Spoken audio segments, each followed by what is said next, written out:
The Old Curiosity Shop, Part 3 by Charles Dickens.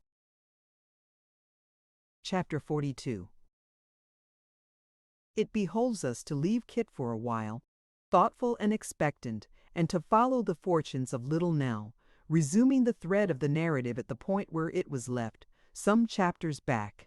In one of those wanderings in the Beatons, and hafting wat Point, which made such moments a time of deep delight, though the softened pleasure they yielded was of that kind which lives and dies in tears in one of those wanderings at the quiet hour of twilight, when sky and earth and air and rippling water and sound, a dejound of bells, claimed inderderials. And the solitude of failed, it did derbrult, it's and did significantly band the kick.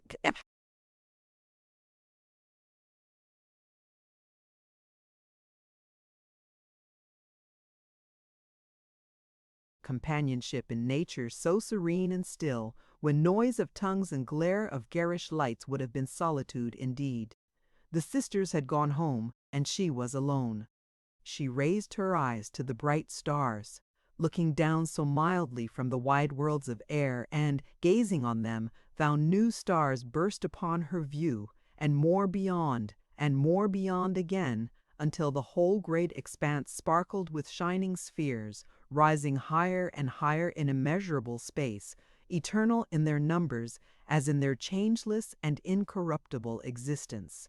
She bent over the calm river and saw them shining in the same majestic order as when the dove beheld them gleaming through the swollen waters upon the mountain tops down far below, and dead mankind, 1,000,000 fathoms deep.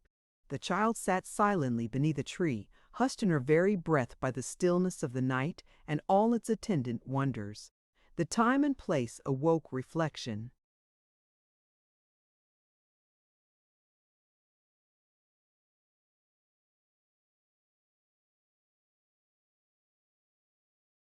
And she thought with a quiet hope, less hope, perhaps, than resignation on the past and present and what was yet before her. Between the old man and herself there had come a gradual separation, harder to bear than any former sorrow. Every evening, and often in the daytime too, he was absent, alone, and although she well knew where he went, and why too well, from the constant drain upon her scanty purse, and from his haggard looks, he evaded all inquiry, maintained a strict reserve, and even shunned her presence. She sat meditating sorrowfully upon this change, and mingling it, as it were, with everything about her, when the distant church clock bell struck 9. Rising at the sound, she retraced her steps and turned thoughtfully towards the town.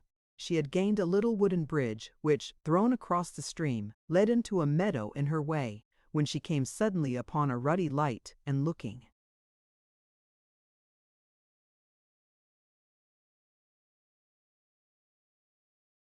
forward more attentively, discerned that it proceeded from what appeared to be an encampment of gypsies, who had made a fire in one corner at no great distance from the path, and were sitting or lying round it. As she was too poor to have any fear of them, she did not alter her course, which, indeed, she could not have done without going a long way round, but quickened her pace a little, and kept straight on. A movement of timid curiosity impelled her, when she approached the spot, to glance towards the fire. There was a form between it and her, the outline strongly developed against the light, which caused her to stop abruptly. Then, as if she had reasoned with herself and were assured that it could not be, or had satisfied herself that it was not that of the person she had supposed, she went on again. But at that instant the conversation, whatever it was, which had been carrying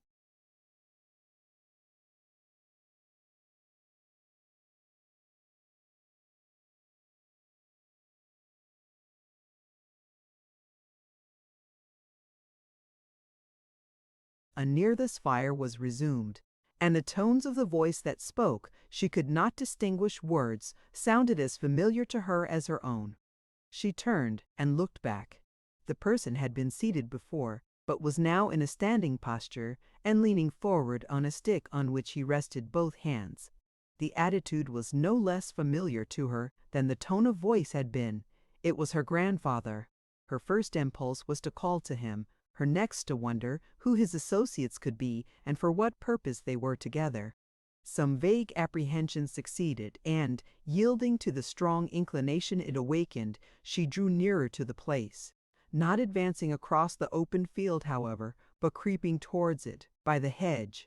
In this way she advanced within a few feet of the fire, and standing among a few young trees, could both see and hear, without much danger of being observed.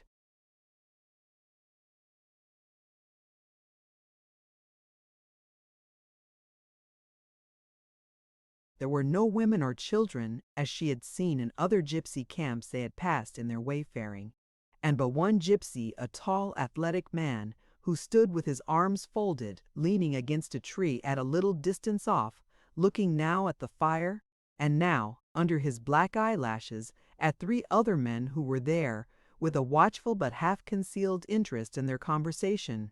Of these her grandfather was one. The others she recognized as the first card-players at the public house on the eventful night of the storm, the man whom they had called Isaac List and his gruff companion. One of the low, arched gypsy tents common to that people was pitched hard by, but it either was, or appeared to be, empty. "Well, are you going?"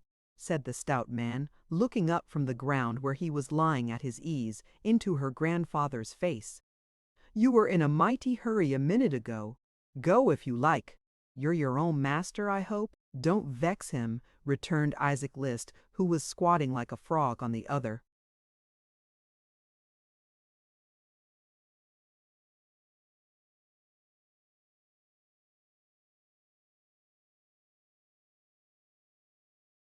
side of the fire, and had so screwed himself up that he seemed to be squinting all over. He didn't mean any offense. "You keep me poor and plunder me, and make a sport and jest of me besides," said the old man, turning from one to the other. "You'll drive me mad among ye." The utter irresolution and feebleness of the gray-haired child, contrasted with the keen and cunning looks of those in whose hands he was, smote upon the little listener's heart. But she constrained herself to attend to all that passed, and to note each look and word. "Confound you, what do you mean?" said the stout man, rising a little and supporting himself on his elbow. "Keep you poor? You'd keep us poor if you could, wouldn't you? That's the way with you whining, puny, pitiful players. When you lose, you're martyrs. But I don't find that when you win, you look upon the other losers in that light." "As to plunder," cried the fellow, raising his voice, "damn, what do you mean by such ungentlemanly language as plunder, eh?" The speaker laid himself down again at full length and gave one or two short, angry kicks, as if in further expression of his unbounded indignation. It was quite plain that he acted the bully and his friend the peacemaker for some particular purpose. Or rather, it would have been to anyone but the weak old man, for they exchanged glances quite openly, both with each other and with the gypsy, who grinned his approval of the jest until his white teeth shone again. The old man stood helplessly among them for a little time, and then said, turning to his assailant, "You yourself were speaking of plunder just now, you know. Don't be so violent with me. You were you not?"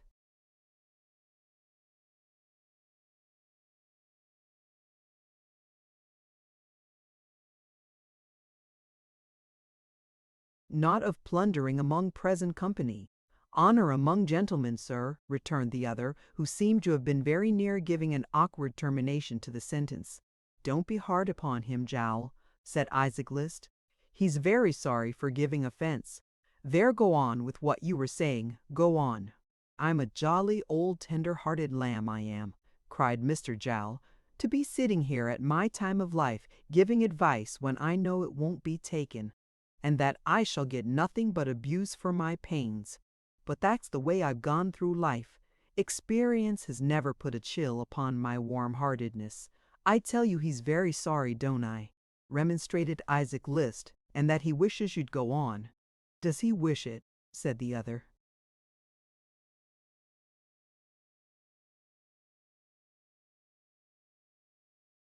"Aye," groaned the old man, sitting down and rocking himself to and fro. "Go on, go on.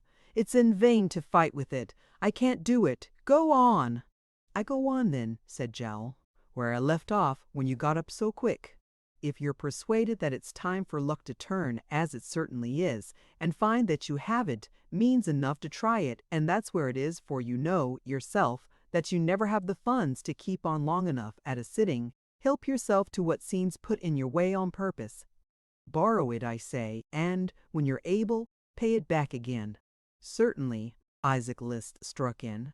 If this good lady as keeps the waxworks has money, and does keep it in a tin box when she goes to bed, and doesn't lock her door for fear of fire, it seems a easy thing.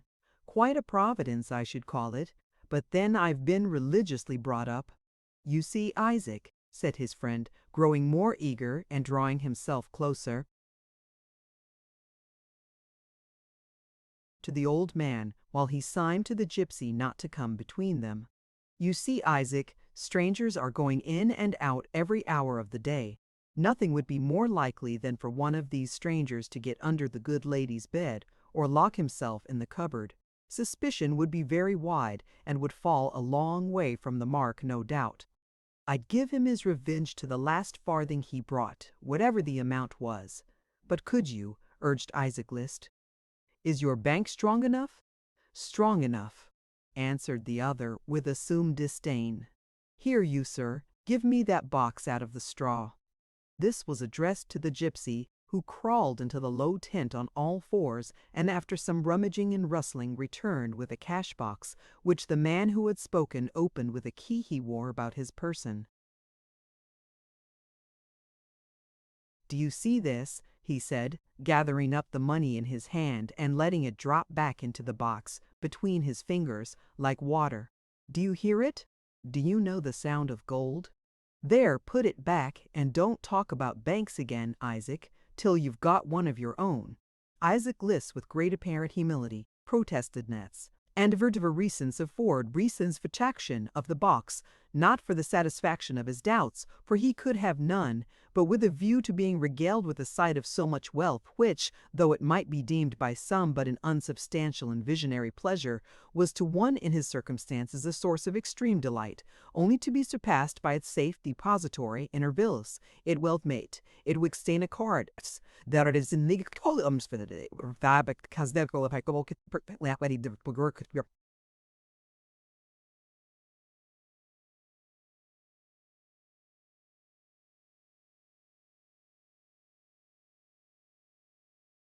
certain involuntary motion of the head, or twitching of the face from time to all they said. My advice, said Jowl, lying down again with a careless air, is plain. I have given it. In fact, I act as a friend. Why should I help a man to the means, perhaps, of winning all I have, unless I considered him my friend? It's foolish, I dare say, to be so thoughtful of the welfare of other people, but that's my constitution, and I can't help it, so don't blame me, Isaac List. I blame you. Returned the person addressed. Not for the world, Mr. Jowl.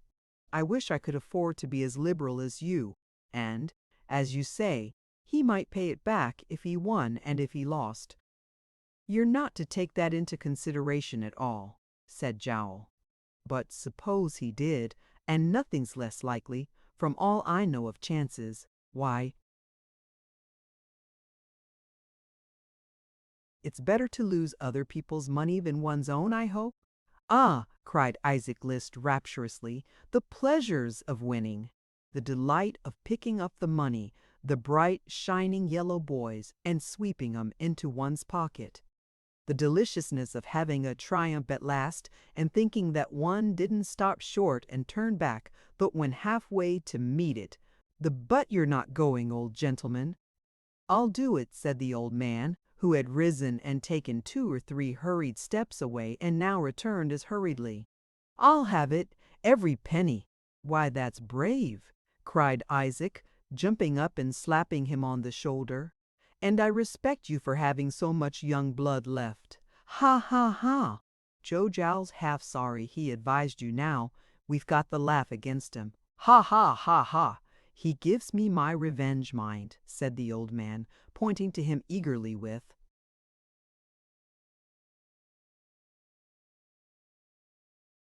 his shriveled hand. Mind, he stakes coin against coin. down to the last one in the box, be there many or few. Remember that. I'm witness, returned Isaac.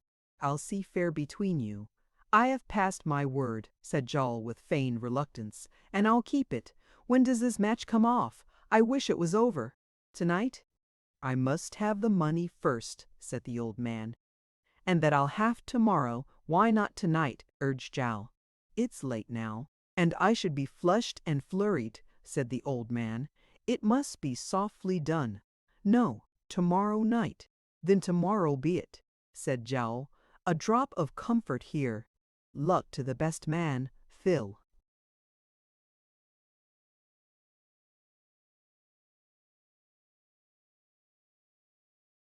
The gypsy produced 3 tin cups and filled them to the brim with brandy. The old man turned aside and muttered to himself before he drank.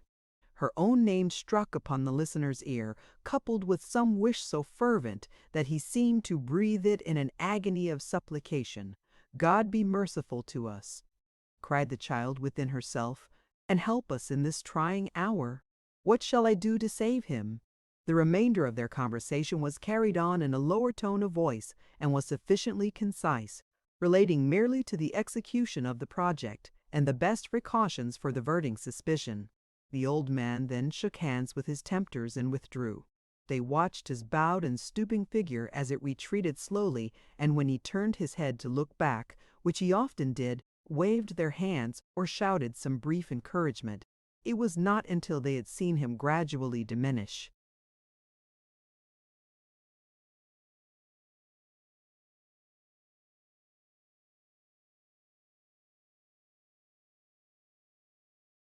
into a mere speck upon the distant road, that they turned to each other and ventured to laugh aloud. So, said Jowl, warming his hands at the fire, it's done at last. He wanted more persuading than I expected. It's 3 weeks ago since we first put this in his head. What'll he bring, do you think? Whatever he brings, it's halved between us, returned Isaac List. The other man nodded. We must make quick work of it, he said, and then cut his acquaintance, or we may be suspected. Sharp's the word. List and the gypsy acquiesced. When they had all three amused themselves a little with their victim's infatuation, they dismissed the subject as one which had been sufficiently discussed, and began to talk in a jargon which the child did not understand, as their discourse appeared to relate to matters in which they were.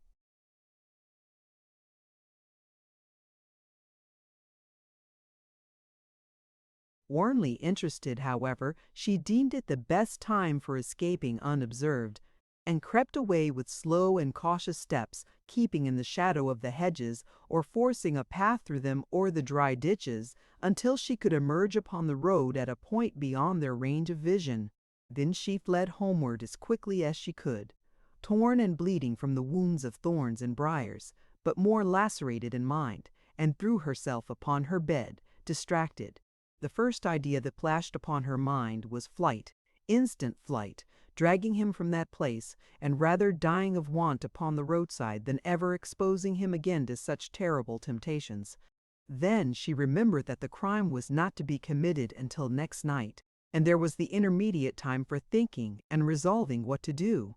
Then she was distracted with a horrible fear that he might be committing it at that moment, with a dread of hearing shrieks and cries piercing the silence of the night, with fearful thoughts of what he might be tempted and led on to do if he were detected in the act, and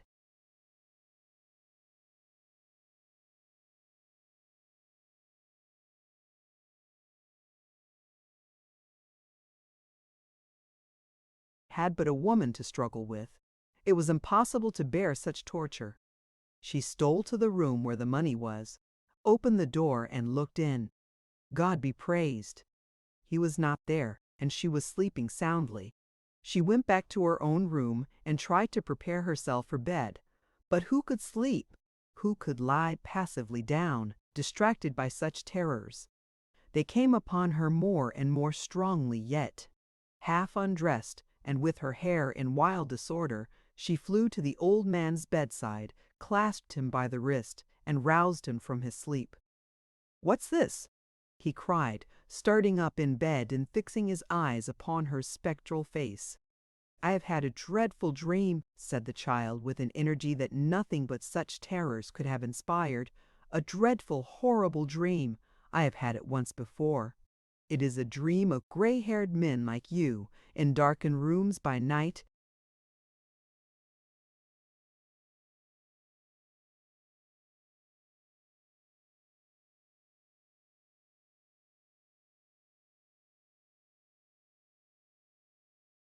robbing sleepers of their gold. Up, up!" The old man shook in every joint and folded his hands like one who prays. "Not to me," said the child, "not to me, to heaven, to save us from such deeds. This dream is too real. I cannot sleep. I cannot stay here. I cannot leave you alone under the roof where such dreams come. Up! We must fly." He looked at her as if she were a spirit she might have been for all the look of earth she had, and trembled more and more. "There is no time to lose. I will not lose 1 minute," said the child. "Up and away with me." "Tonight," murmured the old man. "Yes, tonight," replied the child. "Tomorrow night will be too late. The dream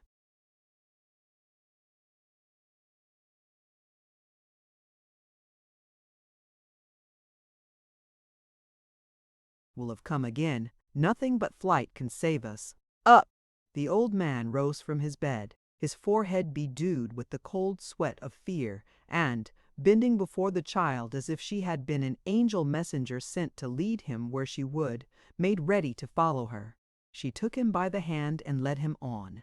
As they passed the door of the room he had proposed to rob, she shuddered and looked up into his face. What a white face was that, and with what a look did he meet hers! She took him to her own chamber and, still holding him by the hand as if she feared to lose him for an instant, gathered together the little stock she had and hung her basket on her arm. The old man took his wallet from her hands and strapped it on his shoulders. His staff, too, she had brought away, and then she led him forth. Through the straight streets and narrow crooked outskirts, their trembling feet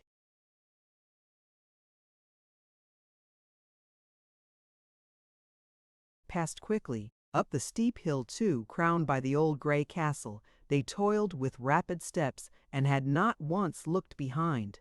But as they drew nearer the ruined walls, the moon rose in all her gentle glory, and from their venerable age, garlanded with ivy, moss, and waving grass, the child looked back upon the sleeping town, deep in the valley shade, and on the far-off river with its winding track of light, and on the distant hills. And as she did so, she clasped the hand she held less firmly, and bursting into tears, fell upon the old man's neck.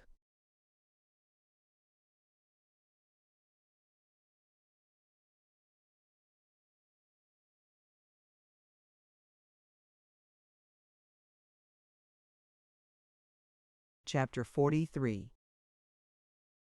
Her momentary weakness past, the child again summoned the resolution which had until now sustained her, and, endeavoring to keep steadily in her view the one idea that they were flying from disgrace and crime, and that her grandfather's preservation must depend solely on her firmness, unaided by one word of advice or any helping hand, urged him onward and looked back no more.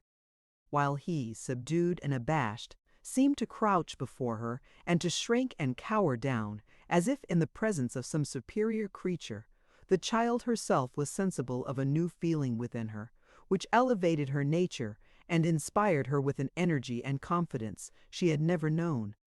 There was no divided responsibility now. The whole burden of their 2 lives had fallen upon her, and henceforth she must think and act for both. "I have saved him," she thought. "In all dangers and distresses, I will remember that."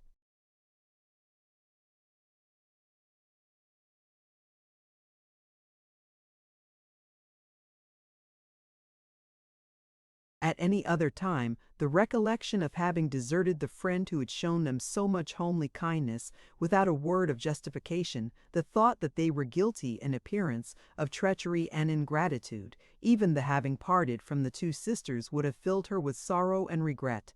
But now all other considerations were lost in the new uncertainties and anxieties of their wild and wandering life, and the very desperation of their condition roused and stimulated her. In the pale moonlight, which lent a wanness of its own to the delicate face where thoughtful care already mingled with the winning grace and loveliness of youth, the too bright eye, the spiritual head, the lips that pressed each other with such high resolve and courage of the heart, the slight figure firm in its bearing and yet so very weak, told their silent tale, but told it only to the wind that rustled by, which, taking up its burden, carried perhaps to some mother's pillow, faint in its bloom, and resting in its concluding in it to read and either.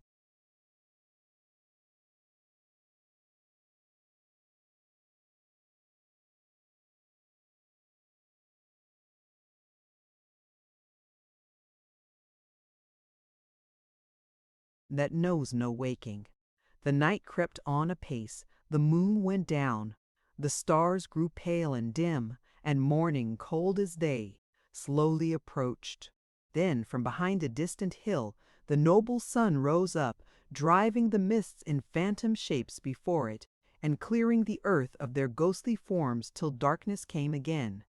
When it had climbed higher into the sky, and there was warmth in its cheerful beams, they laid them down to sleep upon a bank, hard by some water.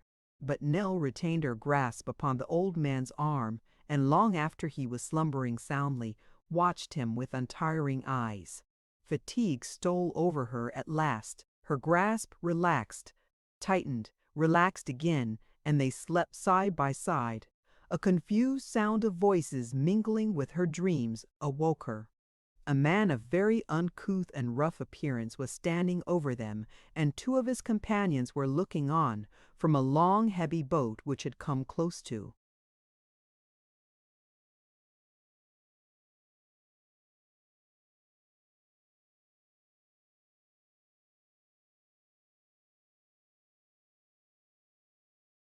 The bank while they were sleeping. The boat had neither oar nor sail, but was towed by a couple of horses who, with the rope to which they were harnessed slack and dripping in the water, were resting on the path. "Halloa!" said the men roughly. "What's the matter here?" "We were only asleep, sir," said Nell. "We have been walking all night." "A pair of queer travelers to be walking all night," observed the man who had first accosted them. "One of you is a trifle too old for that sort of work, and the other a trifle too young. Where are you going?" Nell faltered and pointed at hazard towards the west, upon which the man inquired if she meant a certain town which he named. Nell, to avoid more questioning, said, yes, that was the place. "Where have you come from?" was the next question, and this being an easier.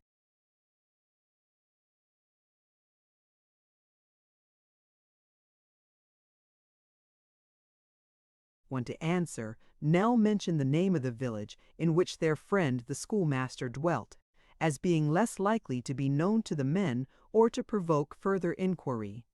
"I thought somebody had been robbing and ill-using you might be," said the man. "That's all. Good day." Returning his salute, and feeling greatly relieved by his departure, Nell looked after him as he mounted one of the horses, and the boat went on. It had not gone very far when it stopped again, and she saw the men beckoning to her. "Did you call to me?" said Nell, running up to them. "You may go with us if you like," replied one of those in the boat. "We're going to the same place." The child hesitated for a moment, thinking, as she had thought with great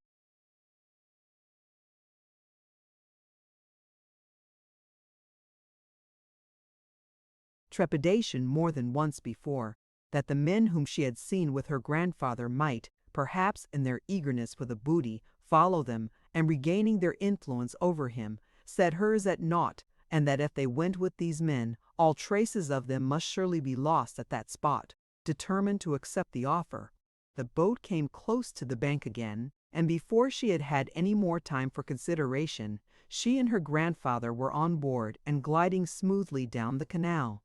The sun shone pleasantly on the bright water, which was sometimes shaded by trees, and sometimes open to a wide extent of country, intersected by running streams, and rich with wooded hills, cultivated land, and sheltered farms. Now and then, a village with its modest spire, thatched roofs, and gable ends would peep out from among the trees, and, more than once, a distant town, with great church towers looming through its smoke, and high factories or workshops rising above the mass of houses, would come in view, and, by the length of time it lingered in the distance, showed them how slowly they traveled. Their way lay, for the most part, through the low grounds and open plains. And except these distant places, and occasionally some men working in the fields, or lounging on the bridges under which they passed, to see them creep along, nothing encroached on their monotonous and secluded track. Nell was rather disheartened when they stopped at a kind of wharf late in the afternoon, to learn from one of the men that they would not reach their place of destination until next day, and that, if she had no provision with her, she had better buy it there. She had but a few pence, having already bargained with them for some bread. But even of these it was necessary to be very careful, as they were on their way to an utterly strange place, with no resource whatever.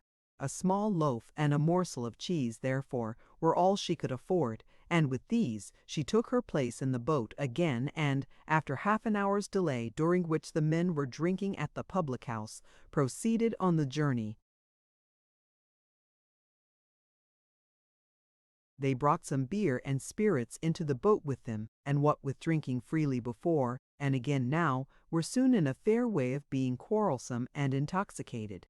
Avoiding the small cabin, therefore, which was very dark and filthy, and to which they often invited both her and her grandfather, Nell sat in the open air with the old man by her side, listening to their boisterous hosts with a palpitating heart, and almost wishing herself safe on shore again, though she should have to walk all night. They were, in truth, very rugged, noisy fellows, and quite brutal among themselves, though civil enough to their two passengers. Thus, when a quarrel arose between the man who was steering and his friend in the cabin, upon the question who had first suggested the propriety of offering Nell some beer, and when the quarrel led to a scuffle in which they beat each other fearfully, to her inexpressible terror, neither visited his displeasure upon her, but each contented himself with venting it on his adversary, on whom, in addition to blows, he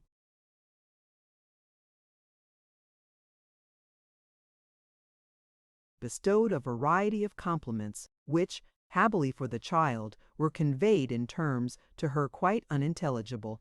The difference was finally adjusted by the man who had come out of the cabin knocking the other into it head first, and taking the helm into his own hands without evincing the least discomposure himself, or causing any in his friend, who, being of a tolerably strong constitution, and perfectly inured to such trifles, went to sleep as he was, with his heels upwards, and in a couple of minutes or so was snoring comfortably.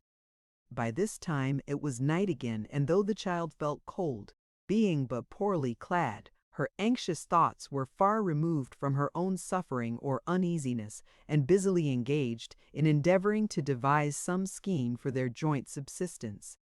The same spirit which had supported her on the previous night upheld and sustained her now. Her grandfather lay sleeping safely at her side, and the crime to which his madness urged him was not committed. That was her comfort.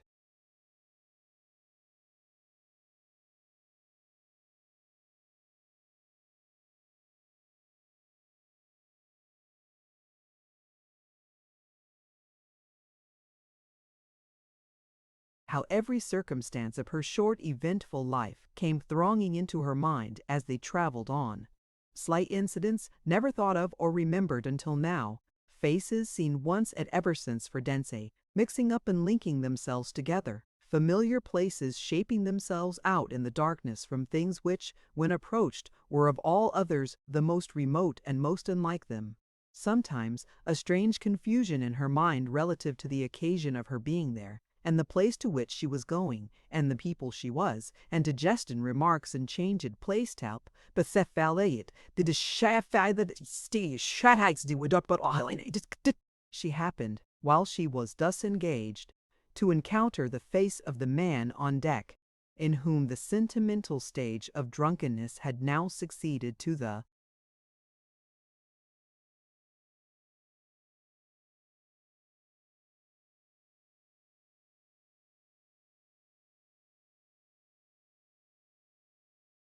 boisterous, and who, taking from his mouth a short pipe, quilted over with string for its longer preservation, requested that she would oblige him with a song.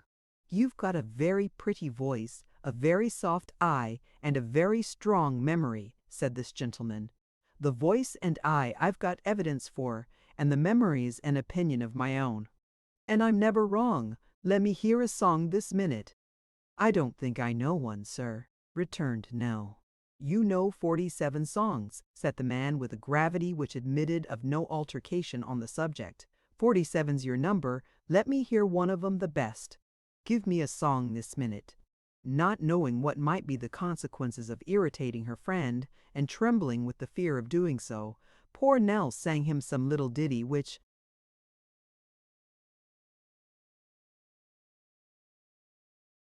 she had learned in happier times, and which was so agreeable to his ear that on its conclusion he in the same peremptory manner requested to be favored with another, to which he was so obliging as to roar a chorus to no particular tune and with no words at all, but which amply made up in its amazing energy for its deficiency in other respects.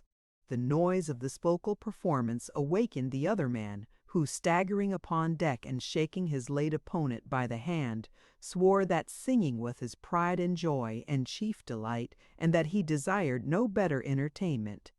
With the third call, more imperative than either of the two former, Nell felt obliged to comply, and this time a chorus was maintained, not only by the two men together, but also by the third man on horseback, who, being by his position debarred from a nearer participation in the revels of the night, roared when his companions roared, and rent the very air. In this way, with little cessation in singing the same songs again and again, the tired and exhausted child kept them in good humor all that night, and many a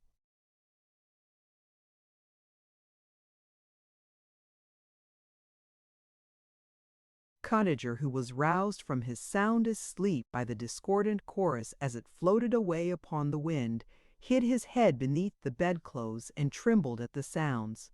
At length the morning dawned. It was no sooner light than it began to rain heavily. As the child could not endure the intolerable vapors of the cabin, they covered her, in return for her exertions, with some pieces of sailcloth and ends of tarpaulin, which sufficed to keep her tolerably dry and to shelter her grandfather besides. As the day advanced, the rain increased. At noon it poured down more hopelessly and heavily than ever, without the faintest promise of abatement. They had for some time been gradually approaching the place for which they were bound. The water had become thicker and dirtier. Other barges coming from it passed them frequently. The paths of coal ash and huts of staring brick marked the vicinity of some great manufacturing town, while scattered streets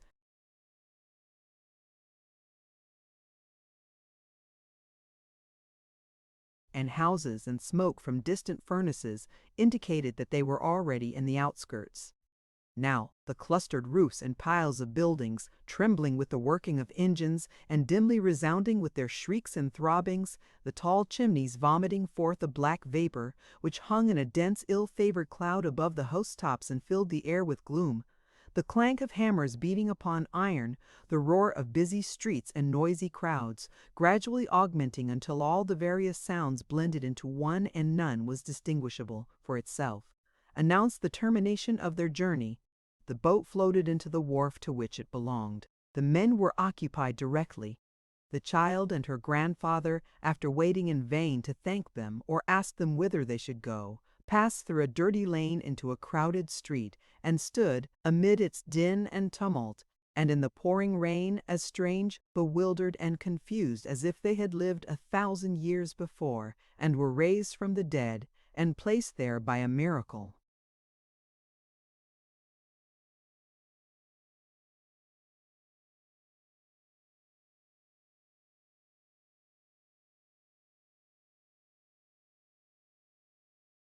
Chapter 44.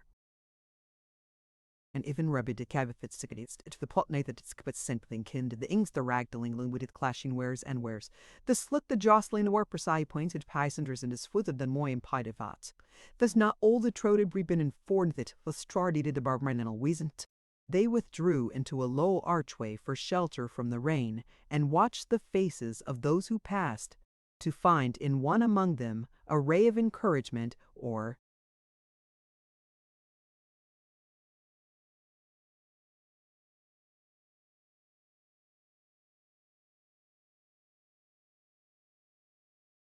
hope. Some frowned, some smiled, some muttered to themselves, some made slight gestures as if anticipating the conversation in which they would shortly be engaged. Some wore the cunning look of bargaining and plotting, some were anxious and eager, some slow and dull. In some countenances were written gain, in others loss. It was like being in the confidence of all these people to stand quietly there, looking into their faces as they flitted past. In busy places, where each man has an object of his own, and feels assured that every other man has his character and purpose are written broadly in his face. In the public walks and lounges of a town, people go to see and to be seen, and there the same expression, with little variety, is repeated 100 times. The working day faces come nearer to the truth and let it out more plainly. Falling into that kind of abstraction which such a solitude awakens, the child continued to gaze upon the passing crowd with a wondering interest, amounting almost to a temporary forgetfulness of her own condition. But cold, wet, hunger,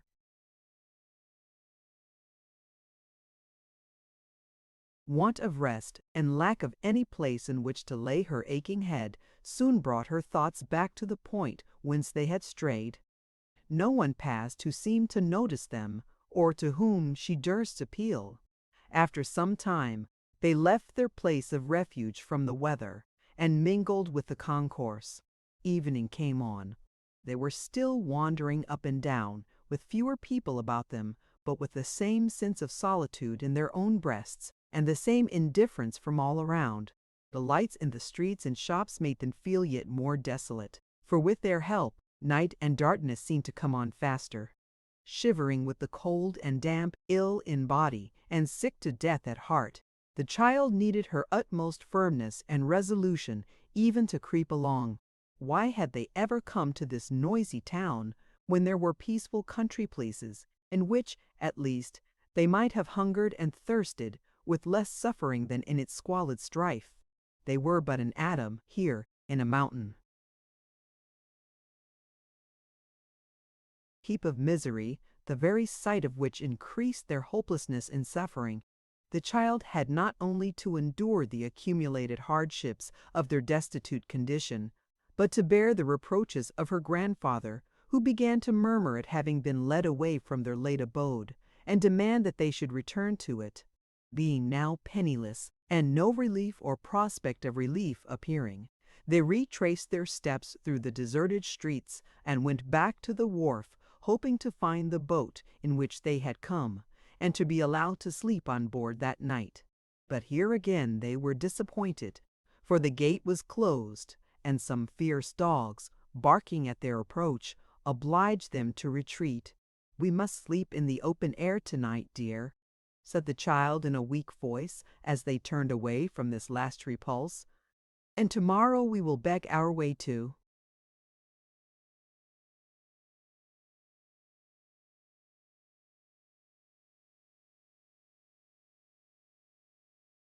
Some quiet part of the country, and try to earn our bread in very humble work.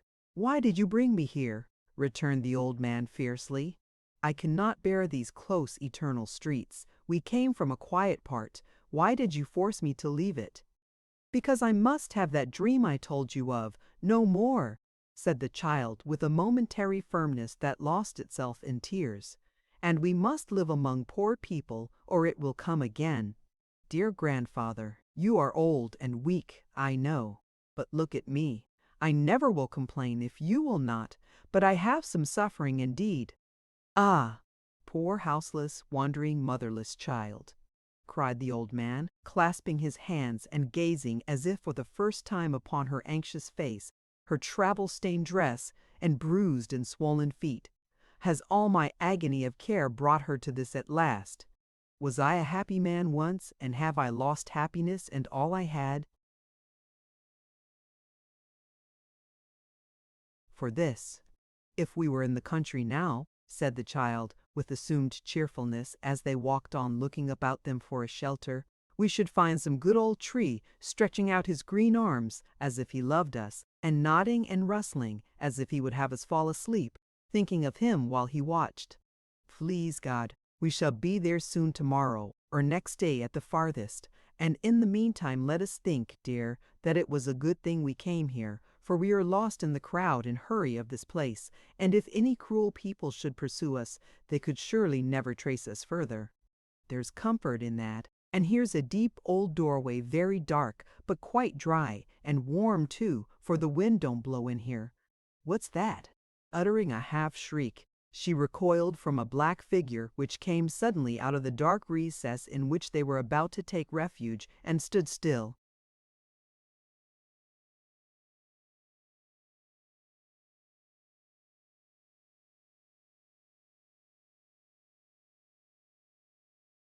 Looking at them. Speak again, it said. Do I know the voice? No, replied the child timidly. We are strangers, and having no money for a night's lodging, we're going to rest here. There was a feeble lamp at no great distance, the only one in the place, which was a kind of square yard, but sufficient to show how poor and mean it was. To this the figure beckoned them, at the same time drawing within its rays, as if to show that it had no desire to conceal itself, or take them at an advantage. The form was that of a man, miserably clad and begrimed with smoke, which, perhaps by its contrast with the natural color of his skin, made him look paler than he really was. That he was naturally of a very wan and pallid aspect, however, his hollow cheeks, sharp features, and sunken eyes, no less than a certain look of patient endurance, sufficiently testified. His voice was harsh by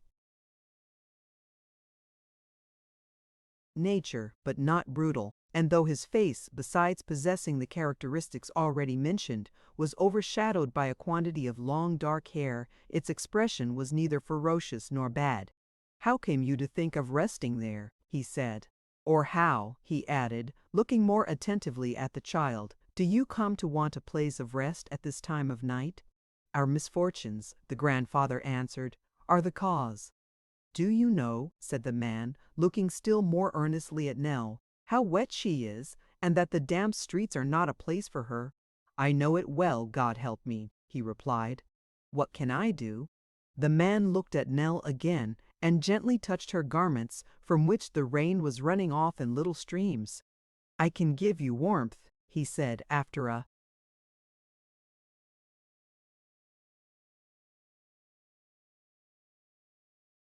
pause.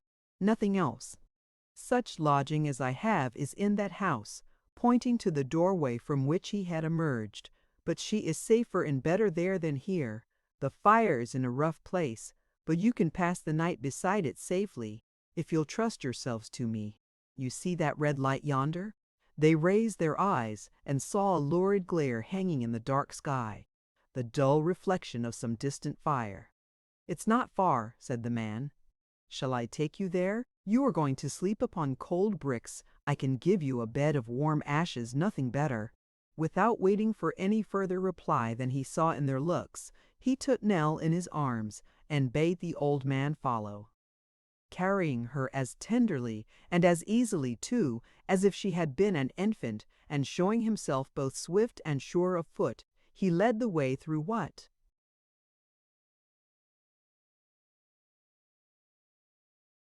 appeared to be the poorest and most wretched quarter of the town, and turning aside to avoid the overflowing kennels or running water spouts, but holding his course regardless of such obstructions and making his way straight through them.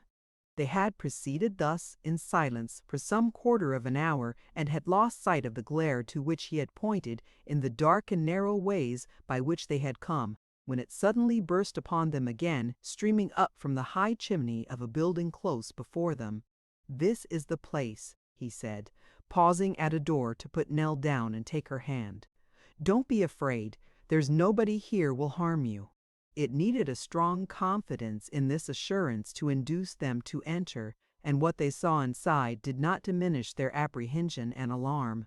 In a large and lofty building, supported by pillars of iron with great black apertures in the upper walls, open to the external air, echoing to the roof with the beating of culbel.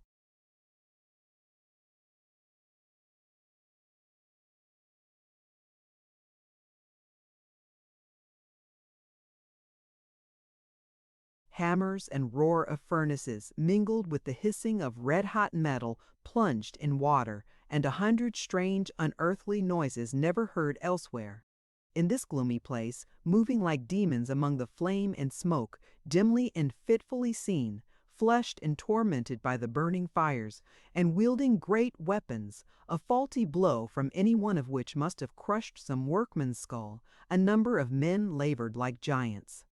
Others, reposing upon heaps of coals or ashes, with their faces turned to the black vault above, slept or rested from their toil. Others again, opening the white-hot furnace doors, cast fuel on the flames, which came rushing and roaring forth to meet it, and licked it up like oil.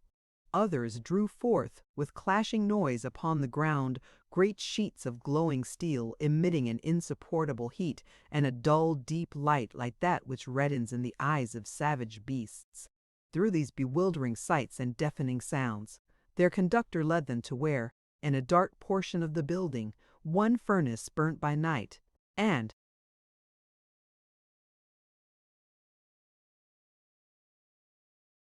day so at least, they gathered from the motion of his lips, for as yet they could only see him speak, not hear him. The man who had been watching this fire, and whose task was ended for the present, gladly withdrew and left them with their friend, who, spreading Nell's little cloak upon a heap of ashes and showing her where she could hang her outer clothes to dry, signed to her and the old man to lie down and sleep. For himself, he took his station on a rugged mat before the furnace door, and resting his chin upon his hands, watched the flame as it shone through the iron chinks, and the white ashes as they fell into their bright hot grave below. The warmth of her bed, hard and humble as it was, combined with the great fatigue she had undergone, soon caused the tumult of the place to fall with a gentler sound upon the child's ears, and was not long in lulling her to sleep. The old man was stretched beside her, and with her hand upon his neck she lay and dreamed.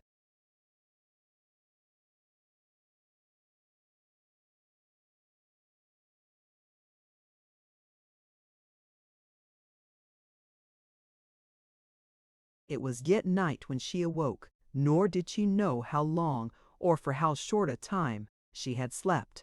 But she found herself protected, both from any cold air that might find its way into the building, and from the scorching heat, by some of the workmen's clothes, and glancing at their friend, saw that he sat in exactly the same attitude, looking with the fixed earnestness of attention towards the fire, and keeping so very still that he did not even seem to breathe. She lay in the state between sleeping and waking, looking so long at his motionless figure that at length she almost feared he had died as he sat there, and softly rising and drawing close to him, ventured to whisper in his ear.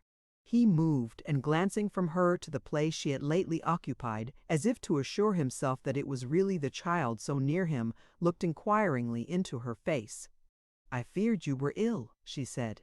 "The other men are all in motion, and you are so." "Very quiet.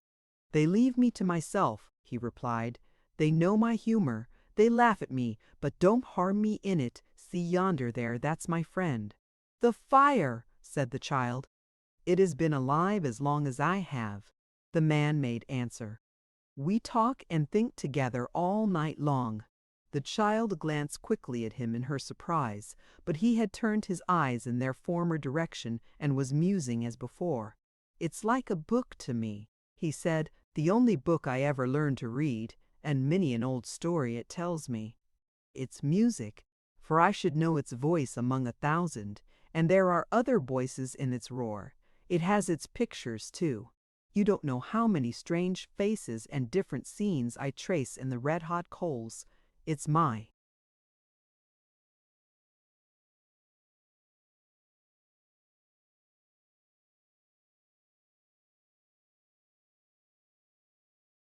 memory. that fire, and shows me all my life." The child, bending down to listen to his words, could not help remarking with what brightened eyes he continued to speak and muse.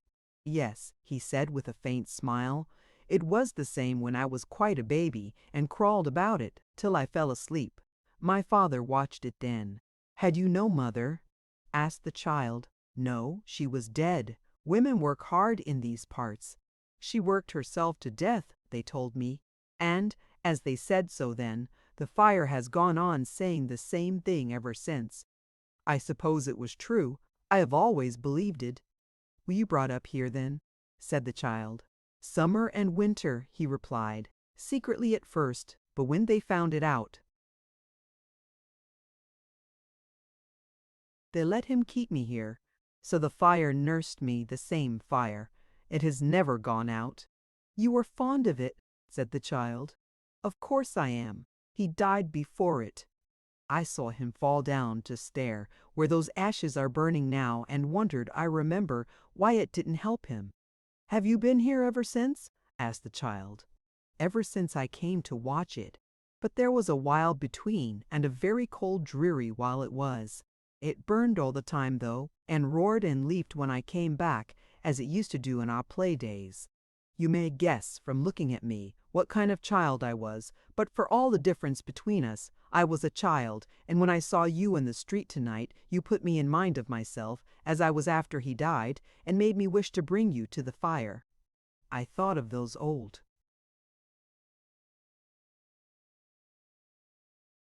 times again when I saw you sleeping by it. You should be sleeping now. Lie down again, poor child, lie down again." With that he led her to her rude couch, and covering her with the clothes with which she had found herself enveloped when she woke, returned to his seat, whence he moved no more unless to feed the furnace, but remained motionless as a statue. The child continued to watch him for a little time, but soon yielded to the drowsiness that came upon her, and, in the dark strange place and on the heap of ashes, slept as peacefully as if the room had been a palace chamber and the bed a bed of down.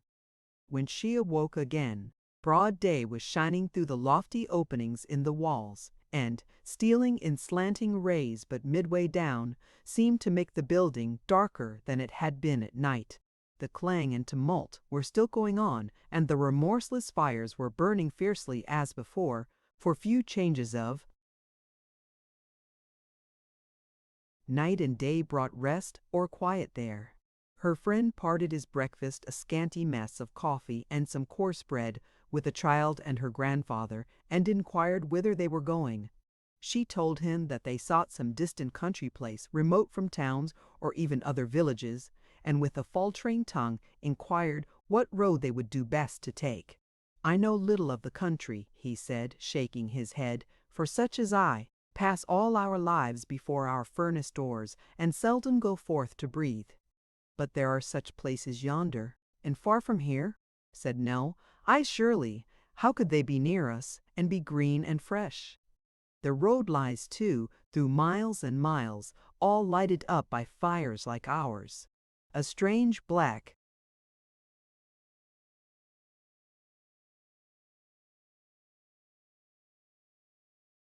road, and one that would frighten you by night." "We are here and must go on," said the child boldly, for she saw that the old man listened with anxious ears to this account. "Rough people paths never made for little feet like yours. A dismal blighted way is there no turning back, my child." "There is none," cried Nell, pressing forward. "If you can direct us, do. If not, pray do not seek to turn us from our purpose. Indeed, you do not know the danger that we shun, and how right and true we are in flying from it, or you would not try to stop us, I am sure you would not." "God forbid, if it is so," said their uncouth protector, glancing from the eager child to her grandfather, who hung his head and bent his eyes upon the ground. "I'll direct you from the door, the best I can. I wish I could do more."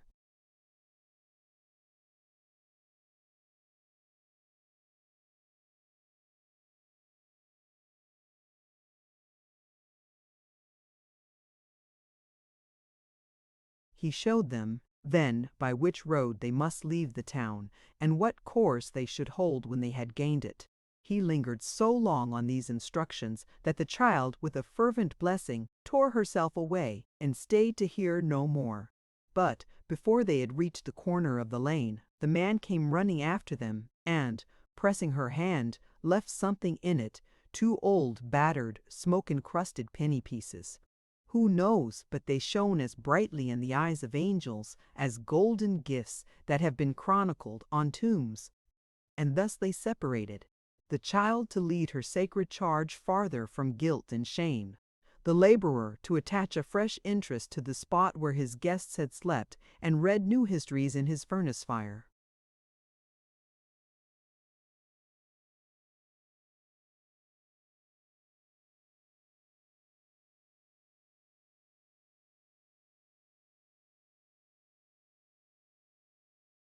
Chapter 45. In all their journeying, they had never longed so ardently, they had never so pined and wearied for the freedom of pure air and open country as now. No, not even on that memorable morning when, deserting their old home, they abandoned themselves to the mercies of a strange world and left all the dumb and senseless things they had known and loved behind. Not even then had they so yearned for the fresh solitudes of wood, hillside, and field as now, when the noise and dirt and vapor of the great manufacturing town, reeking with lean misery and hungry wretchedness, hemmed them in on every side and seemed to shut out hope and render escape impossible. 2 days and nights, thought the child. He said 2 days and nights we should have to spend among such scenes as these. Oh, if we live to reach the country once again, if we get clear of these dreadful places, though it is only to lie down and die, with what a grateful heart I shall thank God for so much mercy.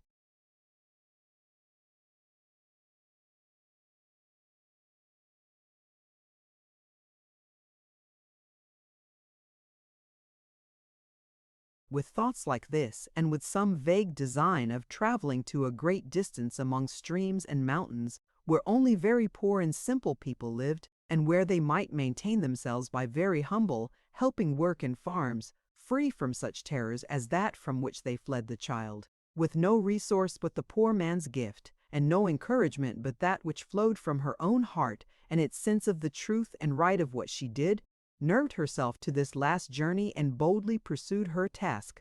"We shall be very slow today, dear," she said as they toiled painfully through the streets. "My feet are sore, and I have pains in all my limbs from the wet of yesterday." I saw that he looked at us and thought of that when he said how long we should be upon the road. "It was a dreary way he told us of," returned her grandfather piteously. "Is there no other road? Will you not let me go some other way than this?"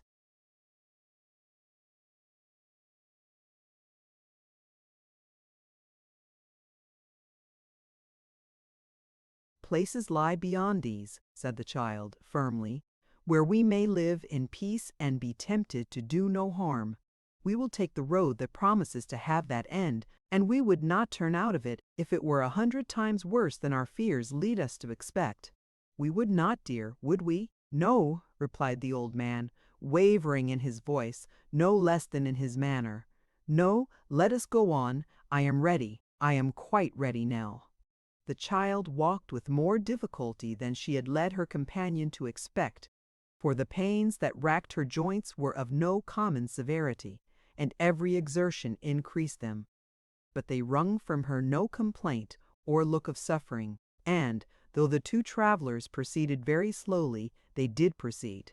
Clearing the town in course of time, they began to feel that they were fairly on their way, a long suburb of red brick houses, some with patches of garden ground where coal dust and factory smoke darkened the shrinking leaves and coarse rank flowers, and where the struggling vegetation sickened and sank under the hot breath of kiln and furnace, making them by its presence seem yet more blighting and unwholesome than in the town itself. A long, flat, straggling suburb passed. They came, by slow degrees, upon a cheerless region, where not a blade of grass was seen to grow, where not a bud put forth its promise in the spring, where nothing green could live but on the surface of the steppe stagnant, which it here advancing more and more into the shadow of this mournful place, its dark depressing influence stole upon their spirits and filled them with a dismal gloom. On every side, and far as the eye could see into the heavy distance, tall chimneys crowding on each other and presenting that endless repetition of the same dull, ugly form which is the horror of oppressive dreams, poured out their plague of smoke, obscured the light, and made foul the melancholy air. On.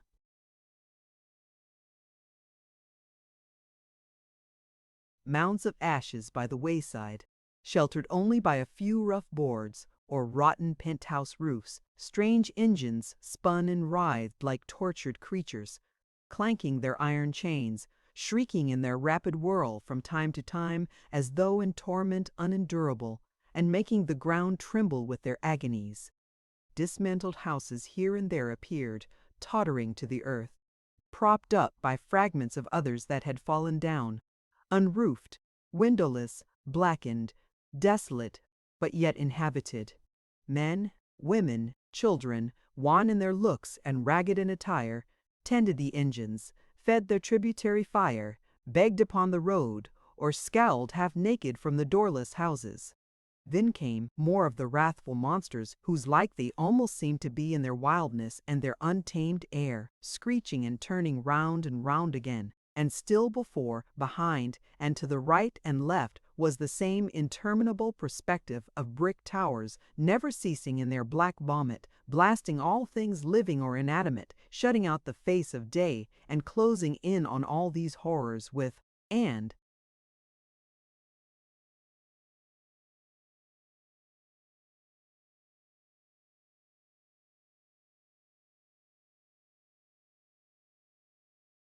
dense dark cloud. But nighttime in this dreadful spot, and when the blade wyverns fike she is we have grave reads crisis night, when the der indeed had a pertwick belief mean that the through made their one at their boogers, when quite cazed or which wing had but full hordes that deraded the roads or manavish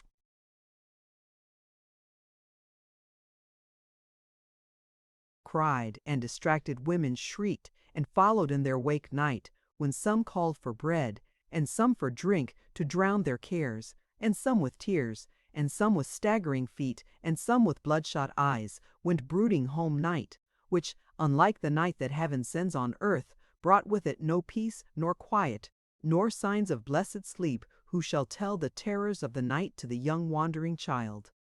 And yet she lay down, with nothing between her and the sky, and with no fear for herself, for she was past it now, put up a prayer for the poor old man. So very weak and spent she felt, so very calm and unresisting, that she had no thought of any wants of her own, but prayed that God would raise up some friend for him.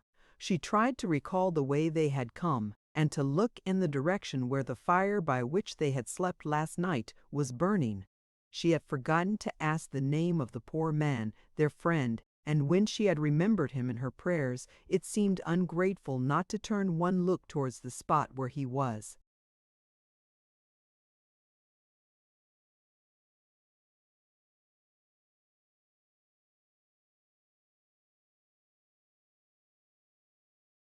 Watching.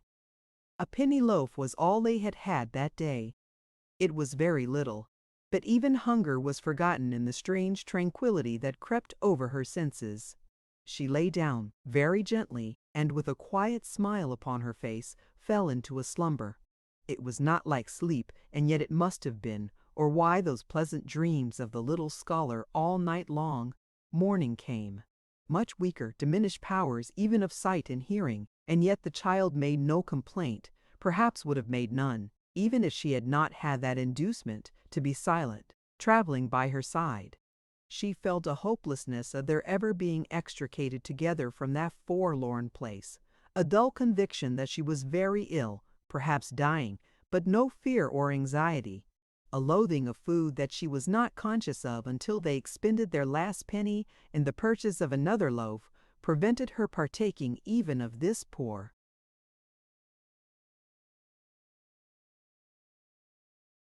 repast. Her grandfather ate greedily, which she was glad to see. Their way lay through the same scenes as yesterday, with no variety or improvement. There was the same thick air difficult to breathe, the same blighted ground, the same hopeless prospect, the same misery and distress. Objects appeared more dim, the noise less, the path more rugged and uneven. For sometimes she stumbled and became roused, as it were, in the effort to prevent herself from falling. Poor child, the cause was in her tottering feet. Towards the afternoon her grandfather complained bitterly of hunger. She approached one of the wretched hovels by the wayside, and knocked with her hand upon the door. "What would you have here?" said a gaunt man, opening it. "Charity, a morsel of bread." "Do you see that?" returned the man hoarsely, pointing to a kind of bundle on the ground. "That's a dead child.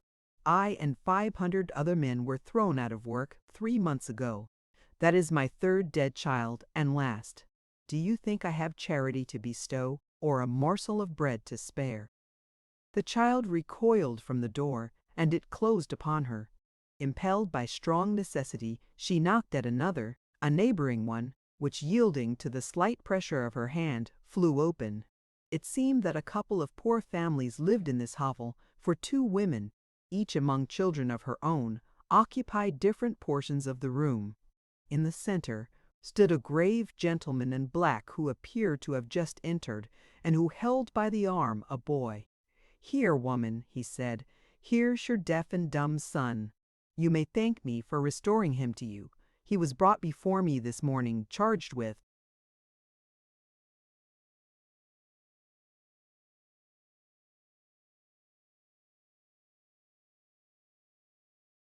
thefted, and with any other boy it would have gone hard, I assure you.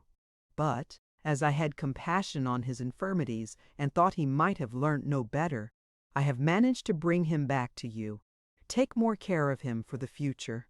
"And won't you give me back my son?" said the other woman, hastily rising and confronting him. "Won't you give me back my son, sir, who was transported for the same offense?" "Was he deaf and dumb, woman?" asked the gentleman sternly. "Was he not, sir? You know he was not." "He was," cried the woman. "He was deaf, dumb, and blind to all that was good and right from his cradle. Her boy may have learnt no better. Where did mine learn better? Where could he? Who was there to teach him better? Or where was it?"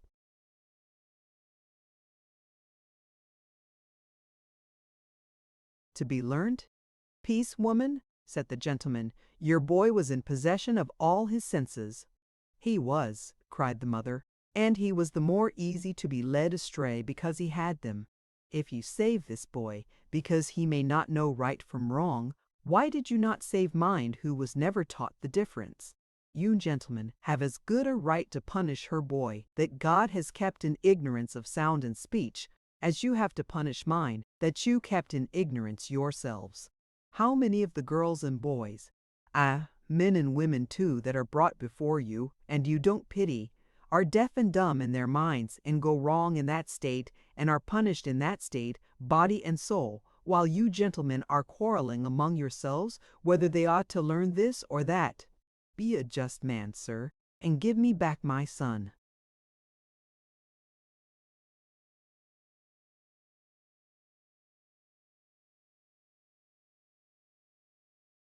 "You are desperate," said the gentleman, taking out his snuff-box, "and I am sorry for you." "I am desperate," returned the woman, "and you have made me so. Give me back my son to work for these helpless children. Be a just man, sir, and as you have had mercy upon this boy, give me back my son." The child had seen and heard enough to know that this was not a place at which to ask for alms. She led the old man softly from the door, and they pursued their journey, with less and less of hope or strength as they went on, but with an undiminished resolution not to betray by any word or sigh her sinking state. So long as she had energy to move, the child, throughout the remainder of that hard day, compelled herself to proceed, not even stopping to rest as frequently as usual, to compensate in some measure for the tardy pace at which she was obliged.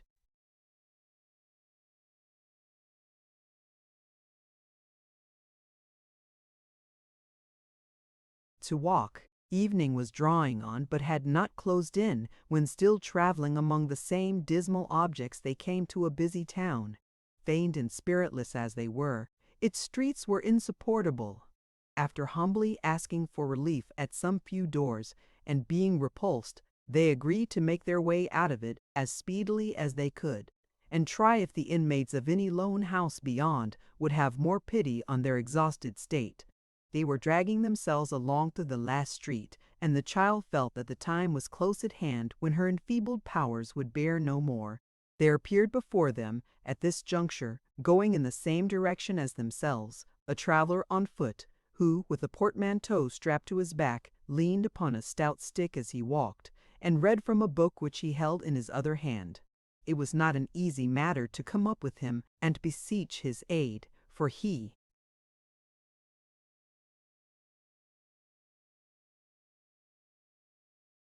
walked fast, and was a little distance in advance. At length he stopped to look more attentively at some passage in his book.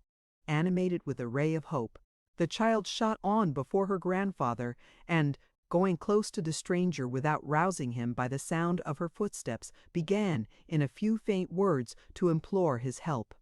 He turned his head. The child clapped her hands together, uttered a wild shriek, and fell senseless at his feet.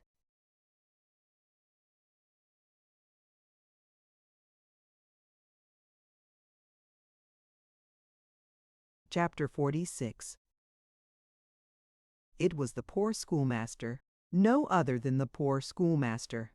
Scarcely less moved and surprised by the sight of the child than she had been on recognizing him, he stood for a moment silent and confounded by this unexpected apparition, without even the presence of mind to raise her from the ground. But quickly recovering his self-possession, he threw down his stick and book, and dropping on one knee beside her, endeavored, by such simple means as occurred to him, to restore her to herself, while her grandfather, standing idly by, wrung his hands and implored her with many endearing expressions to speak to him, were it only a word. "She is quite exhausted," said the schoolmaster, glancing upward into his face. "You have taxed her powers too far, friend." "She is perishing of want," rejoined the old man. "I never thought how weak and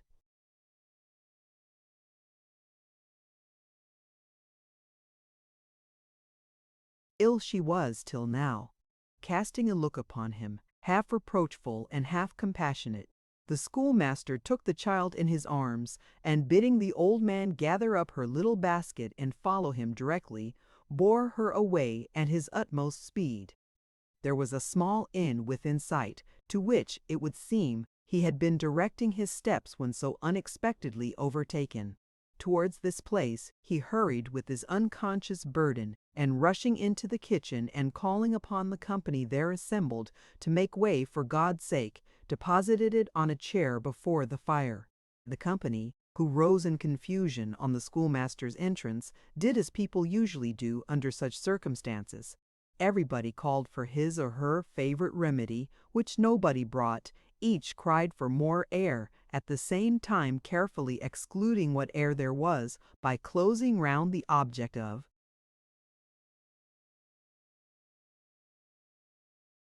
sympathy, and all wondered why somebody else didn't do what it never appeared to occur to them might be done by themselves.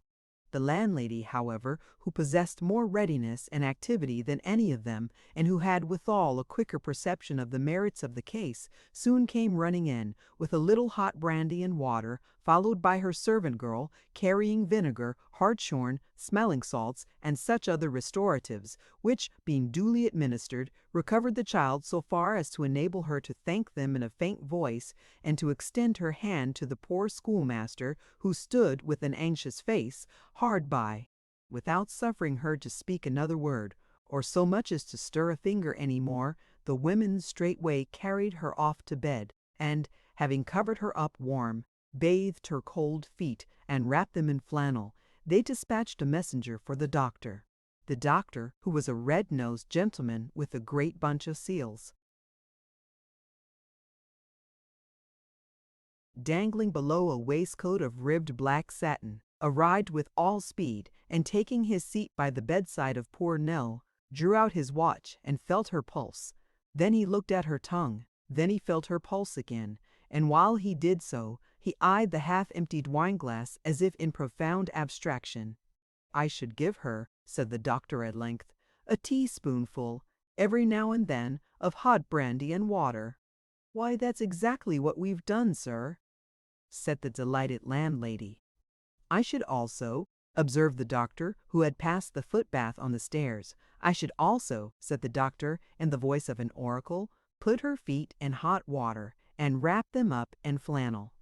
"I should likewise," said the doctor with increased solemnity, "give her something light for supper.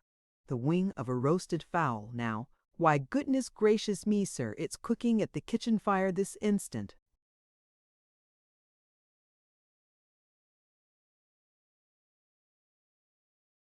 cried the landlady. And so indeed it was, for the schoolmaster had ordered it to be put down, and it was getting on so well that the doctor might have smelt it if he had tried. Perhaps he did. "You may then," said the doctor, rising gravely, "give her a glass of hot mulled port wine, if she likes wine." "And a toast, sir?" suggested the landlady. "Aye," said the doctor, in the tone of a man who makes a dignified concession, "and a toast of bread, but be very particular to make it of bread, if you please, ma'am." With which parting injunction, slowly and portentously delivered, the doctor departed, leaving the whole house in admiration of that wisdom which tallied so closely with their own. Everybody said he was a very shrewd doctor indeed, and knew perfectly what people's constitutions were, which there appears some reason to suppose he did. While her supper was preparing, the child fell into a refreshing sleep, from which they were obliged to rouse her when it was ready. As she evinced extraordinary uneasiness on learning that her grandfather was below stairs, and as she was greatly troubled at the thought of their being apart, he took his supper with her. Finding her still very restless on this head, they made him up a bed in an inner room, to which he presently retired. The key of this chamber happened by good fortune to be on that side of the door which was in Nell's room. She turned it on him when the landlady had withdrawn and crept to bed again with a thankful heart. The schoolmaster sat for a long time smoking his pipe by the kitchen fire, which was now deserted, thinking with a very happy face on the fortunate.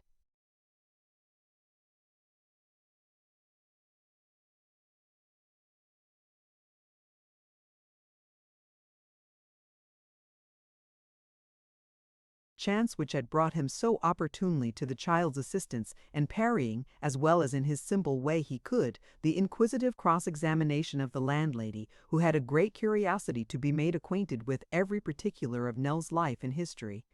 The poor schoolmaster was so open-hearted, and so little versed in the most ordinary cunning or deceit, that she could not have failed to succeed in the first 5 minutes, but that he happened to be unacquainted with what she wished to know, and so he told her. The landlady, by no means satisfied with this assurance, which she considered an ingenious evasion of the question, rejoined that he had his reasons, of course. Heaven forbid that she should wish to pry into the affairs of her customers, which indeed were no business of hers, who had so many of her own. She had merely asked a civil question, and to be sure she knew it would meet with a civil answer. She was quite satisfied. Quite. She had rather perhaps that he would have said at once that he didn't choose to be communicative, because that would have been plain and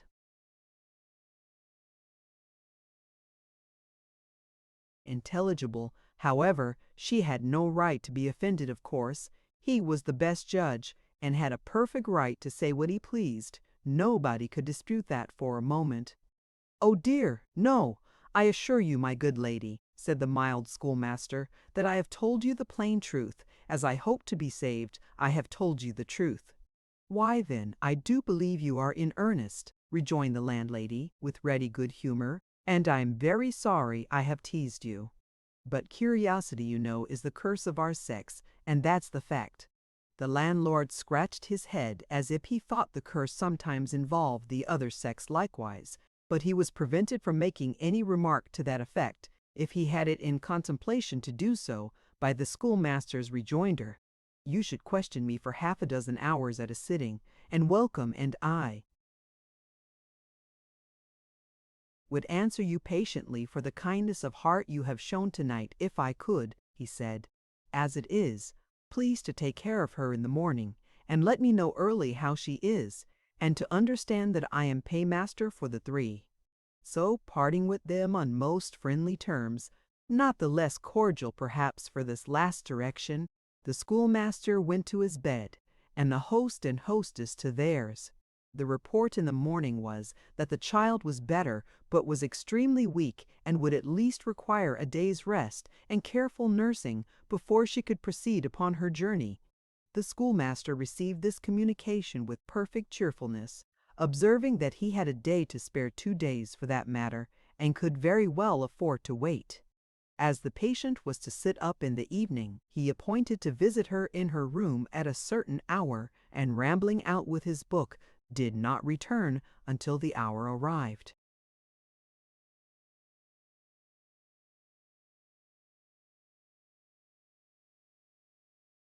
Nell could not help weeping when they were left alone, whereat, and at sight of her pale face and wasted figure, the simple schoolmaster shed a few tears himself, at the same time showing in very energetic language how foolish it was to do so, and how very easily it could be avoided, if one tried. "It makes me unhappy even in the midst of all this kindness," said the child, "to think that we should be a burden upon you. How can I ever thank you? If I'd not met you so far from home, I must have died, and he would have been left alone." "We'll not talk about dying," said the schoolmaster, "and as to burdens, I have made my fortune since you slept at my cottage." "Indeed!" cried the child joyfully. "Oh yes," returned her friend, "I have been appointed clerk and schoolmaster to a village a long way from here, and a long way from the old one, as you may suppose, at £35 a year." £35! "I am very glad," said the child. "So very, very glad." "I am on my way there now," resumed the schoolmaster. "They allowed me the stage-coach hire, outside stage-coach hire, all the way. Bless you, they grudge me nothing. But as the time at which I am expected there left me ample leisure, I determined to walk instead. How glad I am to think I did so! How glad should we be!"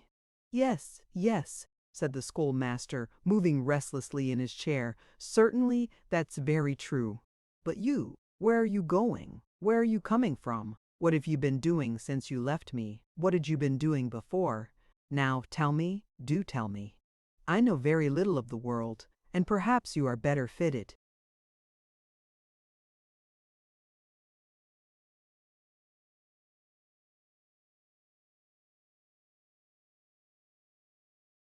to advise me in its affairs than I am qualified to give advice to you. But I am very sincere, and I have a reason you have not forgotten it for loving you. I have felt since that time as if my love for him who died had been transferred to you who stood beside his bed. If this," he added, looking upwards, "is the beautiful creation that springs from ashes, let its peace prosper with me, as I deal tenderly and compassionately by this young child." The plain, frank kindness of the honest schoolmaster, the affectionate earnestness of his speech and manner, the truth which was stamped upon his every word and look, gave the child a confidence in him, which the utmost arts of treachery and dissimulation could never have awakened in her breast.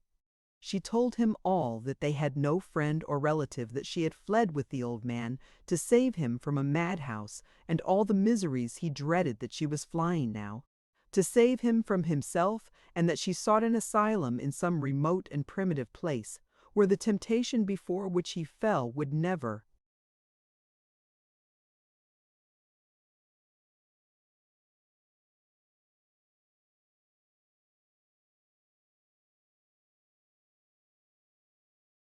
enter, and her late sorrows and distresses could have no place. The schoolmaster heard her with astonishment. This child, he thought, has this child heroically persevered under all doubts and dangers, struggled with poverty and suffering, upheld and sustained by strong affection and the consciousness of rectitude alone. And yet the world is full of such heroism. Have I yet to learn that the hardest and best-borne trials are those which are never chronicled in any earthly record and are suffered every day?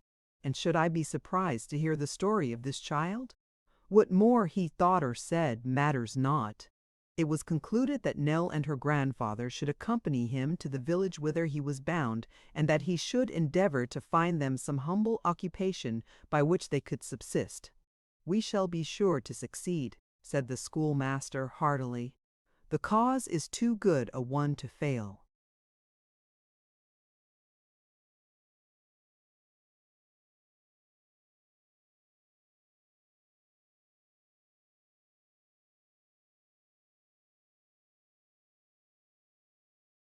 They arranged to proceed upon their journey next evening as a stage wagon, which traveled for some distance on the same road as they must take, would stop at the inn to change horses, and the driver for a small gratuity would give Nell a place inside. A bargain was soon struck when the wagon came, and in due time it rolled away, with the child comfortably bestowed among the softer packages, her grandfather and the schoolmaster walking on beside the driver, and the landlady and all the good folks of the inn screaming out their good wishes and farewells.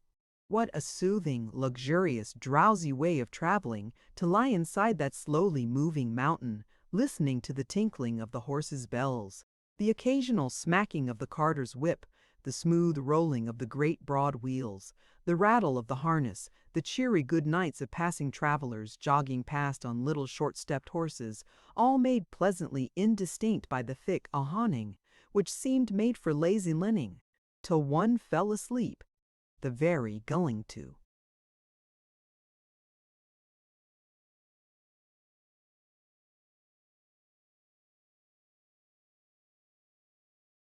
And slays the slow waking up and find a one you oneself staring, stinging to the breeze, steen on this with the sanity thing, forward for some sort forward mant, affordment to cold bright sky with the twite as countless stars, and downward the drivers the lantern and to memories of lengths. Think applicable quite, a more the tackable up at it, the up but the epithet.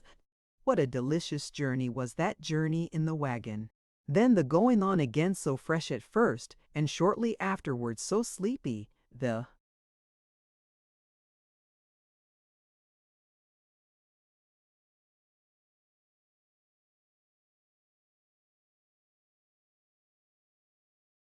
waking from a sound nap as the mail came dashing past like a highway comet, with gleaming lamps and rattling hoofs, and visions of a guard behind, standing up to keep his feet warm, and of a gentleman in a fur cap opening his eyes and looking wild and stupefied the stopping at the turnpike where the man was gone to bed, and knocking at the door until he answered with a smothered shout from under the bedclothes in the little room above, where the faint light was burning, and presently came down, night-tapped and sheeted, strayed turquoise into which I ought to get back.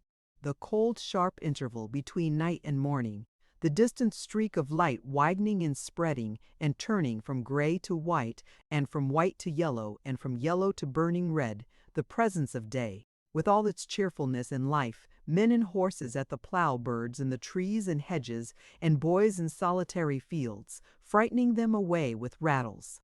The coming to a town, people busy in the markets, light carts and chaises round the tavern yard, tradesmen standing at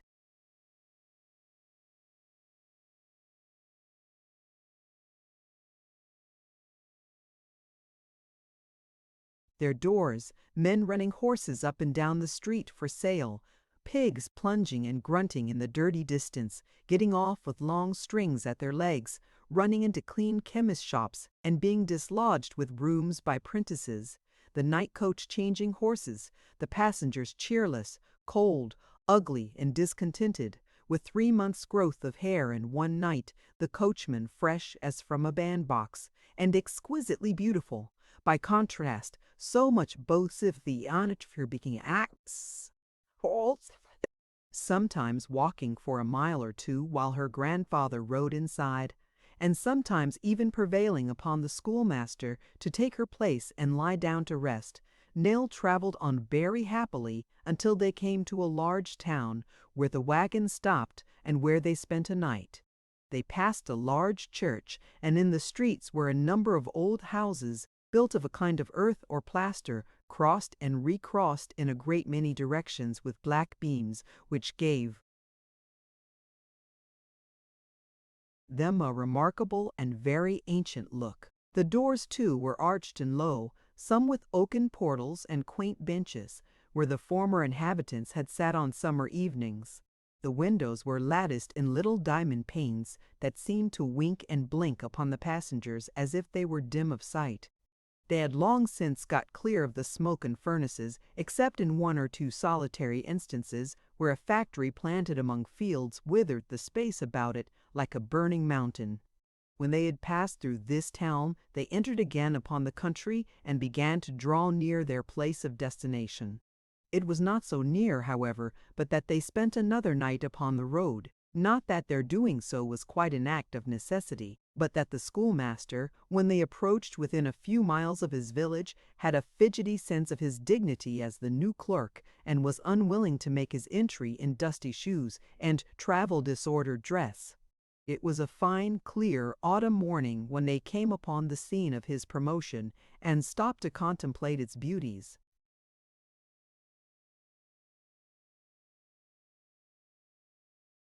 "See, here's the church," cried the delighted schoolmaster in a low voice, "and that old building close beside it is the schoolhouse. I'll be sworn.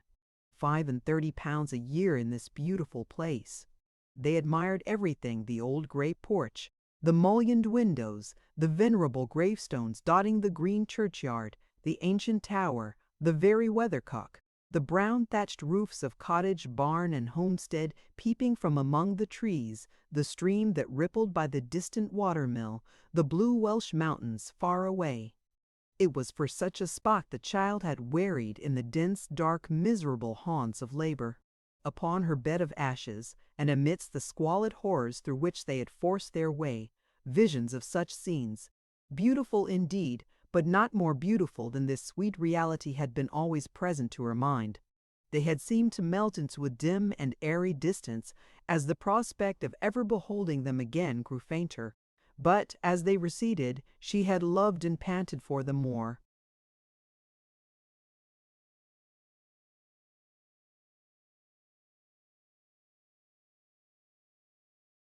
"I must leave you somewhere for a few minutes," said the schoolmaster, at length breaking the silence into which they had fallen in their gladness. "I have a letter to present and inquiries to make, you know. Where shall I take you?" "To the little inn yonder." "Let us wait here," rejoined Nell. "The gate is open. We will sit in a church porch till you come back." "A good place, too," said the schoolmaster, leading the way towards it, disencumbering himself of his portmanteau, and placing it on the stone seat. "Be sure that I come back with good news, and am not long gone." So the happy schoolmaster put on a brand new pair of gloves, which he had carried in a little parcel in his pocket all the way, and hurried off, full of ardor and excitement.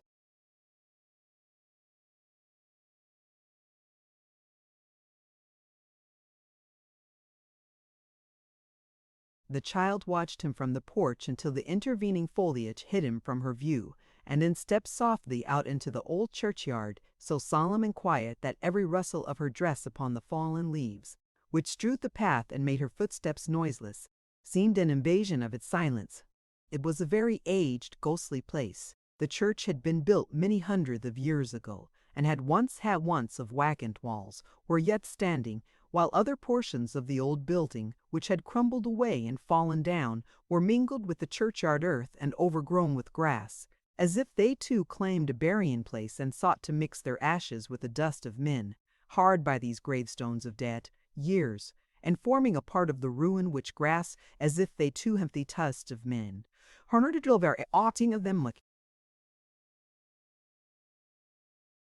Upon these tenements the attention of the child became exclusively riveted, she knew not why. The church, the ruin, the antiquated graves, had equal claims at least upon a stranger's thoughts, But from the moment when her eyes first rested on these two dwellings, she could turn to nothing else. Even when she had made the circuit of the enclosure and, returning to the porch, sat pensively waiting for their friend, she took her station where she could still look upon them, and felt as if fascinated towards that spot.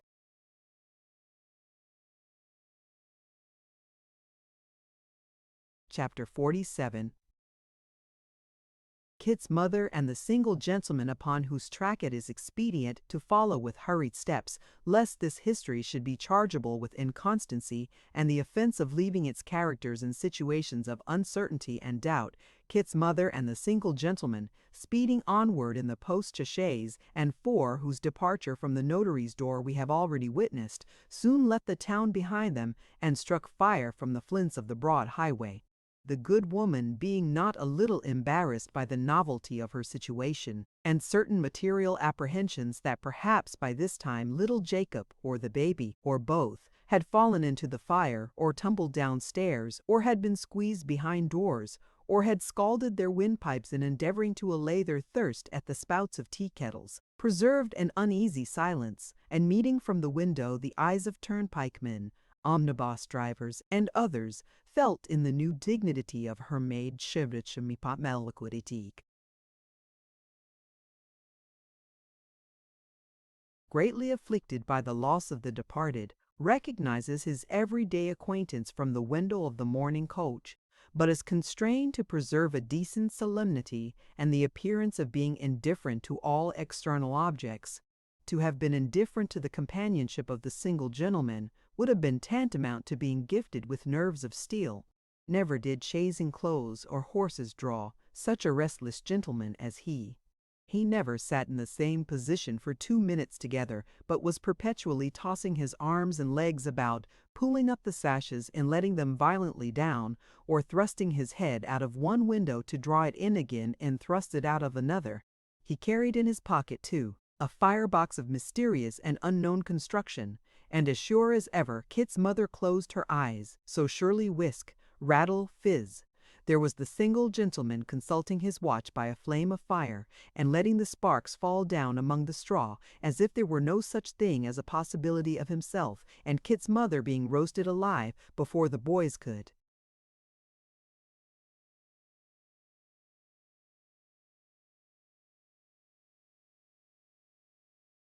Stop their horses. Whenever they halted to change, there he was out of the carriage without letting down the steps, bursting about the inn-yard like a lighted cracker, pulling out his watch by lamplight and forgetting to look at it before he put it up again, and in short committing so many extravagances that Kit's mother was quite afraid of him. Then, when the horses were to, in he came like a harlequin, and before they had gone a mile, out came the watch and the fire-box together, and Kit's mother as wide awake again, with no hope of a wink of sleep for that stage. "Are you comfortable?" the single gentleman would say after one of these exploits, turning sharply round. "Quite, sir, thank you." "Are you sure? Ain't you cold?"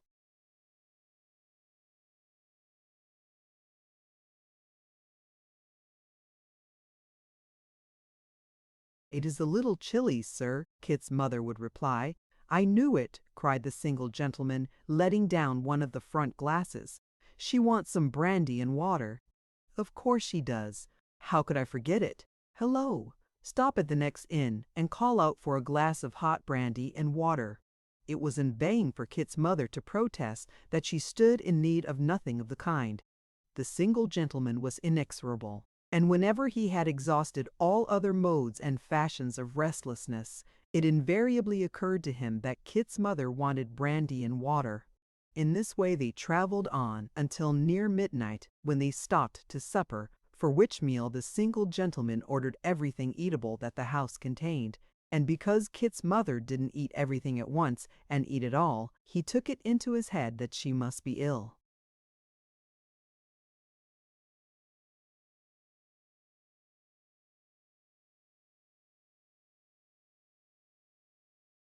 "You're faint," said the single gentleman, who did nothing himself but walk about the room.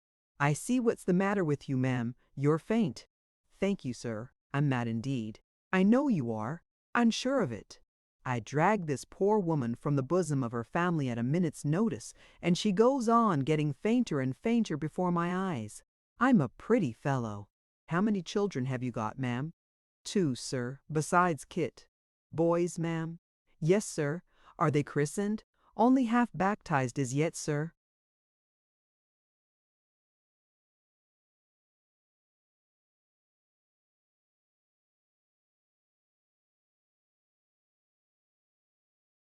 I'm godfather to both of 'em.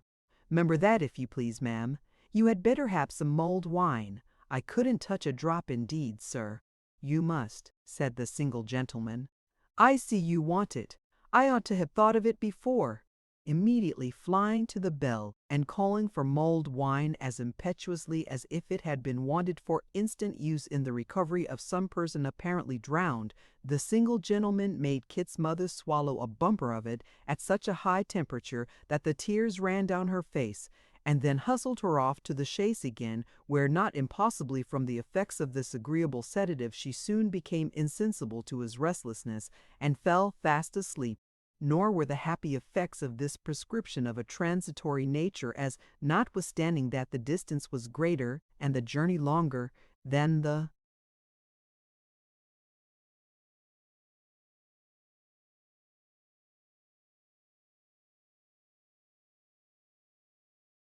single gentleman had anticipated, she did not awake until it was broad day and they were clattering over the pavement of a town. "This is the place," cried her companion, letting down all the glasses. "Drive to the waxwork." The boy on the wheeler touched his hat and setting spurs to his horse, to the end that they might go in brilliantly. All four broke into a smart canter and dashed through the streets with a noise that brought the good folks wondering to their doors and windows, and drowned the sober voices of the town clocks as they chimed out 8:30. They drove up to a door round which a crowd of persons were collected, and there stopped. "What's this?" said the single gentleman, thrusting out his head. "Is anything the matter here?" "A wedding, sir, a wedding!" cried several voices. "Hurrah!" The single gentleman, rather bewildered by finding himself the center of this noisy throng, alighted with the assistance of one of the postilions, and handed out Kit's mother, at sight of whom the populace cried out, "Here's another wedding!" and roared and leaped for joy. "The world is gone mad, I think," said the single gentleman, pressing through the concourse with his supposed bride. "Stand back here, will you, and let me knock." Anything that makes a noise is satisfactory to a crowd. A score of dirty hands were raised directly to knock for him, and seldom has a knocker of equal powers been made to produce more deafening sounds than this particular engine on the occasion in question. Having rendered these voluntary services, the throng modestly retired a little, preferring that the single gentleman should bear their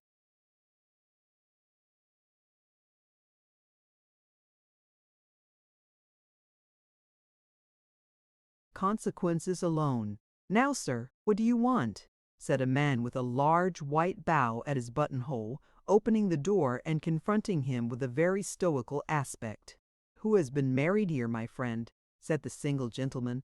"I have. You, and to whom in the devil's name? What right have you to ask?" returned the bridegroom, eyeing him from top to toe.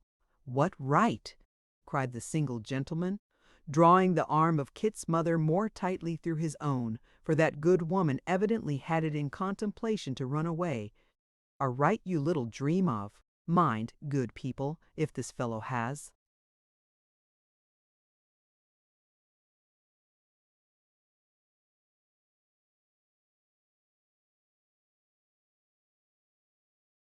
been marrying a minor tut-tut, that can't be. Where is the child you have here, my good fellow? You call her Nell. Where is she?" As he propounded this question, which Kit's mother echoed, somebody in a room near at hand uttered a great shriek, and a stout lady in a white dress came running to the door and supported herself upon the bridegroom's arm. "Where is she?" cried this lady. "What news have you brought me? What has become of her?" The single gentleman started back and gazed upon the face of the late Mrs. Jarley that morning, wedded to the philosophic George, to the eternal wrath and despair of Mr. Slum the poet, with looks of conflicting apprehension, disappointment, and incredulity.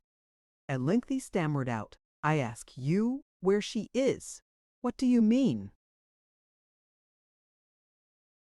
"Oh, sir," cried the bride, "if you have come here to do her any good, why weren't you here a week ago?" "She is not dead," said the person to whom she addressed herself, turning very pale. "No, not so bad as that." "I thank God," cried the single gentleman feebly. "Let me come in." They drew back to admit him, and when he had entered, closed the door. "You see in me, good people," he said, turning to the newly married couple, "one to whom life itself is not dearer than the two persons whom I seek. They would not know me. My features are strange to them. But if they, or either of them, are here, take this good woman with you, and let them see her first, for her they both know. If you deny them from any mistaken regard or fear for them, judge of my intentions by their recognition of this person as their old humble friend." "I always said it," cried the bride. "I knew she was not a common child."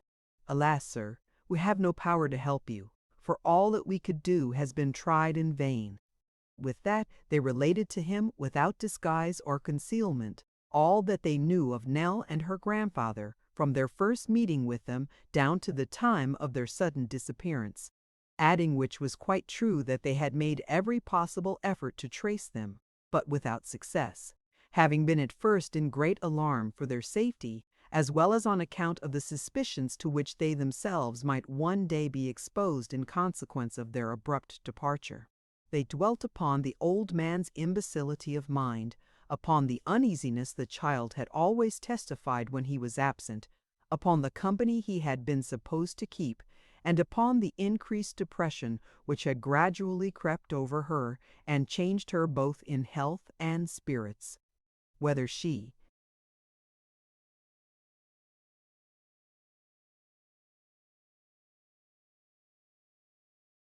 had missed the old man in the night, and knowing or conjecturing whither he had bent his steps, had gone in pursuit, or whether they had left the house together, they had no means of determining.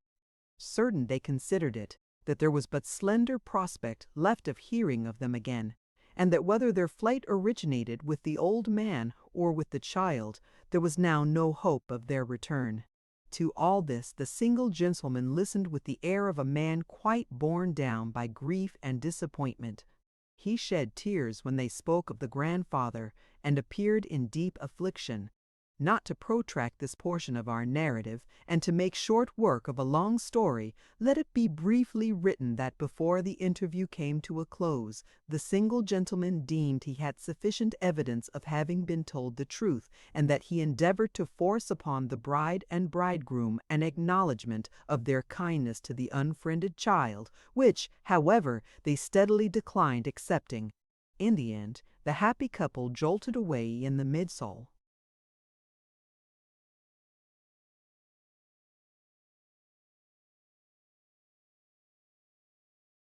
Caravan to spend their honeymoon in a country excursion, and the single gentleman and Kit's mother stood ruefully before their carriage door. "Where shall we drive you, sir?" said the postboy. "You may drive me," said the single gentleman, "to the—" he was not going to add inn, but he added it for the sake of Kit's mother, and to the inn they went. Rumors had already got abroad that the little girl who used to show the waxwork was the child of great people who had been stolen from her parents in infancy and had only just been traced. Opinion was divided whether she was the daughter of a prince, a duke, an earl, a viscount, or a baron, but all agreed upon the main fact, and that the single gentleman was her father, and all bent forward to catch a glimpse, though it were only of the tip of his noble nose, as he rode away desponding in his 4-horse chaise. What would he have given to know? And what sorrow would have been saved if he had only known that at that moment both child and grandfather were seated in the old church porch, patiently awaiting the schoolmaster's return.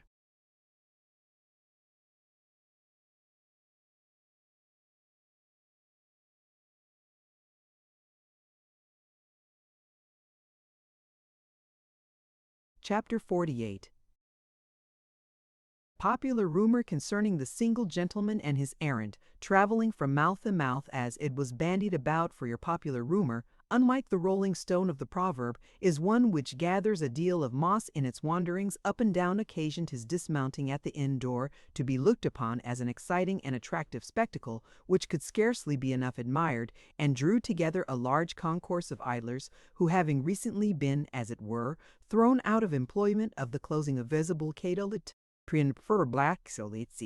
not at all participating in the general sensation, but wearing the depressed and wearied look of one who sought to meditate on his disappointment in silence and privacy, the single gentleman alighted, and handed out Kit's mother with a gloomy politeness which impressed the lookers-on extremely.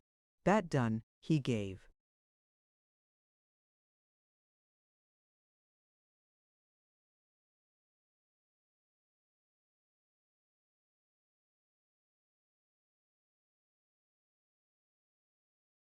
her his arm, and escorted her into the house, while several active waiters ran on before as a skirmishing party, to clear the way and to show the room which was ready for their reception. "Any room will do," said the single gentleman. "Let it be near at hand, that's all. Close here, sir, if you please to walk this way." "Would the gentleman like this room?" said a voice, as a little out of the way door at the foot of the well staircase flew briskly open and a head popped out. "He's quite welcome to it. He's as welcome as flowers in May, or coals at Christmas. Would you like this room, sir? Honor me by walking in. Do me the favor, pray." "Goodness gracious me!" cried Kit's mother, falling back in extreme surprise. "Only think of this!"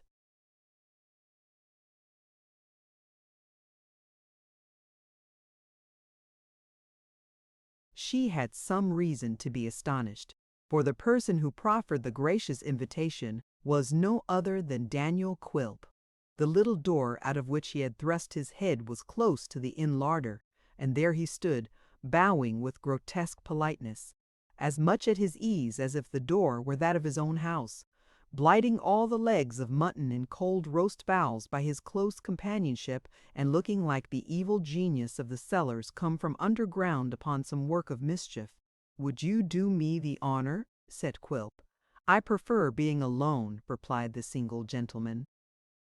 "Oh," said Quilp, and with that he darted in again with one jerk and clacked the little door to, like a figure in a Dutch clock when the hour strikes. "Why, it was only last night, sir," whispered Kit's mother, "that I left him in." "Little Bethel, indeed," said her fellow passenger. "When did that person come here, waiter?"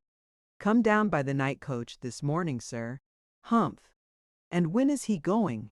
"Can't say, sir. Really, when the chambermaid asked him just now if he should want a bed, sir, he first made faces at her, and then wanted to kiss her."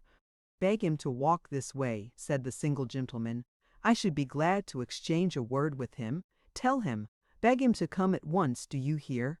The man stared on receiving these instructions, for the single gentleman had not only displayed as much astonishment as Kit's mother at sight of the dwarf, but, standing in no fear of him, had been at less pains to conceal his dislike, and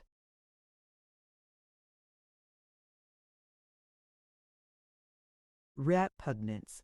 He departed on his errand, however, and immediately returned, ushering in its object.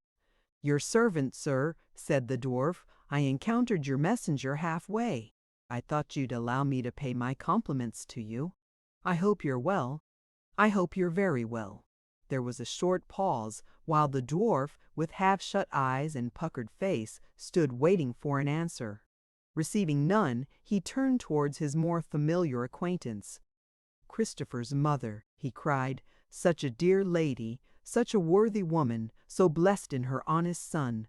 How is Christopher's mother? Have change of air and scene improved her? Her little family, too, And Christopher? Do they thrive? Do they flourish? Are they growing into worthy citizens, eh?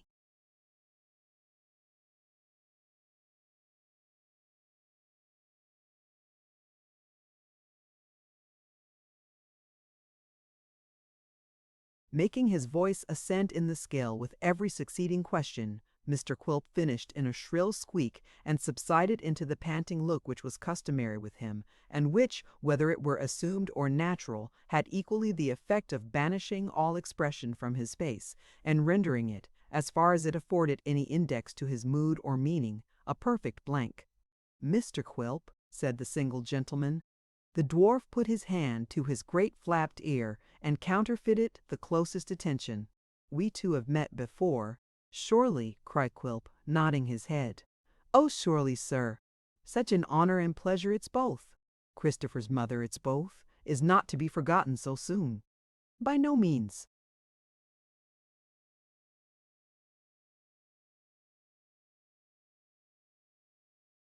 "You may remember that the day I arrived in London and found the house to which I drove empty and deserted, I was directed by some of the neighbors to you and waited upon you without stopping for rest or refreshment? How precipitate that was, and yet what an earnest and vigorous measure," said Quilp, conferring with himself, in imitation of his friend Mr. Sampson Brass. "I found," said the single gentleman, "you most unaccountably in possession of everything that had so recently belonged to another man, and that other man, who up to the time of your entering upon his property had been looked upon as affluent, reduced to sudden beggary, and driven from house and home." "We had warrant for what we did, my good sir," rejoined Quilp. "We had our warrant. Don't say driven either. He went of his own accord, vanished in the night, sir."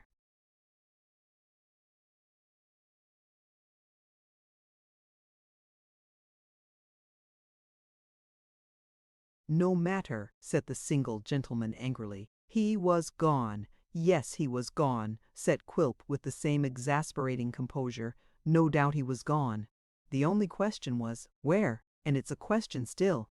"Now, what am I to think," said the single gentleman sternly regarding him, "of you, who plainly indisposed to give me any information, then, nay, obviously holding back, and sheltering yourself with all kinds of cunning, trickery, and evasion are dogging my footsteps now?" "I dogging!" cried Quilp. "Why are you not?" returned his questioner, fretted into a state of the utmost irritation. "Were you not a few hours since 60 miles off and in the chapel to which this good woman goes to say her prayers?" "She was there too, I think," said Quilp, still perfectly unmoved. "I might say, if I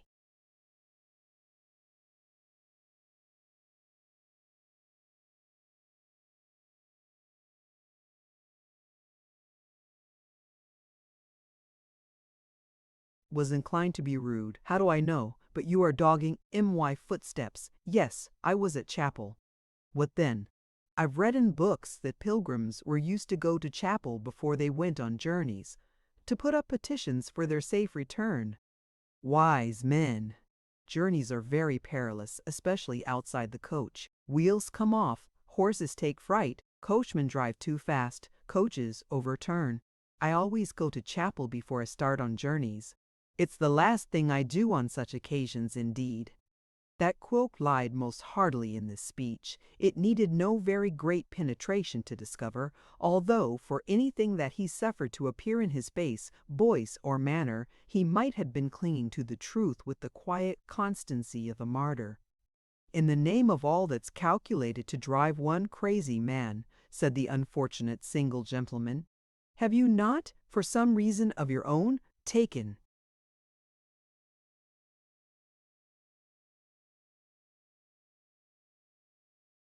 upon yourself my errand? Don't you know with what object I have come here? And if you do know, can you throw no light upon it?" "You think I'm a conjuror, sir," replied Quilp, shrugging up his shoulders. "If I was, I should tell my own fortune and make it." "Ah! We have said all we need say, I see," returned the other, throwing himself impatiently upon a sofa. "Pray leave us, if you please." "Willingly," returned Quilp, "most willingly." Christopher's mother, my good soul, farewell. A pleasant journey back, sir. Ahem. With these parting words, and with a grin upon his features altogether indescribable, but which seemed to be compounded of every monstrous grimace of which men or monkeys are capable, the dwarf slowly retreated and closed the door behind him.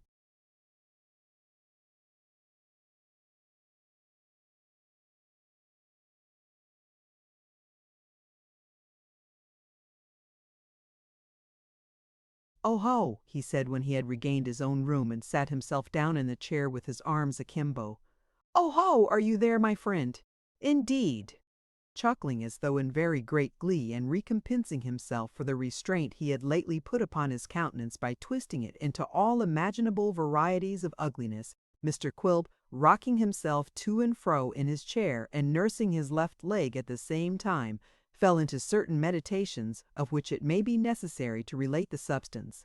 First, he reviewed the circumstances which had led to his repairing to that spot, which were briefly these. Dropping in at Mr. Sampson Brass's office on the previous evening, in the absence of that gentleman and his learned sister, he had lighted upon Mr. Swiveller, who chanced at the moment to be sprinkling a glass of warm gin and water on the dust of the law, and to be moistening his clay, as the phrase goes, rather copiously. But as clay in the abstract, when too much moistened, becomes of a weak and uncertain consistency, breaking down in unexpected places, retaining impressions but faintly, and preserving no strength or steadiness of character, so Mr. Swiveller's clay, having imbibed a considerable quantity of moisture, was in a very loose and slippery state, insomuch that the various ideas impressed upon it were fast losing their distinctive character and running into each other. It is not uncommon for human clay in this condition to value itself above all things upon its great prudence and sagacity, and Mr. Swiveller, especially prizing himself upon these qualities, took occasion to remark that he had made strange discoveries in connection with the single gentleman who lodged above, which he had determined to keep within his own bosom, and which neither tortures nor cajolery should ever induce him to reveal. Of this determination Mr. Quilp expressed his high approval, and setting himself in the same breath to goad Mr. Swiveller on to further hints, soon made out that the single gentleman had been seen in communication with Kit, and that this was the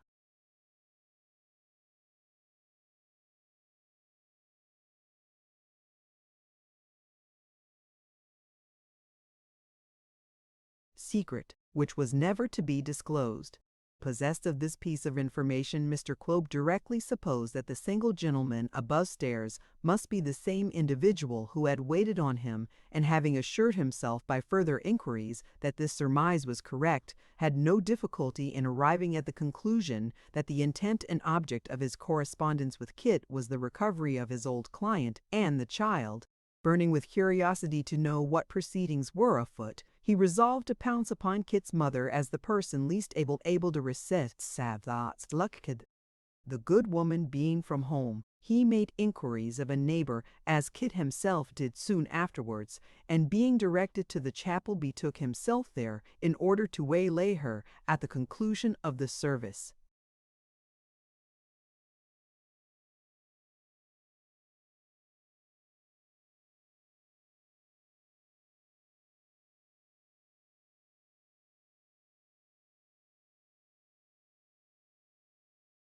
He had not sat in the chapel more than a quarter of an hour, and with his eyes piously fixed upon the ceiling was chuckling inwardly over the joke of his being there at all, when Kit himself appeared. Watchful as a lynx, one glance showed the dwarf that he had come on business. Absorbed in appearance, as we have seen, and feigning a profound abstraction, he noted every circumstance of his behavior, and when he withdrew with his family, shot out after him. In fine, he traced them to the notary's house, learnt the destination of the carriage from one of the postilions, and knowing that a fast night coach started for the same place at the very hour which was on the point of striking, from a street hard by darted round to the coach office without more ado, and took his seat upon the roof. After passing and repassing the carriage on the road, and being passed and repassed by it sundry times in the course of the night, according as their stoppages were longer or shorter, or their rate of date, The irate Quilp kept the chaise in sight, mingled with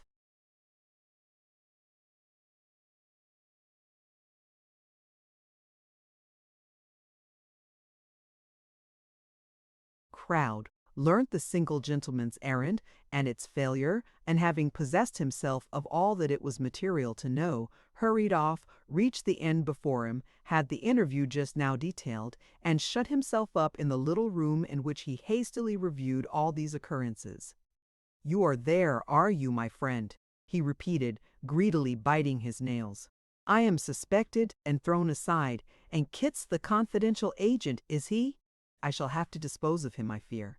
If we'd come up with them this morning," he continued after a thoughtful pause, "I was ready to prove a pretty good claim. I could have made my profit. But for these canting hypocrites, the lad and his mother, I could get this fiery gentleman as comfortably into my net as our old friend, our mutual friend, ha, ha, and chubby, rosy Nell.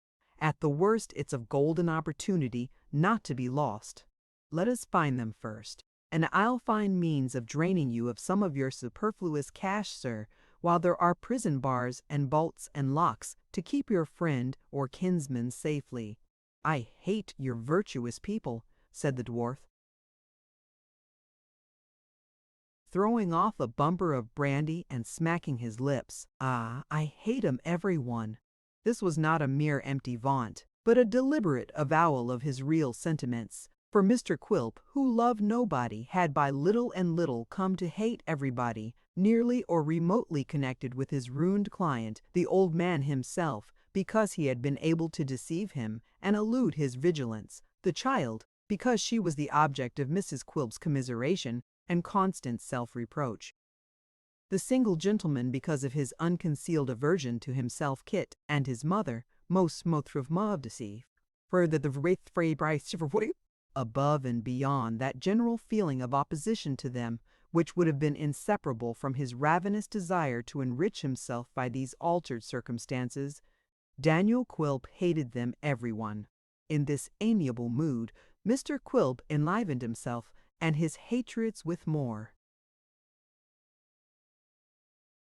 brandy, and then changing his quarters, withdrew to an obscure alehouse, under cover of which seclusion he instituted all possible inquiries that might lead to the discovery of the old man and his grandchild. But all was in vain. Not the slightest trace or clue could be obtained. They had left the town by night. No one had seen them go. No one had met them on the road. The driver of no coach, cart, or wagon had seen any travelers answering their description. Nobody had fallen in with them or heard of them. Convinced at last that for the present all such attempts were hopeless, he appointed 2 or 3 scouts, with promises of large rewards in case of their forwarding him any intelligence, and returned to London by next day's coach. It was some gratification to Mr. Quilp to find, as he took his place upon the roof, that Kit's mother was alone inside, from which circumstance he derived in the course of the journey much cheerfulness of spirit, inasmuch as her solitary condition enabled him to terrify her with many extraordinary annoyances, such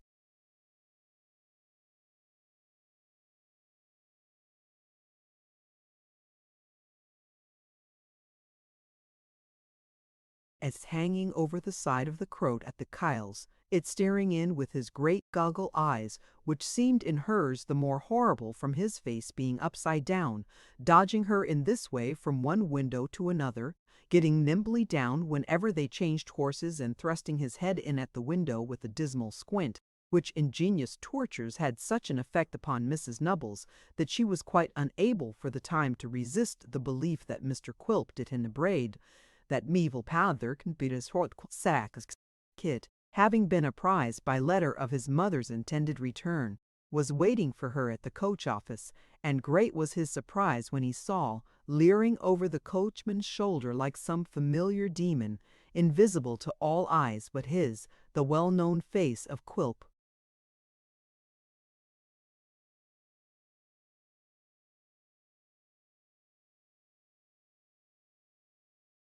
"How are you, Christopher?" croaked the dwarf from the coach top. "All right, Christopher. Mother's inside. "Why, how did he come here, mother?" whispered Kit. "I don't know how he came or why, my dear," rejoined Mrs. Nubbles, dismounting with her son's assistance, "but he has been a terrifying of me out of my 7 senses all this blessed day." "He has?" cried Kit. "You wouldn't believe it that you wouldn't," replied his mother. "But don't say a word to him, for I really don't believe he's human. Hush! Don't turn round as if I was talking of him. But he's a-squinting at me now in the full blaze of the coach lamp. Quite awful." In spite of his mother's injunction, Kit turned sharply round to look. Mr. Quilp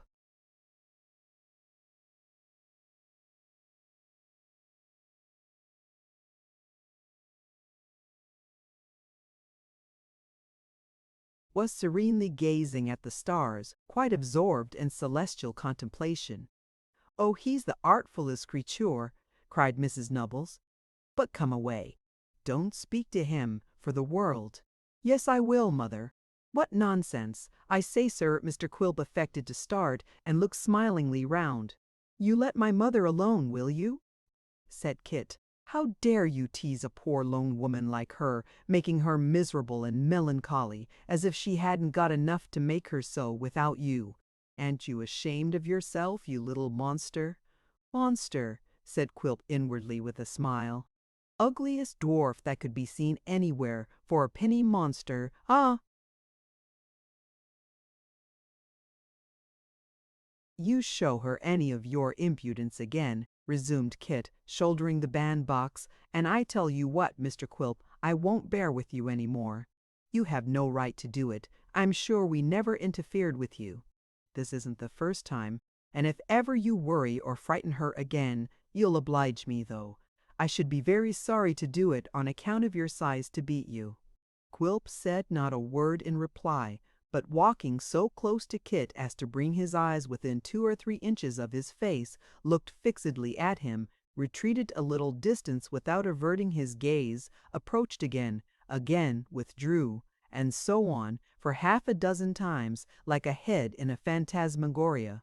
Kit stood his ground as if in expectation of an immediate assault, but finding that nothing came of these gestures, snapped his fingers and walked away, his mother dragging him off as fast as she could, and, even in the midst of his news of little Jacob and the baby, looking anxiously over her shoulder to see if Quilp were following.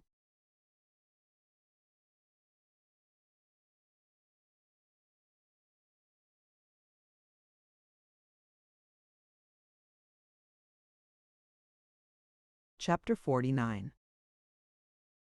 Kit's mother might have spared herself the trouble of looking back so often, for nothing was further from Mr. Quilp's thoughts than any intention of pursuing her and her son, or renewing the quarrel with which they had parted.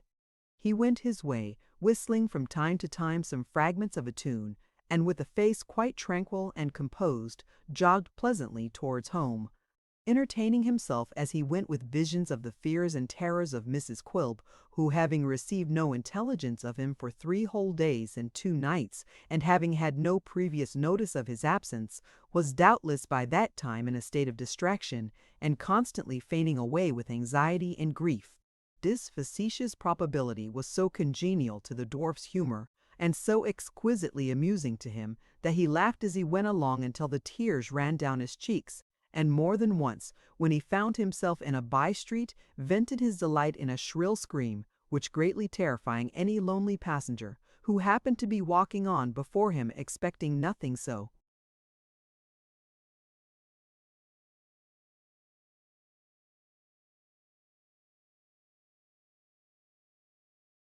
Little increased his mirth, and made him remarkably cheerful and light-hearted.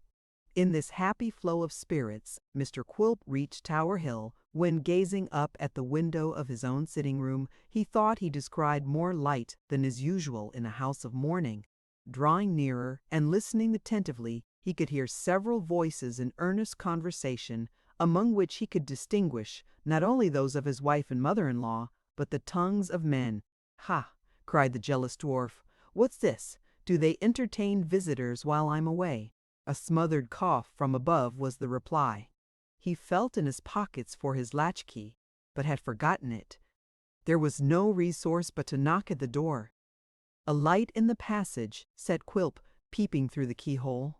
"A very soft knock, and by your leave, my lady, I may yet steal upon you unawares. So ho."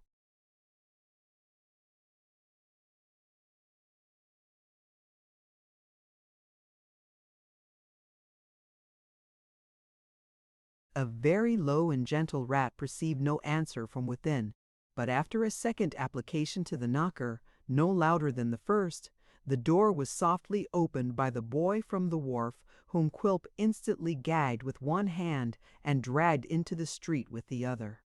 "You'll throttle me, master," whispered the boy. "Let go, will you?" "Who's upstairs, you dog?" retorted Quilp in the same tone. "Tell me, and don't speak above your breath, or I'll choke you in good earnest." The boy could only point to the window and reply with a stifled giggle, expressive of such intense enjoyment that Quilp clutched him by the throat and might have carried his threat into execution, or at least have made very good progress towards that end, but for the boy's nimbly extricating himself from his grasp and fortifying himself behind the nearest post, at which, after some fruitless attempts to catch him by the hair of the head, his master was obliged to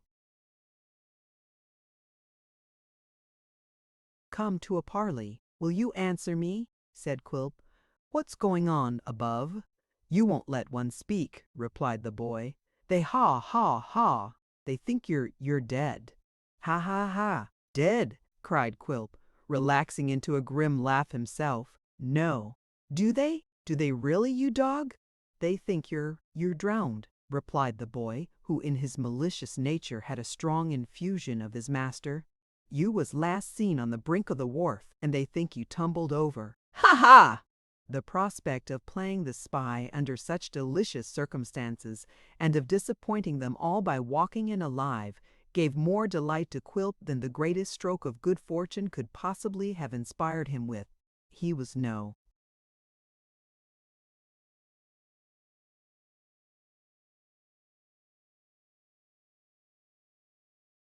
less tickled than his hopeful assistant, and they both stood for some seconds, grinning and gasping and wagging their heads at each other, on either side of the post, like an unmatchable pair of Chinese idols.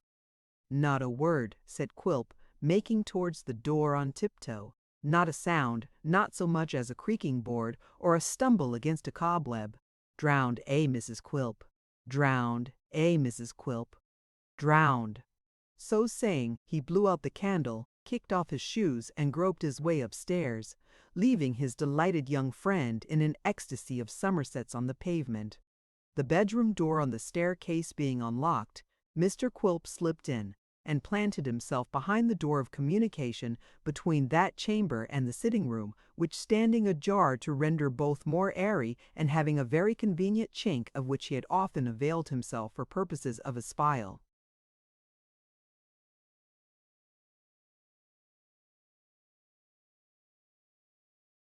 And had indeed enlarged with his pocket-knife, enabled him not only to hear, but to see distinctly what was passing. Applying his eye to this convenient place, he descried Mr. Brass seated at the table with pen, ink, and paper, and the case bottle of rum, his own particular Jamaica, convenient to his hand, with hot water, fragrant lemons, white lump sugar, and all things fitting, from which choice materials Samson, by no means insensible to their claims upon his attention, had compounded a mighty glass of punch reeking hot, which he was at that very moment stirring up with a teaspoon. "Gute Krebsens breakfast. Brussels could the bead bullocks." At the same table, with both her elbows upon it, was Mrs. Jennywan, no longer sipping other people's punch feloniously with teaspoons, but taking deep draughts from a jorum of her own, while her daughter, not exactly with ashes on her head or sackcloth on her back, but preserving a very decent and becoming appearance of sorrow, nevertheless, was reclining in an easy-chair and soothing her grief with a smaller allowance of the same glib liquid. There were also present a couple of waterside men, bearing between them certain machines called drags. Even these fellows were accommodated with a stiff glass apiece, and as they drank with a great relish, and were naturally of a red-nosed, pimple-faced convivial look, their presence rather increased than detracted from that decided appearance of comfort, which was the great characteristic of the party. "If I could poison that dear old lady's rum and water," murmured Quilp, "I'd die happy." "Ah," said Mr. Brass, breaking the silence and raising his eyes to the ceiling with a sigh. "Who knows but he may be looking down upon us now? Who knows but he may be surveying of us from somewheres or another, and—"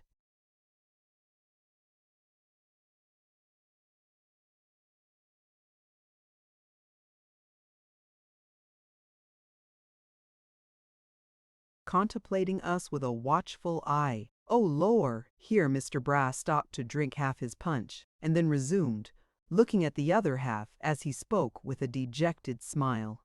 "I can almost fancy," said the lawyer, shaking his head, "that I see his eye glistening down at the very bottom of my liquor. When shall we look upon his like again? Never, never! One minute we are here, holding his tumbler before his eyes. The next we are there, gulping down its contents and striking himself emphatically a little below the chest in the silent tomb. To think that I should be drinking his very rum! It seems like a dream." With the view, no doubt, of testing the reality of his position, Mr. Brass pushed his tumbler as he spoke towards Mrs. Genuine for the purpose of being replenished, and turned towards the attendant mariners.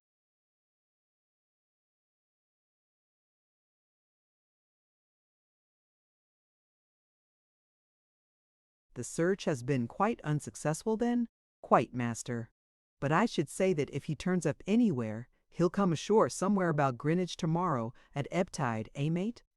The other gentleman assented, observing that he was expected at the hospital, and that several pensioners would be ready to receive him whenever he arrived. "Then we have nothing for it but resignation," said Mr. Brass. "Nothing but resignation and expectation. It would be a comfort to have his body. It would be a dreary comfort." "Oh, beyond a doubt," assented Mrs. Genuine hastily. "If we once had that, we should be quite sure." "With regard to the descriptive advertisement," said Sampson Brass, taking up his pen, "it is a melancholy pleasure to recall his traits. Respecting his legs now?"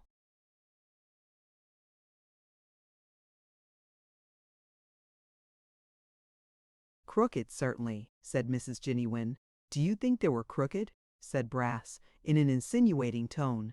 "I think I see them now coming up the street very wide apart in nankeen pantaloons, a little shrunk and without straps. Ah! What a vale of tears we live in. Do we say crooked?" "I think they were a little so," observed Mrs. Quilp with a sob. "Legs crooked," said Brass, writing as he spoke. "Large head, short body, legs crooked, very crooked," suggested Mrs. Genuine. "We'll not say very crooked, ma'am," said Brass piously. "Let us not bear hard upon the weaknesses of the deceased. He is gone, ma'am, to where his legs will never come in question. We will content ourselves with crooked, Mrs. Genuine." "I thought you wanted the truth," said the old lady, "that's all."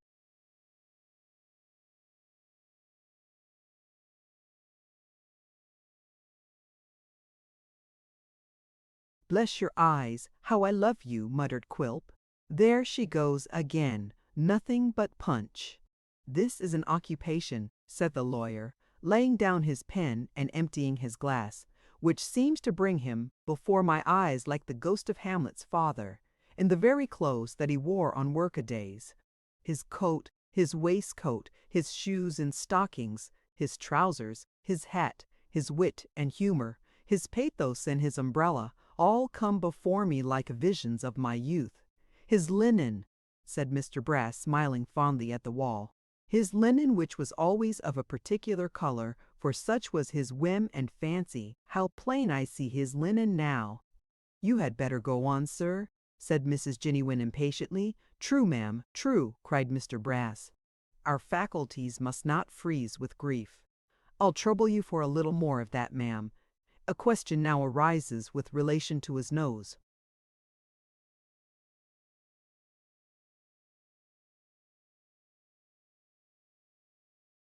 "Flat," said Mrs. Genuine. "Aquiline," cried Quilp. thrusting in his head and striking the feature with his fist. "Aquiline, you hag! Do you see it? Do you call this flat? Do you?" "Eh?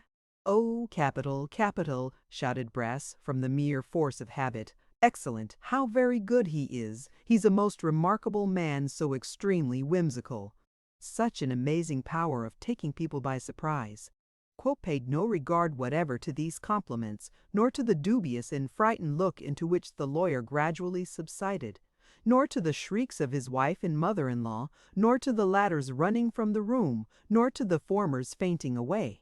Keeping his eye fixed on Samson Brass, he walked up to the table, and beginning with his glass, drank off the contents and went regularly round until he had emptied the other two, when he seized the case bottle and, hugging it under his arm, surveyed him with the most extraordinary leer. "Not yet, Samson," said Quilp. "Not just yet. Oh, very good indeed," cried Brass, recovering his spirits a little. "Ha ha ha! Oh, exceedingly good. There's not another man alive who could carry it off like that. A most difficult position to carry off. But he has such a flow of good humor, such an amazing flow." "Good night," said the dwarf, nodding expressively. "Good night, sir. Good night," cried the lawyer, retreating backwards towards the door. "This is a joyful occasion indeed, extremely joyful. Ha ha ha! Oh, very rich indeed, remarkably so." Waiting until Mr. Brass's ejaculations died away in the distance, for he continued to pour them out all the way downstairs, Quilp advanced towards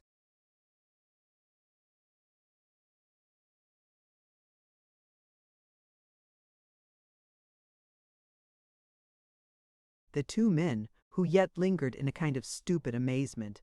"Have you been dragging the river all day, gentlemen?" said the dwarf, holding the door open with great politeness. "And yesterday too, master.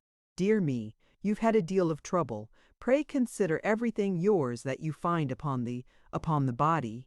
Good night." The men looked at each other, but had evidently no inclination to argue the point just then, and shuffled out of the room. The speedy clearance effected, Quilp locked the doors, and still embracing the case bottle with shrugged-up shoulders and folded arms, stood looking at his insensible wife like a dismounted nightmare.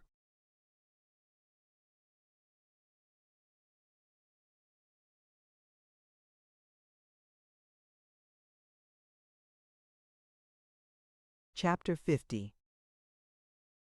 Matrimonial differences are usually discussed by the parties concerned in the form of dialogue, in which the lady bears at least her full half-share. Those of Mr. and Mrs. Quilp, however, were an exception to the general rule, the remarks which they occasioned being limited to a long soliloquy on the part of the gentleman, with perhaps a few deprecatory observations from the lady, not extending beyond a trembling monosyllable uttered at long intervals, and in a very submissive and humble tone. On the present occasion, Mrs. Quilp did not for a long time venture even on this gentle defence, but when she had recovered from her fainting fit, sat in the tearful silence, meekly listening to the reproaches of her lord and master. Of these Mr. Quilp delivered himself with the utmost animation and rapidity, and with so many distortions of limb and feature, that even his wife, although tolerably well accustomed to his proficiency in these respects, was well nigh beside herself with alarm. But the Jamaica rum, and the joy of having occasioned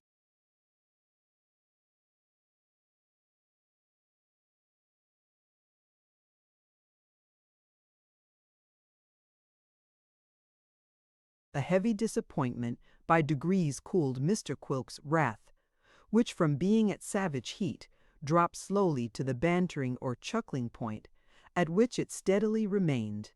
"So you thought I was dead and gone, did you?" said Quilp. "You thought you were a widow, eh? Ah, ha, ha, you jade." "Indeed, Quilp," returned his wife. "I'm very sorry. Who doubts it?" cried the dwarf. "You very sorry? To be sure you are. Who doubts that you're very sorry?" "I don't mean sorry that you have come home again alive and well," said his wife, "but sorry that I should have been led into such a belief. I am glad to see you, Quilp. Indeed I am." In truth, Mrs. Quilp did seem a great deal more glad to behold her lord than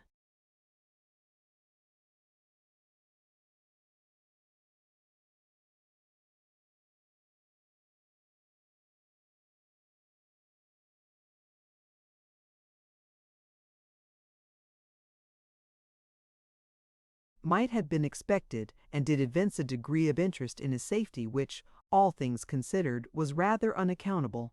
Upon Quilp, however, this circumstance made no impression, farther than as it moved him to snap his fingers close to his wife's eyes with divers grins of triumph and derision. "How could you go away so long without saying a word to me or letting me hear of you or know anything about you?" asked the poor little woman, sobbing. "How could you be so cruel, Quilp? How could I be so cruel?" "Cruel!" cried the dwarf, "because I was in the humor. I'm in the humor now. I shall be cruel when I like. I'm going away again. Not again. Yes, again. I'm going away now. I'm off directly. I mean to go and live wherever the fancy seizes me, at the wharf, at the counting house, and be a jolly bachelor."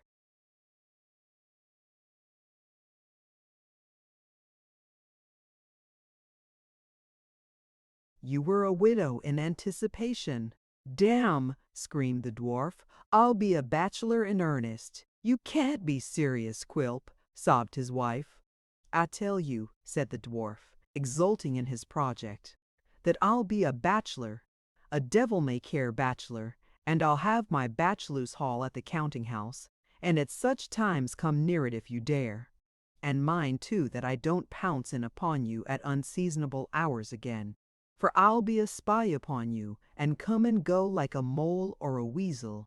Tom Scott. Where's Tom Scott?" "Here I am, master," cried the voice of the boy as Quilp threw up the window. "Wait there, you dog," returned the dwarf, "to carry a bachelor's portmanteau. Pack it up, Mrs. Quilp. Knock up the dear old lady to help. Knock her up. Hullo there! Hullo!"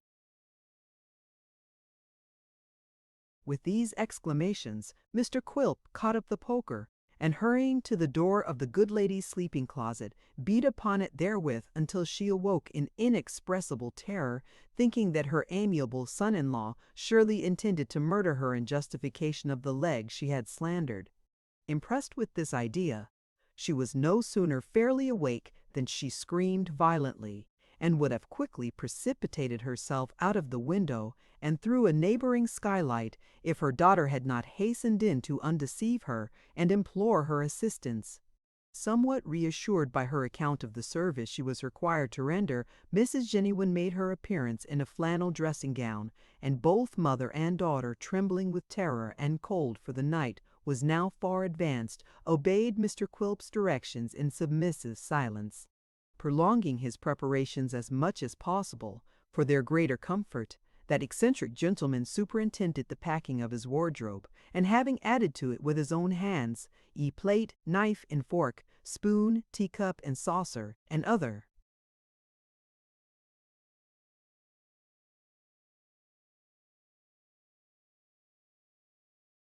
small household matters of that nature, strapped up the portmanteau, took it on his shoulders, and actually marched off without another word, and with the case bottle which he had never once put down still tightly clasped under his arm, consigning his heavier burden to the care of Tom Scott when he reached the street, taking a dram from the bottle for his own encouragement, and giving the boy a rap on the head with it as a small taste for himself. Quilp very deliberately led the way to the wharf, and reached it at between 3:30. "Snug," said Quilp, when he had groped his way to the wooden counting-house and opened the door with a key he carried about with him. "Beautifully snug. Call me at 8, you dog." With no more formal leave-taking or explanation, he clutched the portmanteau, shut the door on his attendant, and climbing on the desk and rolling himself up.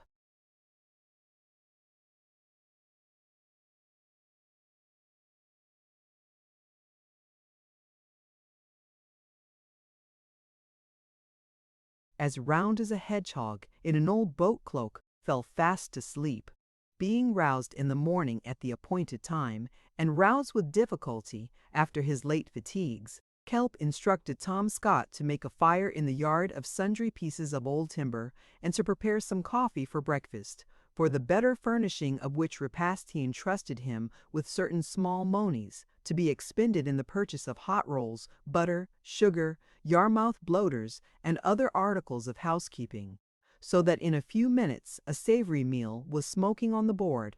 With this substantial comfort the dwarf regaled himself to his heart's content, and being highly satisfied with this free and gipsy mode of life, which he had often meditated, as offering, whenever he chose to avail himself of it, an agreeable freedom from the restraints of matrimony, and a choice means of keeping Mrs. Quilp and her mother in a state of incessant agitation and suspense, bestirred himself to improve his retreat, and render it more commodious and comfortable.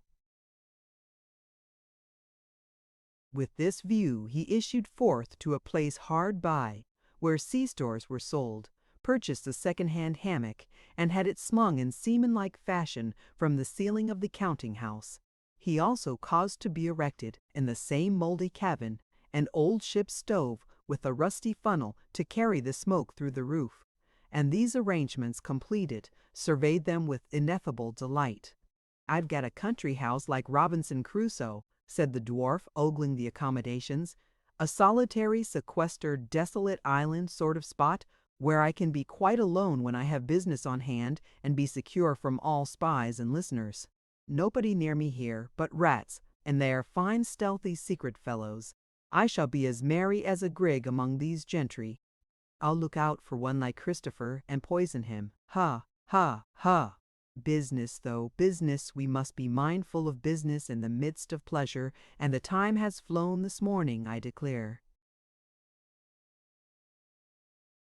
Enjoining Tom Scott to await his return, and not to stead upon his head, or throw a somerset, or so much as walk upon his hands meanwhile, on pain of lingering torments, the dwarf threw himself into a boat, and crossing to the other side of the river, and then speeding away on foot, reached Mr. Swiveller's usual house of entertainment in Bizet Marks, just as that gentleman sat down alone to dinner in its dusky parlour.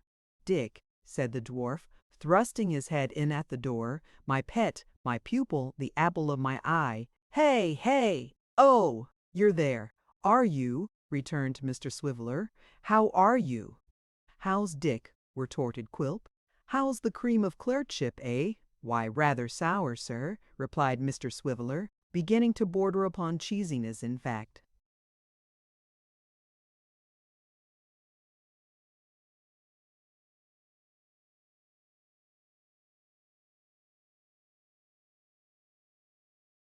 "What's the matter?" said the dwarf, advancing. "Has Sally proved unkind? Of all the girls that are so smart there's none like, Dick?" "Certainly not," replied Mr. Swiveller, eating his dinner with great gravity. "None like her. She's the sphinx of private life, is Sally B." "You're out of spirits," said Quilp, drawing up a chair. "What's the matter?" "The law don't agree with me," returned Dick. "It isn't moist enough, and there's too much confinement. I have been thinking of running away." "Bah!" said the dwarf. "Where would you run to, Dick?" "I don't know," returned Mr. Swiveller. "Towards Highgate, I suppose. Perhaps the bells might strike up turn again, Swiveller, Lord Mayor of London. Whittington's name was Dick. I wish cats were scarcer."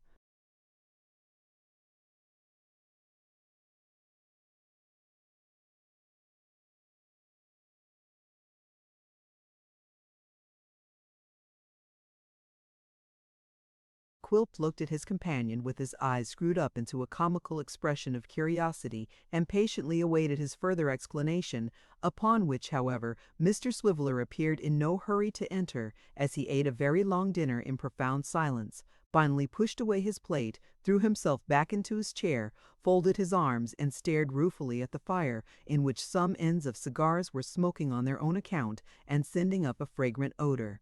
"Perhaps you'd like a bit of cake," said Dick, at last turning to the dwarf. "You're quite welcome to it. You ought to be, for it's of your making."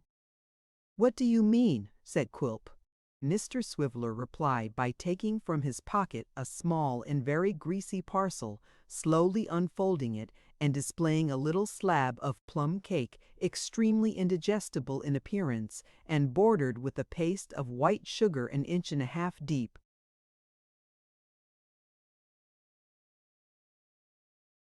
"What should you say this was?" demanded Mr. Swiveller. "It looks like bride cake," replied the dwarf, grinning. "And whose should you say it was?" inquired Mr. Swiveller, rubbing the pastry against his nose with a dreadful calmness. "Whose?" "Not yes," said Dick. "The same. You needn't mention her name." "There's no such name now. Her name is Cheggs now, Sophie Cheggs. Yet loved I as man never loved that hadn't wooden legs. And my heart is breaking for the love of Sophie Cheggs." With this extemporary adaptation of a popular ballad to the distressing circumstances of his own case, Mr. Swiveller folded up the parcel again, beat it very flat between the palms of his hands, thrust it into his breast, buttoned his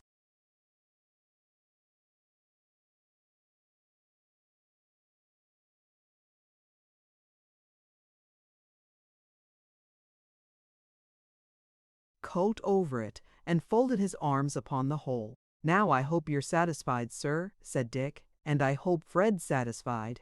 You went partners in the mischief, and I hope you like it. This is the triumph I was to have, is it? It's like the old country dance of that name, where there are two gentlemen to one lady, and one has her and the other hasn't, but comes limping up behind to make out the figure. But it's destiny, and mine's a crusher." Disguising his secret joy in Mr. Swiveller's defeat, Daniel Quilp adopted the surest means of soothing him by ringing the bell and ordering in a supply of rosy wine, that is to say, of its usual representative, which he put about with great alacrity, calling upon Mr. Swiveller to pledge him in various toasts, derisive of Cheggs, and eulogistic of the happiness of single men. Such was their impression on Mr. Swiveller, coupled with the reflection that no man could oppose his destiny, that in a very short space of time his spirits rose surprisingly.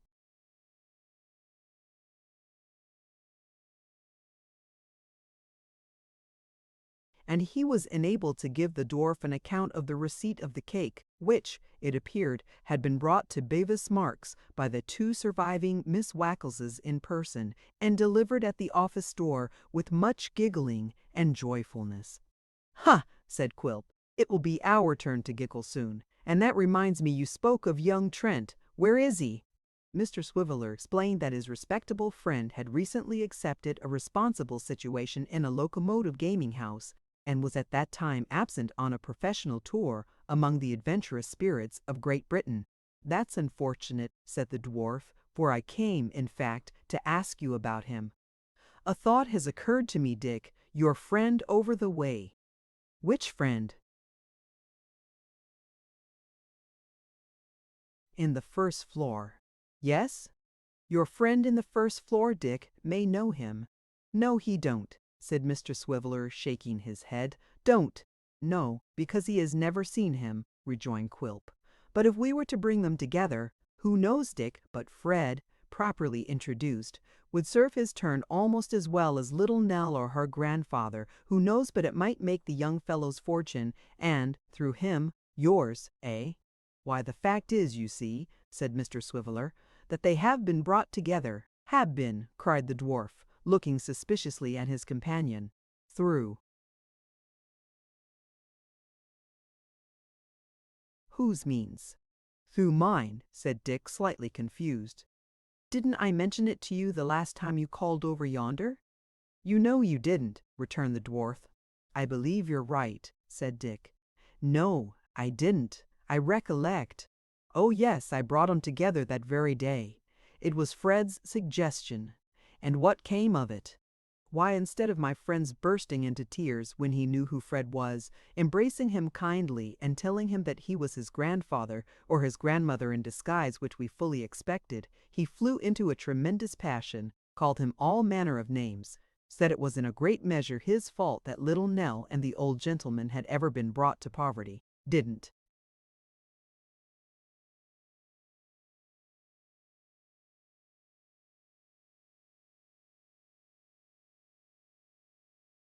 Hinted our taking anything to drink, and in short rather turned us out of the room than otherwise. "That's strange," said the dwarf, musing. "So we remarked to each other at the time," returned Dick coolly, "but quite true." Quilp was plainly staggered by this intelligence, over which he brooded for some time in moody silence, often raising his eyes to Mr. Swiveller's face and sharply scanning its expression. As he could read in it, however, no additional information or anything to lead him to believe he had spoken falsely, and as Mr. Swiveller, left to his own meditations, sighed deeply, and was evidently growing maudlin on the subject of Mrs. Cheggs, the dwarf soon broke up the conference and took his departure, leaving the bereaved one to his melancholy ruminations. "Had been brought together, eh?" said the dwarf as he walked the streets alone. "My friend has stolen a march upon me. It led him to nothing, and therefore is no great matter, save in the intention. I'm glad he has lost his mistress. Ha ha! The blockhead mustn't leave the law at present. I'm sure of him where he is, whenever I want him for my own purposes, and, besides, he's a good unconscious spy on brass, and tells in his cups all that he sees and hears. You're useful to me, Dick, and cost nothing but a little treating now and then. I am not sure that it may not be worth while before long to take credit with the stranger, Dick, by discovering your designs upon the child, but for the present we'll remain the best friends in the world, with your good leave." Pursuing these thoughts, and gasping as he went along, after his own peculiar fashion, Mr. Quilp once more crossed the Thames, and shut himself up in his bachelor's hall, which, by reason of its newly erected chimney, depositing the smoke inside the room, and carrying none of it off, was not quite so agreeable as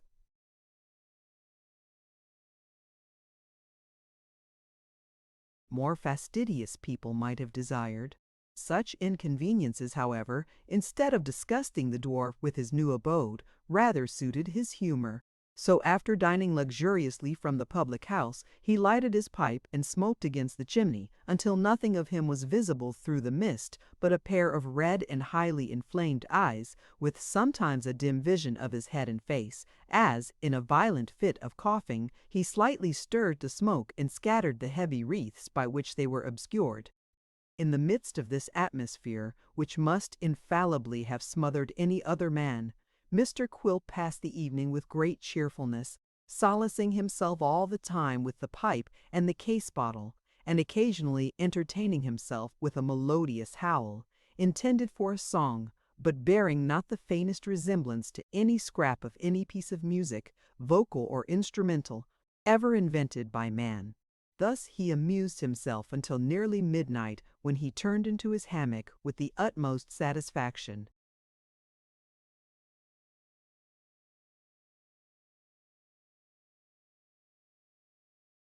The first sound that met his ears in the morning as he half opened his eyes, and, finding himself so unusually near the ceiling, entertained a drowsy idea that he must have been transformed into a fly or bluebottle in the course of the night, was that of a stifled sobbing and weeping in the room.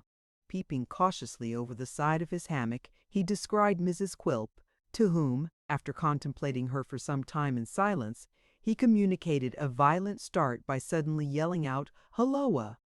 "Oh, Quilp!" cried his poor little wife, looking up. "How you frightened me!" "I meant to, you jade," returned the dwarf. "What do you want here? I'm dead, ain't I?" "Oh, please come home, do come home," said Mrs. Quilp, sobbing. "We'll never do so any more, Quilp, and after all, it was only a mistake that grew out of our anxiety."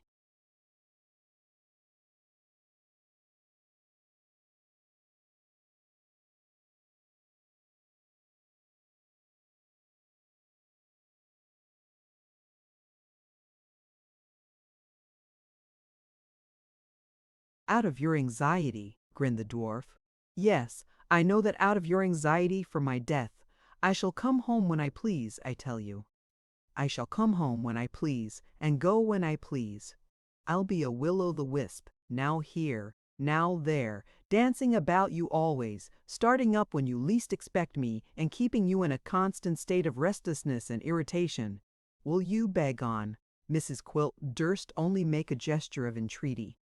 "I tell you no. cried the dwarf. "No. If you dare to come here again, unless you're sent for, I'll keep watchdogs in the yard that'll growl and bite. I'll have man-traps, cunningly altered and improved for catching women. I'll have spring guns that shall explode when you tread upon the wires and blow you into little pieces. Will you beg on?" "Do forgive me. Do come back," said his wife earnestly.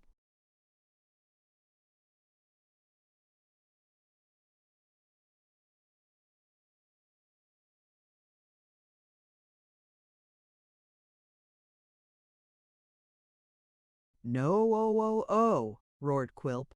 "Not till my own good time, and then I'll return again as often as I choose, and be accountable to nobody for my goings or comings.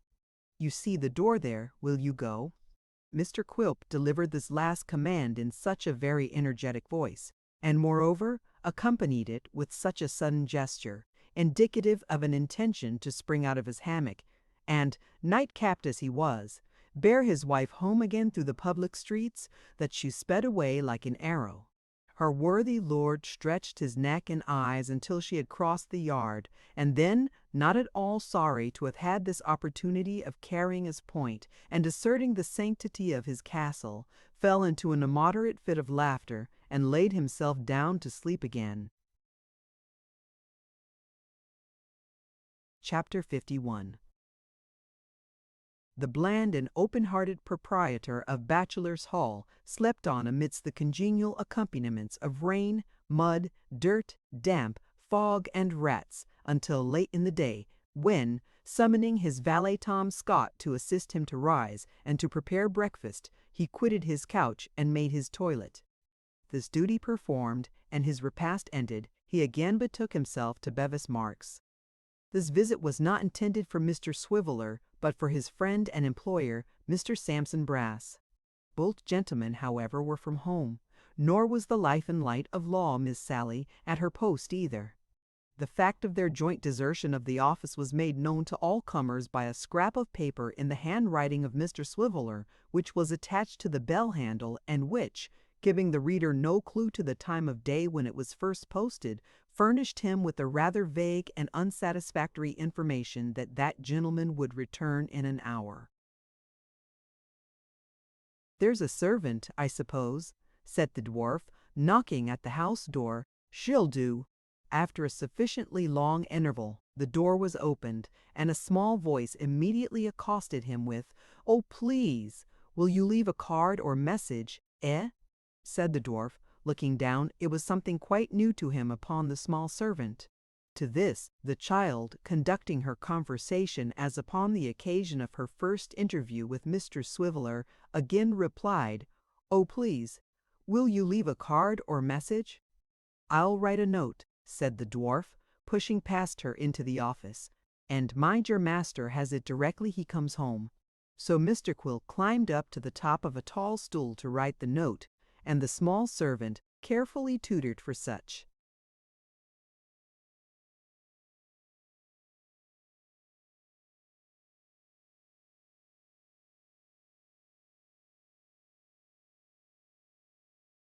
Emergencies, looked on with her eyes wide open, ready, if he so much as abstracted a wafer, to rush into the street and give the alarm to the police. As Mr. Quilp folded his note, which was soon written, being a very short one, it encountered the gaze of the small servant. He looked at her long and earnestly. "How are you?" said the dwarf, moistening a wafer with horrible grimaces.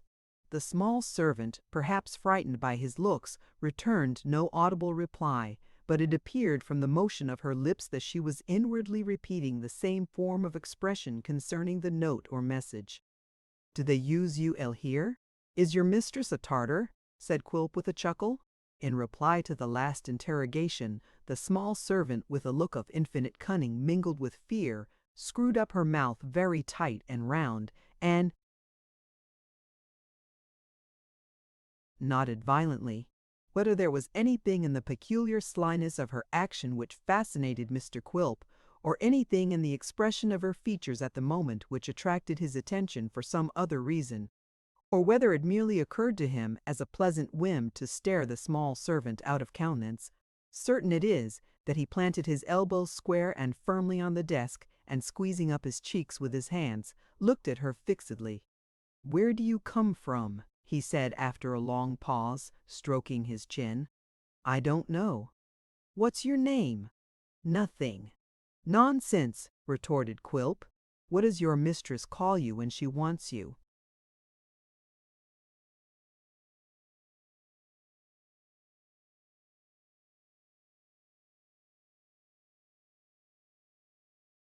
"A little devil," said the child. She added in the same breath, as if fearful of any further questioning, "But please, will you leave a card or message?" These unusual answers might naturally have provoked some more inquiries. Quilp, however, without uttering another word, withdrew his eyes from the small servant, stroked his chin more thoughtfully than before, and then, bending over the note as if to direct it with scrupulous and hairbreadth nicety, looked at her covertly but very narrowly, from under his bushy eyebrows. The result of this secret survey was that he shaded his face with his hands and laughed slyly and noiselessly until every vein in it was swollen almost to bursting. Pulling his hat over his brow to conceal his mirth and its effects, he tossed the letter to the child and hastily withdrew. Once in the street, moved by some secret impulse, he laughed and held his sides.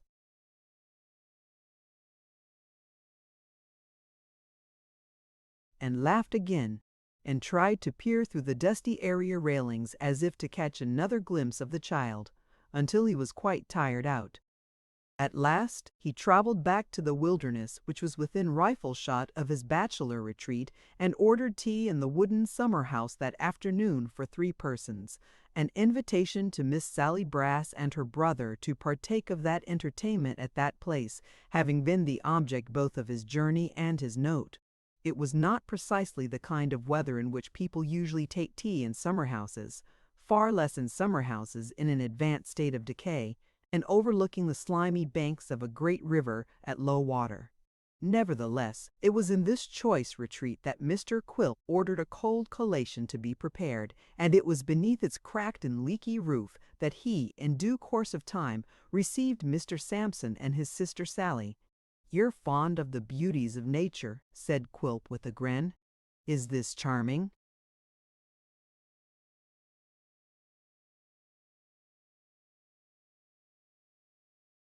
"Brass? Is it unusual, unsophisticated, primitive?" "It's delightful indeed, sir," replied the lawyer. "Cool?" said Quilp. "Not particularly so, I think, sir," rejoined Brass, with his teeth chattering in his head. "Perhaps a little damp and ague-ish?" said Quilp. "Just damp enough to be cheerful, sir," rejoined Brass. "Nothing more, sir, nothing more." "And Sally," said the delighted dwarf, "does she like it?" "She'll like it better," returned that strong-minded lady, "when she has tea. So let us have it, and don't bother." "Sweet Sally!" cried Quilp, extending his arms as if about to embrace her. "Gentle, charming, overwhelming Sally!" "He's a very remarkable man indeed," soliloquized Mr. Brass. "He's quite a troubadour, you know, quite a troubadour." These complimentary expressions were uttered in a somewhat absent and distracted manner, for the unfortunate lawyer, besides having a bad cold in his head, had got wet in coming, and would have willingly borne some pecuniary sacrifice if he could have shifted his present raw quarters to a warm room and dried himself at a fire. Quilp, however, who, beyond the gratification of his demon whims, owed Sampson some acknowledgment of the part he had played in the morning scene of which he had been a hidden witness, marked these symptoms of uneasiness with a delight past all expression, and derived from them a secret joy which the costliest banquet could never have afforded him.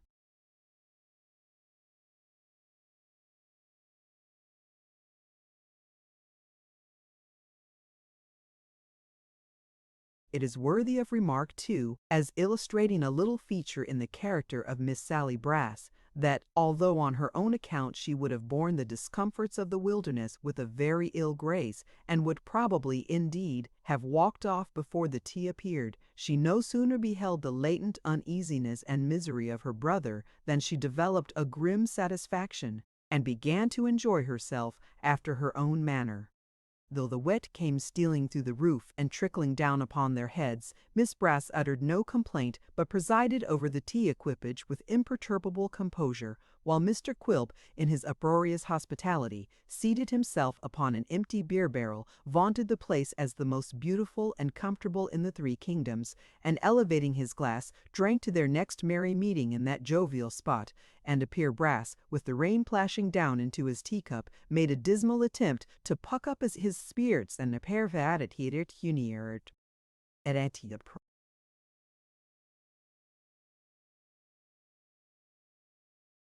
bade fair to split his sighs with laughing. While all this was passing, Miss Sally Brass, unmindful of the wet which dripped down upon her own feminine person and fair apparel, sat placidly behind the tea-board, erect and grisly, contemplating the unhappiness of her brother with a mind at ease and content, in her amiable disregard of self, to sit there all night, witnessing the torments which his avaricious and groveling nature compelled him to endure, and forbade him to imprint him. And this, it must be observed, or the illustration would be incomplete, although in a business point of view she had the strongest sympathy with Mr. Sampson, and would have been beyond measure indignant if he had thwarted their client in any one respect. In the height of his boisterous merriment, Mr. Quilp, having on some pretense dismissed his attendant sprite for the moment, resumed his usual manner all at once, dismounted from his cask, and laid his hand upon the lawyer's sleeve.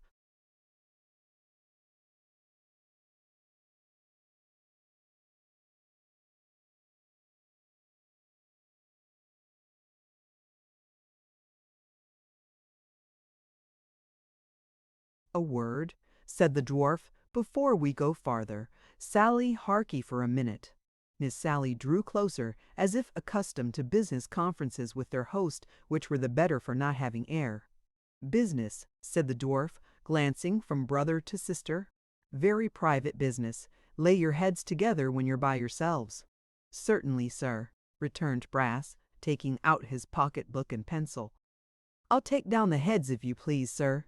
"Remarkable documents," added the lawyer, raising his eyes to the ceiling. "Most remarkable documents. He states his points so clearly that it's a treat to have 'em.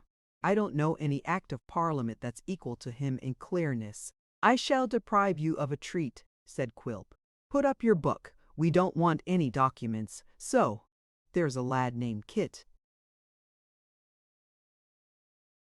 Miss Sally nodded, implying that she knew of him. "Kit," said Mr. Sampson. "Kit! Ha! I've heard the name before, but I don't exactly call to mind. I don't exactly—" "You're as slow as a tortoise and more thick-headed than a rhinoceros," returned his obliging client with an impatient gesture. "He's extremely pleasant," cried the obsequious Sampson. "His acquaintance with natural history, too, is surprising. Quite a buffoon, quite." There is no doubt that Mr. Brass intended some compliment or other, and it has been argued with show of reason that he would have said buffon, but made use of a superfluous vowel. Be this as it may, Quilp gave him no time for correction, as he performed that office himself by more than tapping him on the head with the handle of his umbrella.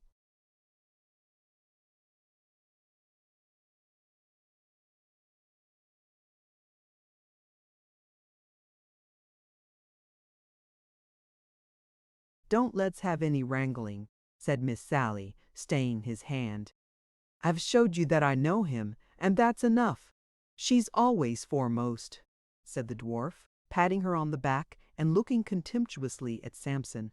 "I don't like Kit, Sally." "Nor I," rejoined Miss Brass. "Nor I," said Sampson. "Why, that's right," cried Quilp. "Half our work is done already. This Kit is one of your honest people, one of your fair characters, a prowling, prying hound, a hypocrite, a double-faced, white-livered, sneaking spy, a crouching cur to those that feed and coax him, and a barking, yelping dog to all besides."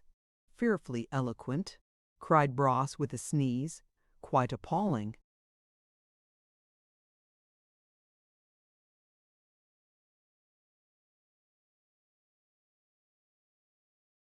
"Come to the point," said Miss Sally, "and don't talk so much." "Right again," exclaimed Quilp with another contemptuous look at Samson, always foremost. "I say, Sally, he is a yelping, insolent dog to all besides, and most of all to me. In short, I owe him a grudge." "That's enough, sir," said Samson. "No, it's not enough, sir," sneered Quilp. "Will you hear me out? Besides that, I owe him a grudge on that account. He thwarts me at this minute and stands between me and an end which might otherwise prove a golden one to us all. Apart from that, I repeat that he crosses my humor, and I hate him. Now you know the lad, and can guess the rest. Devise your own means of putting him out of my way, and execute them. Shall it be done?" "It shall, sir," said Samson. "Then give me your hand," retorted Quilp. "Sally girl, yours. I rely as much, or—"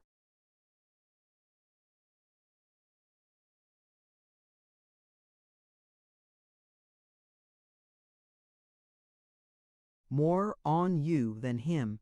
Tom Scott comes back, lantern, pipes, more grog and a jolly night of it.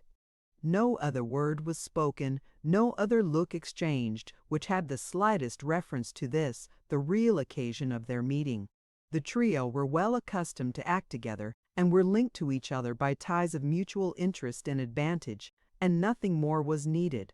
Resuming his boisterous manner with the same ease with which he had thrown it off, Quilp was in an instant the same uproarious, reckless little savage he had been a few seconds before. It was 10 o'clock at night before the amiable Sally supported her beloved and loving brother from the wilderness, by which time he needed the utmost support her tender frame could render, his walk being from some unknown reason anything but steady, and his legs constantly doubling up in unexpected places.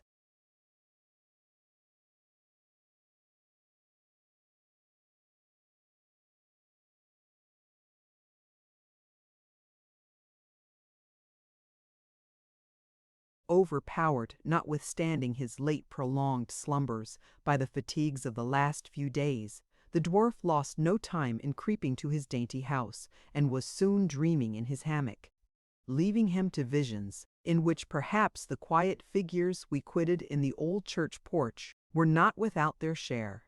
Be it our task to rejoin them as they sat and watched.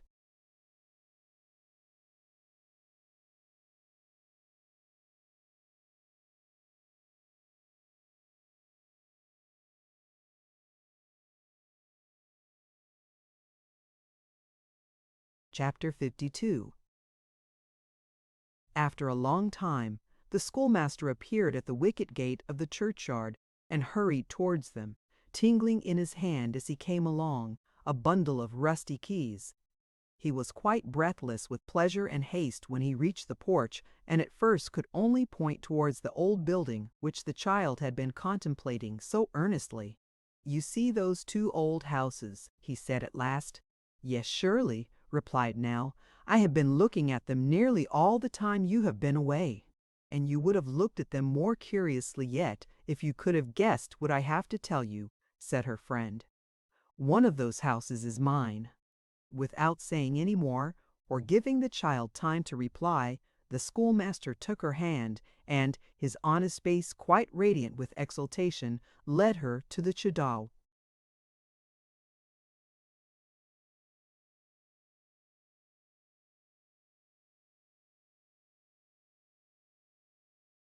Place of which he spoke, they stopped before its low arched door. After trying several of the keys in vain, the schoolmaster found one to fit the huge lock, which turned back, creaking, and admitted them into the house.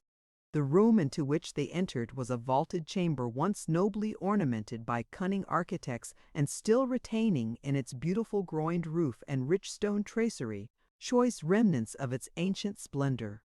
Foliage carved in the stone, and emulating the mastery of nature's hand, yet remained to tell how many times the leaves outside had come and gone, while it lived on unchanged. The broken figures supporting the burden of the chimney-piece, though mutilated, were still distinguishable for what they had been far different from the dust without, and showed sadly by the empty hearth, like creatures who had outlived their kind, and mourned their own too slow decay.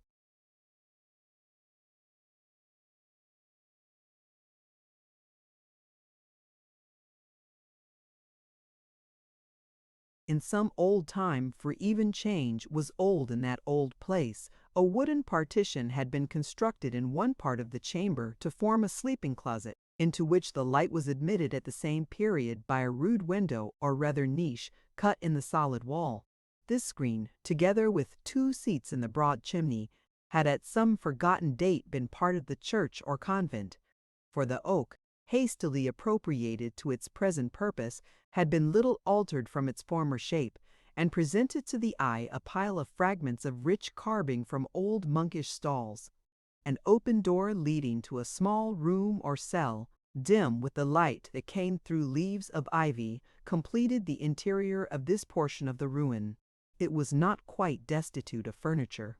A few strange chairs, whose arms and legs looked as though they had dwindled away with age, a table, the very spectre of its race, a great old chest that had once held records in the church, with other quaintly fashioned domestic necessaries, and store of firewood for the winter were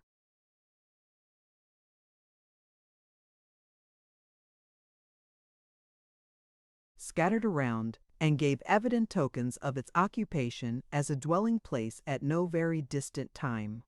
The child looked around her with that solemn feeling with which we contemplate the work of ages that have become but drops of water in the great ocean of eternity. The old man had followed them, but they were all 3 hushed for a space, and drew their breath softly, as if they feared to break the silence even by so slight a sound. "It is a very beautiful place," said the child in a low voice. "I almost feared you thought otherwise," returned the schoolmaster. "You shivered when we first came in, as if you felt it cold or gloomy." "It was not that," said Nell, glancing round with a slight shudder. "Indeed, I cannot tell you what it was, but when I saw the outside from the church porch, the same feeling came over me. It is its being so old and gray, perhaps. A peaceful place to live in, don't you think so?" said her friend. "Oh, yes," rejoined the child, clasping her hands earnestly. "A quiet, happy place, a place to live and learn to die in." She would have said more, but that the energy of her thoughts caused her voice to falter and come in trembling whispers from her lips. "A place to live, and learn to live, and gather health of mind and body in," said the schoolmaster, "for this old house is yours." "Ours," cried the child. "Aye," returned the schoolmaster gaily, "for many a merry year to come, I hope. I shall be a close neighbor only next door, but this house is yours."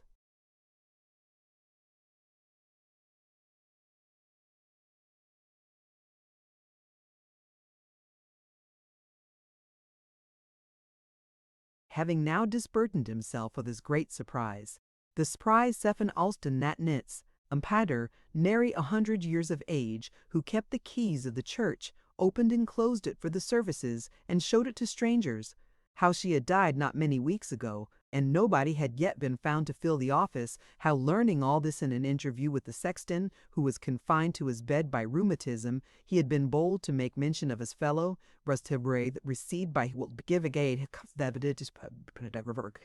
in a word, the result of his exertions was, that Nell and her grandfather were to be carried before the last-named gentleman next day, and his approval of their conduct and appearance reserved as a matter of form, that they were already appointed to the vacant post. "There's a small allowance of money," said the schoolmaster. "It is not much, but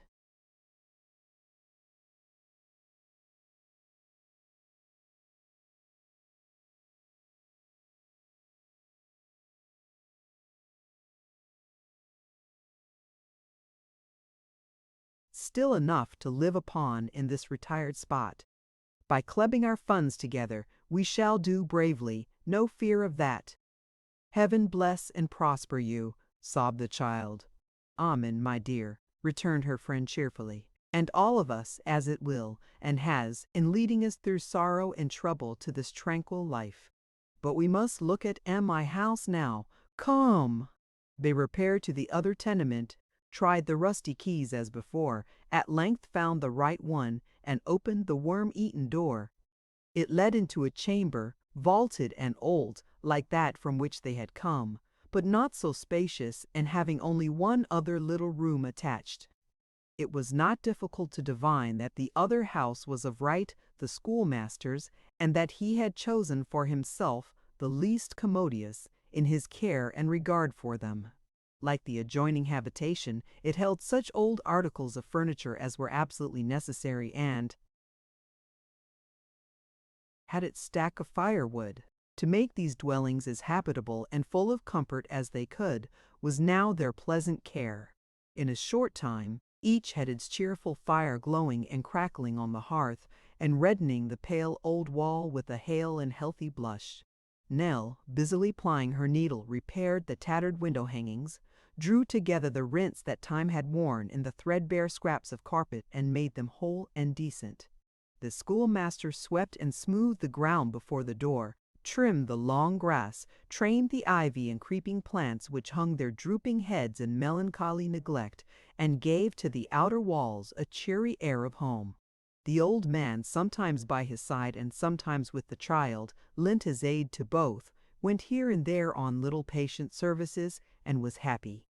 Neighbors, too, as they came from work, proffered their help, or sent their children with such small presents or loans as the strangers needed most. It was a busy day, and night came on and found them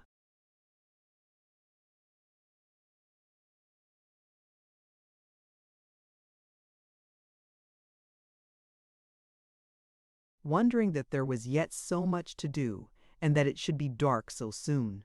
They took their supper together, in the house which may be henceforth called the child's, and when they had finished their meal, drew round the fire, and almost in whispers, their hearts were too quiet and glad for loud expression, discussed their future plans. Before they separated, the schoolmaster read some prayers aloud, and then, full of gratitude and happiness, they parted for the night. At that silent hour, when her grandfather was sleeping peacefully in his bed, and every sound was hushed, the child lingered before the dying embers, and thought of her past fortunes as if they had been a dream, and she only now awoke. The glare of the sinking flame, reflected in the oaken panels whose carved tops were dimly seen in the dusky roof, the aged walls where strange shadows came and went with every flickering of the fire, the solemn presence within of that decay which falls on senseless things the most enduring in their nature, and, without, and round about on every side, of death, filled her with deep and thoughtful feelings, but with none of terror or alarm. A change had been gradually stealing over her in the time of her loneliness and sorrow. With failing strength and heightening resolution, there had sprung up a purified and altered mind. There had grown in her bosom blessed thoughts and hopes, which are the portion of few, but the weak and drooping. There were none to see the frail, perishable figure as it glided from the fire and leaned pensively at the open casement, none but the stars to look into the upturned face and read its history. The old church bell rang out the hour with a mournful sound, as if it had grown sad from so much communing with the dead and unheeded warning to the living. The fallen leaves rustled. The grass stirred upon the graves.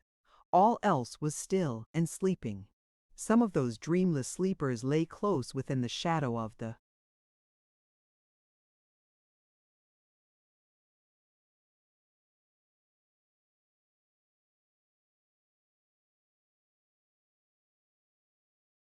church, touching the wall, as if they clung to it for comfort and protection. Others had chosen to lie beneath the changing shade of trees. Others by the path, that footsteps might come near them. Others among the graves of little children. Some had desired to rest beneath the very ground they had trodden in their daily walks.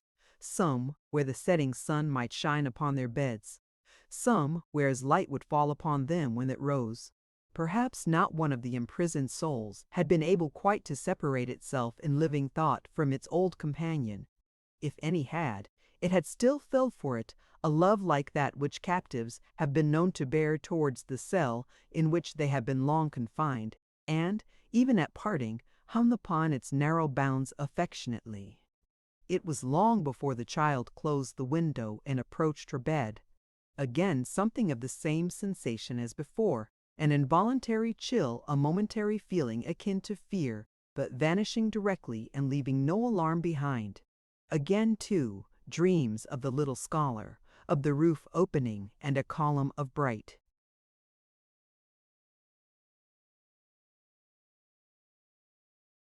faces rising far away into the sky, as she had seen in some old scriptural picture once, and looking down on her, asleep. It was a sweet and happy dream. The quiet spot outside seemed to remain the same, saving that there was music in the air and a sound of angels' wings. After a time the sisters came there, hand in hand, and stood among the graves. And then the dream grew dim and faded. With the brightness and joy of morning came the renewal of yesterday's labors, the revival of its pleasant thoughts, the restoration of its energies, cheerfulness, and hope. They worked gaily in ordering and arranging their houses until noon, and then went to visit the clergyman. He was a simple-hearted old gentleman of a shrinking, subdued spirit, accustomed to retirement, and very little acquainted with the world, which he had left many years before to come and settle in that place. His wife had died in the house in which he still lived, and he had long since lost sight of any earthly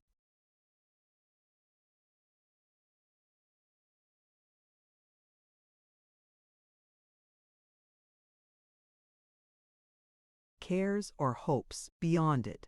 He received them very kindly, and at once showed an interest in Nell, asking her name and age, her birthplace, the circumstances which had led her there, and so forth. The schoolmaster had already told her story. They had no other friends or home to leave, he said, and had come to share his fortunes.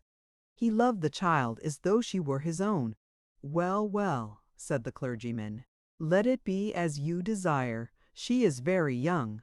"Old in adversity and trial, sir," replied the schoolmaster. "God help her." "Let her rest and forget them," said the old gentleman. "But an old church is a dull and gloomy place for one so young as you, my child." "Oh no, sir," returned Nell. "I have no such thoughts indeed."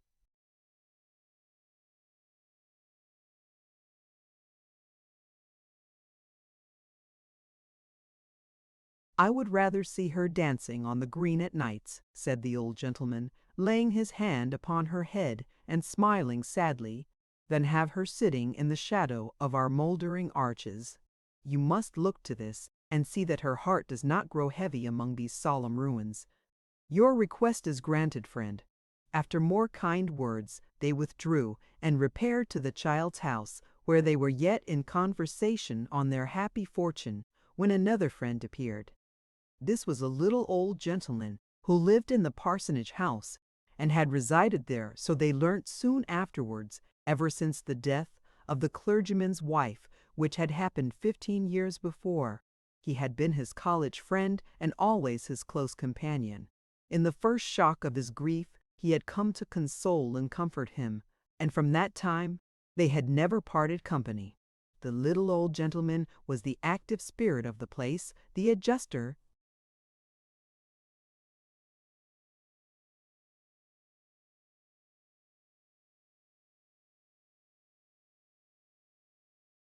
of all differences, the promoter of all merrymakings, the dispenser of his friend's bounty, and of no small charity of his own besides, the universal mediator, comforter, and friend. None of the simple villagers had cared to ask his name, or, when they knew it, to store it in their memory. Perhaps from some vague rumor of his college honors which had been whispered abroad on his first arrival, perhaps because he was an unmarried, unencumbered gentleman, he had been called the bachelor. The name pleased him, or suited him as well as any other, and the bachelor he had ever since remained. And the bachelor it was, it may be added, who with his own hands had laid in the stock of fuel which the wanderers had found in their new habitation. The bachelor, then, to call him by his usual appellation, lifted the latch, showed his little round mild face for a moment at the door, and stepped into the room like one who was no stranger to it. "You are Mr. Martin, the new schoolmaster?" he said, greeting Nell's kind friend. "I am, sir. You come well recommended, and I am glad to see you." I should have been in the way yesterday, expecting you, but I rode across the country to carry a message from a sick mother to her daughter in service some miles off, and have but just now returned. This is our young church keeper. You are not the less welcome, friend, for her sake, or for this old man's, nor the worse teacher for having learnt humanity. She has been ill, sir, very lately, said the schoolmaster, in answer to the look with which their visitor regarded Nell when he had kissed her cheek. Yes, yes, I know she has, he rejoined. There have been suffering and heartache here.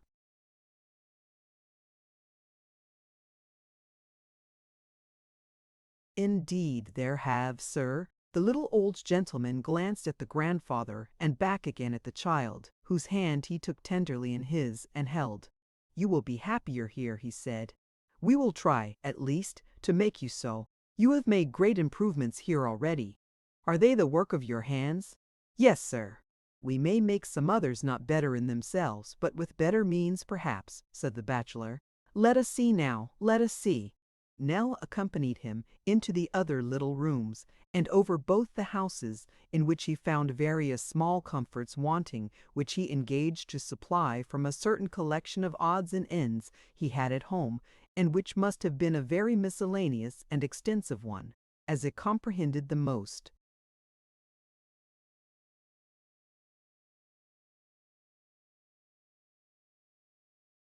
Opposite articles imaginable. They all came, however, and came without loss of time, for the little old gentleman, disappearing for some 5 or 10 minutes, presently returned, laden with old shelves, rugs, blankets, and other household gear, and followed by a boy bearing a similar load. These, being cast on the floor in a promiscuous heap, yielded a quantity of occupation in arranging, erecting, and putting away, the superintendence of which task evidently afforded the old gentleman extreme delight and engaged him for some time with great briskness and activity. When nothing more was left to be done, he charged the boy to run off and bring his schoolmates to be marshaled before their new master and solemnly reviewed. As good a set of fellows, Martin, as you'd wish to see, he said, turning to the schoolmaster when the boy was gone. But I don't let 'em know I think so. That wouldn't do at all.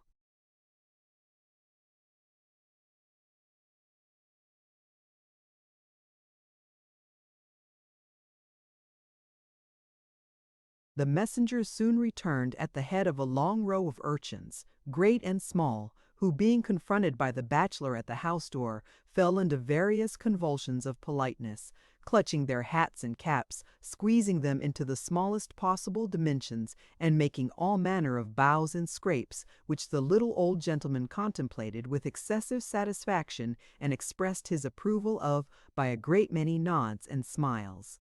Indeed, his approbation of the boys was by no means so scrupulously disguised as he had led the schoolmaster to suppose, inasmuch as it broke out in sundry loud whispers and confidential remarks, which were perfectly audible to them everyone.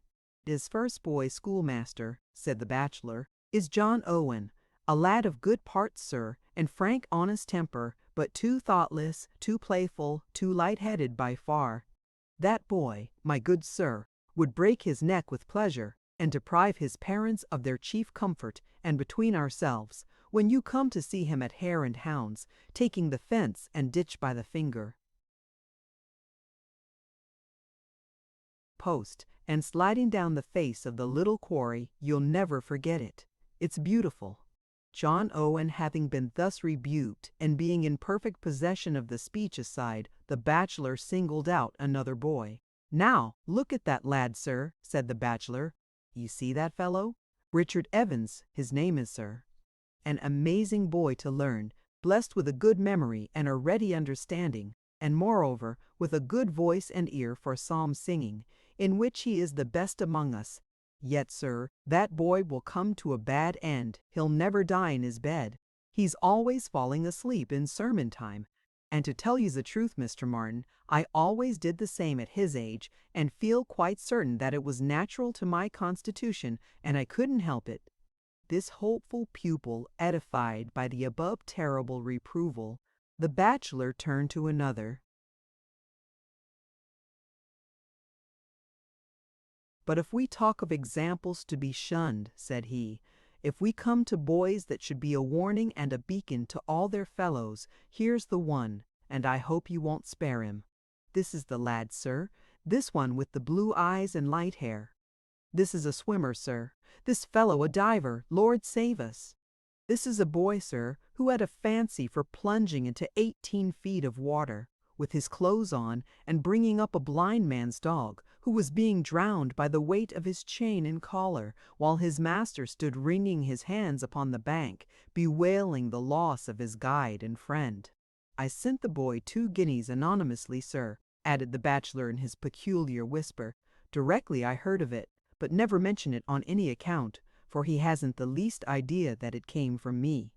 Having disposed of this culprit, the bachelor turned to another, and from him to another, and so on through the whole array, laying for their wholesome restriction within due bounds the same cutting emphasis on such of their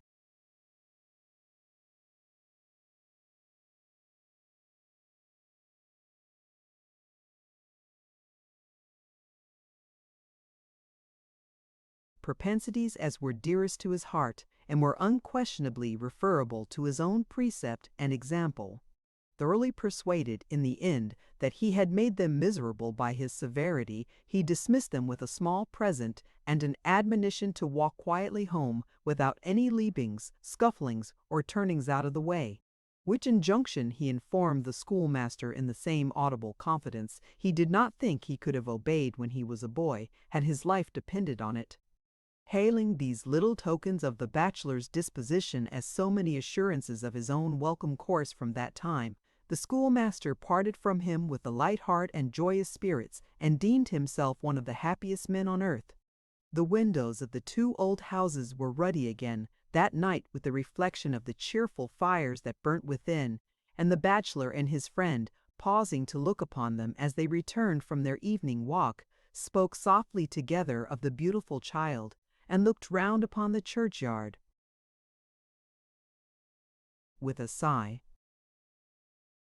Chapter 53.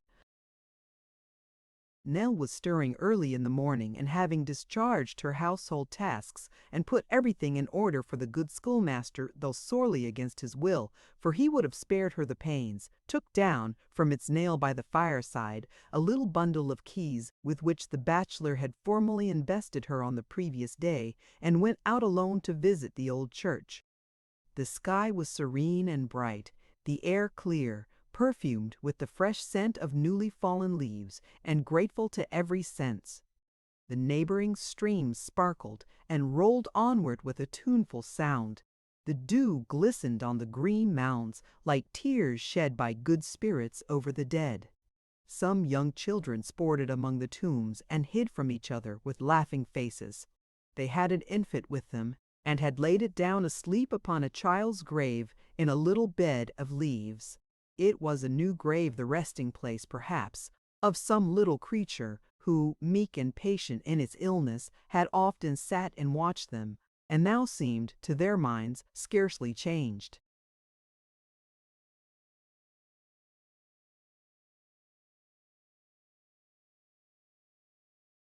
She drew near and asked one of them whose grave it was. The child answered that that was not its name. It was a garden, his brother's. It was greener, he said, than all the other gardens, and the birds loved it better because he had been used to feed them. When he had done speaking, he looked at her with a smile, and kneeling down and nestling for a moment with his cheek against the turf, bounded merrily away. She passed the church, gazing upward at its old tower, went through the wicket gate, and so into the village. The old sexton, leaning on a crutch, was taking the air at his cottage door, and gave her good morrow. "You are better," said the child, stopping to speak with him. "Ay, surely," returned the old man. "I'm thankful to say, much better. You will be quite well soon." "With heaven's leave, and a little patience. But come in, come in." The old man limped on before, and warning her of the downward step which he achieved himself with no small difficulty, led away into his little cottage. "It is but one room, you see. There is another up above, but the stair has got harder to climb o' late years, and I never use it. I'm thinking of taking to it again, next summer though." The child wondered how a gray-headed man like him, one of his trade too, could talk of time so easily. He saw her eyes wandering to the tools that hung upon the wall and smiled. "I warrant now," he said, "that you think all those are used in making graves. Indeed, I wondered that you wanted so many, and well you might. I am a gardener. I dig the ground and plant things that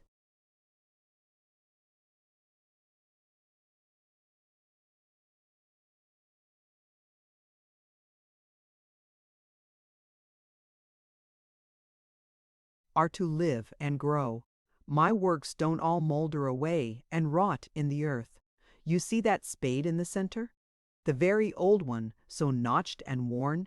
Yes, that's the sexton's spade, and it's a well-used one, as you see. We're healthy people here, but it has done a power of work. If it could speak now, that spade, it would tell you of many an unexpected job that it and I have done together, but I forget 'em, for my memory's a poor one. That's nothing new," he added hastily. "It always was." "There are flowers and shrubs to speak to your other work," said the child. "Oh yes, and tall trees. But they are not so separate from the sexton's labors as you think. No,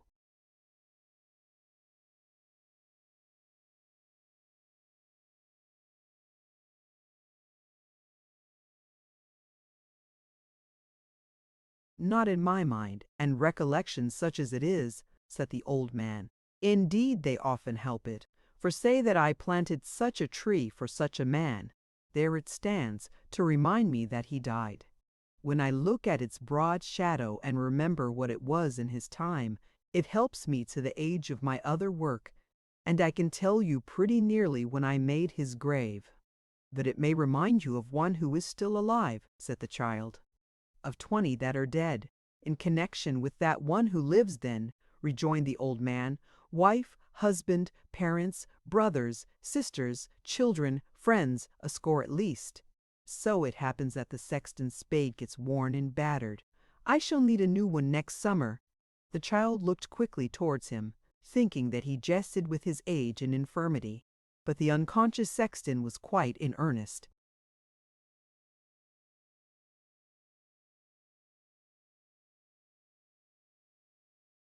"Ah," he said after a brief silence, "people never learn, they never learn. It's only we who turn up the ground where nothing grows and everything decays, who think of such things as these, who think of them properly, I mean." "You have been into the church?" "I am going there now," the child replied. "There's an old well there," said the sexton, "right underneath the belfry. A deep, dark, echoing well. 40 year ago you had only to let down the bucket till the first knot in the rope was free of the windlass, and you heard it splashing in the cold, dull water. By little and little the water fell away, so that in 10 year after that a second knot was made, and you must unwind so much rope, or the bucket swung tight and empty at the end. In 10 years' time the water fell again, and a third knot was made. In 10 years more the well dried up, and now if you lower the bucket till your arms are tired and let out nearly all the cord, you'll hear it of."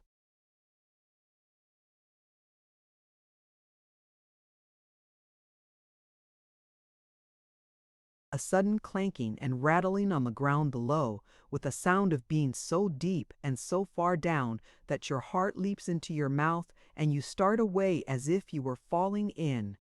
"A dreadful place to come on in the dark," exclaimed the child, who had followed the old man's looks and words until she seemed to stand upon its brink. "What is it but a grave?" said the sexton. "What else? And which of our old folks, knowing all this, thought, as the spring subsided, of their own failing strength and lessening life? Not one." "Are you very old yourself?" asked the child involuntarily. "I shall be 79 next summer. You still work when you are well?"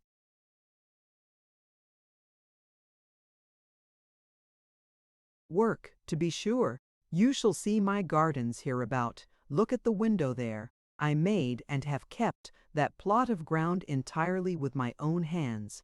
By this time next year I shall hardly see the sky, the boughs will have grown so thick.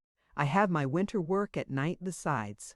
He opened, as he spoke, a cupboard close to where he sat, and produced some miniature boxes, carved in a homely manner and made of old wood.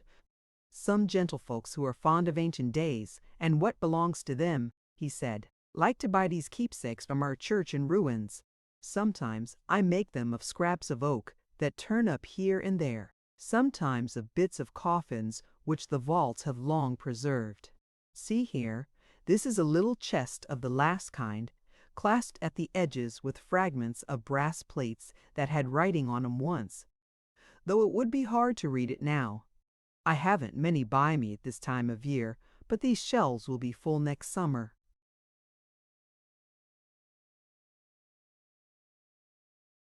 The child admired and praised his work, and shortly afterwards departed, thinking as she went how strange it was that this old man, drawing from his pursuits and everything around him one stern moral, never contemplated its application to himself, and, while he dwelt upon the uncertainty of human life, seemed both in word and deed to deem himself immortal. But her musings did not stop here, for she was wise enough to think that by a good and merciful adjustment this must be human nature, and that the old sexton, with his plans for next summer, was but a type of all mankind. Full of these meditations, she reached the church. It was easy to find the key belonging to the outer door, for each was labeled on a scrap of yellow parchment. Its very turning in the lock awoke a hollow sound, and when she entered with a faltering step, the echoes that it raised in closing made her start. If the peace of the simple village had moved the child more strongly because of the dark and troubled ways that lay beyond, and through which she had journeyed with such failing feet, what was the deep impression of finding herself alone in that solemn building, where the very light, coming through sunken windows, seemed old and gray, and the air, redolent of earth and mold, seemed laden with decay, purified by time of all its grosser particles, and sighing through arch and aisle and clustered pillars like the breath of ages gone. Here was the broken pavement, worn so long ago by pious feet, that time, stealing on the pilgrim steps, had trodden out their track and left but crumbling stones.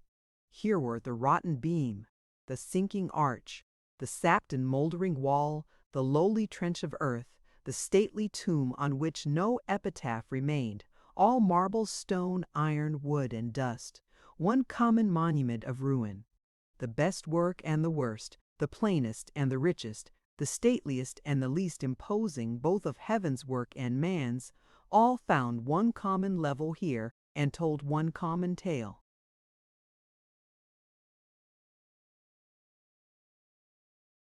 Some part of the edifice had been a baronial chapel, and here were effigies of warriors stretched upon their beds of stone, with folded hands, cross-legged, those who had fought in the holy wars, girded with their swords, and cased in armor as they had lived. Some of these knights had their own weapons, helmets, coats of mail, hanging upon the walls hard by and dangling from rusty hooks. Broken and dilapidated as they were, they yet retained their ancient form and something of their ancient aspect.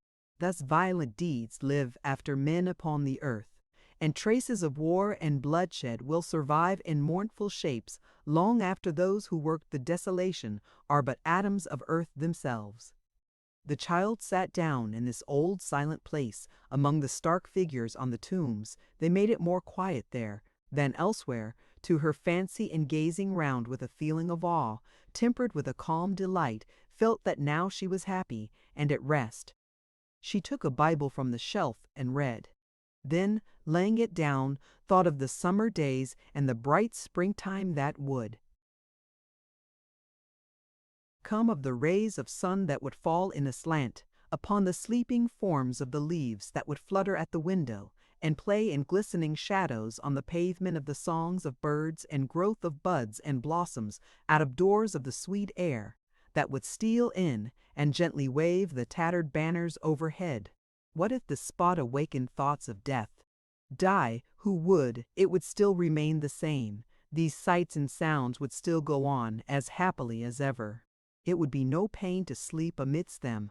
She left the chapel very slowly, and often turning back to gaze again, and coming to a low door, which plainly led into the tower, opened it and climbed the winding stair in darkness, save where she looked down, through narrow loopholes, on the place she had left, or caught a glimmering vision of the dusty bells.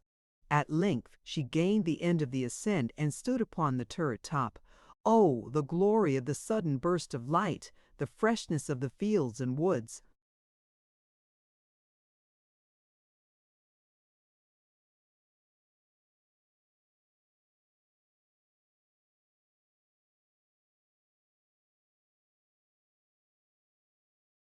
Stretching away on every side and meeting the bright blue sky, the cattle grazing in the pasturage, the smoke that, coming from among the trees, seemed to rise upward from the green earth, the children yet at their gambols down below, all, everything so beautiful and happy. It was like passing from death to life. It was drawing nearer heaven. The children were gone when she emerged into the porch and locked the door. As she passed the schoolhouse, she could hear the busy hum of voices. Her friend had begun his labors only on that day. The noise grew louder, and looking back, she saw the boys come trooping out and disperse themselves with merry shouts and play. "It's a good thing," thought the child. "I am very glad they passed the church." And then she stopped to fancy how the noise would sound inside, and how gently it would seem to die away upon the ear. Again that day, yes, twice again, she stole back to the old chapel, and in her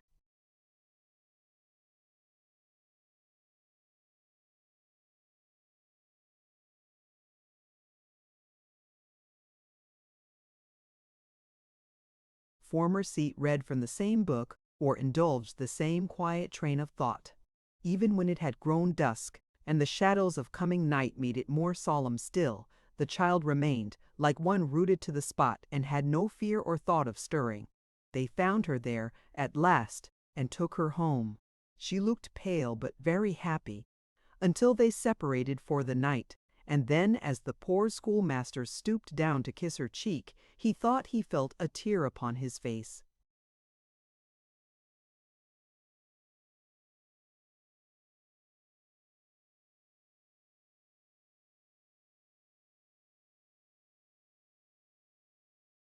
Chapter 54.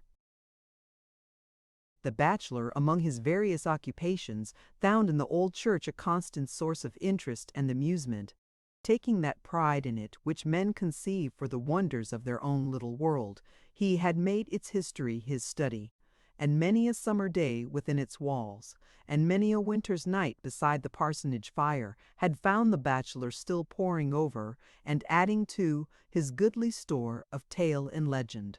As he was not one of those rough spirits who would strip fair truth of every little shadowy vestment in which time and teeming fancies love to array her, and some of which become her pleasantly enough, serving, like the waters of her well, to add new graces to the charms they half conceal and half suggest, and to awaken interest and pursuit rather than languor and indifference, as, unlike this stern and obdurate class, he loved to see the goddess crowned with those garlands of wild flowers which tradition Reeves writes, "Whatever stood to after J. Yink."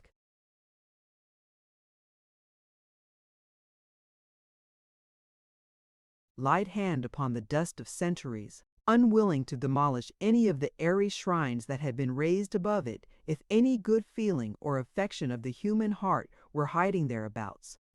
Thus, in the case of an ancient coffin of rough stone, supposed for many generations rust and plunder in foreign lands, came back with a penitent and sorrowing heart to die at home, but which had been lately shown by learned antiquaries to be no such thing as the baron in question, so the contendant had died hard in battle. Gnashing his teeth and cursing with his latest breath, the bachelor maintained that that old tale was the baron repenting him of the gilvolt, and that did I better be dit bit.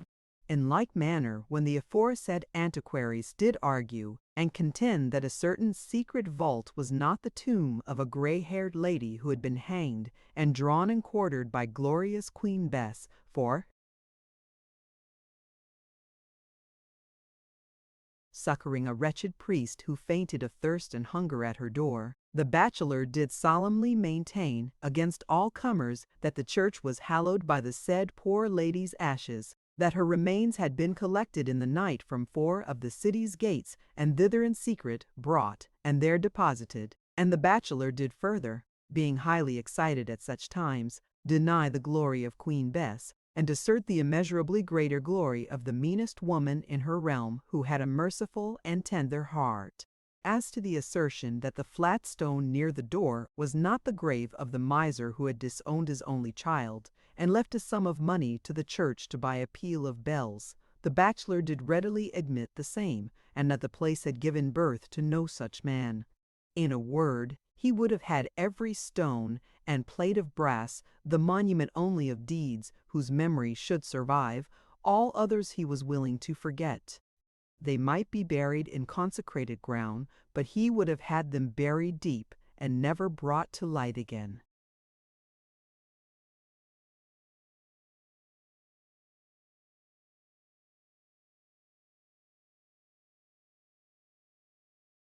It was from the lips of such a tutor that the child learnt her easy task.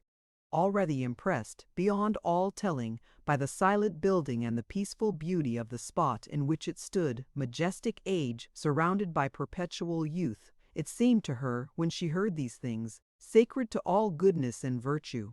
It was another world, where sin and sorrow never came, a tranquil place of rest, where nothing evil entered. When the bachelor had given her in connection with almost every tomb and flat gravestone some history of its own, he took her down into the old vault and showed her how it had been lighted up in the time of the monks, and how, amid lamps depending from the roof, and swinging censers exhaling scented odors, and habits glittering with gold and silver, and pictures, stuffs, and jewels, all flashing and glistening through the low arches, the chaunt of aged voices had been many a time heard in it only den that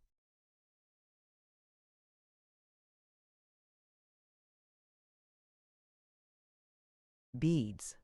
Thence he took her above ground again, and showed her high up in the old walls, small galleries where the nuns had been wont to glide along dimly seen in their dark dresses, so far off, or to pause like gloomy shadows, listening to the prayers. He showed her, too, how the warriors, whose figures rested on the tombs, had worn those rotting scraps of armor up above, how this had been a helmet, and that a shield, and that a gauntlet, and how they had wielded the great two-handed swords and beaten men down with yonder iron mace. All that he told the child she treasured in her mind. And sometimes, when she awoke at night from dreams of those old times, and rising from her bed looked out at the dark church, she almost hoped to see the windows lighted up, and hear the organs swell, and sound of voices on the rushing wind.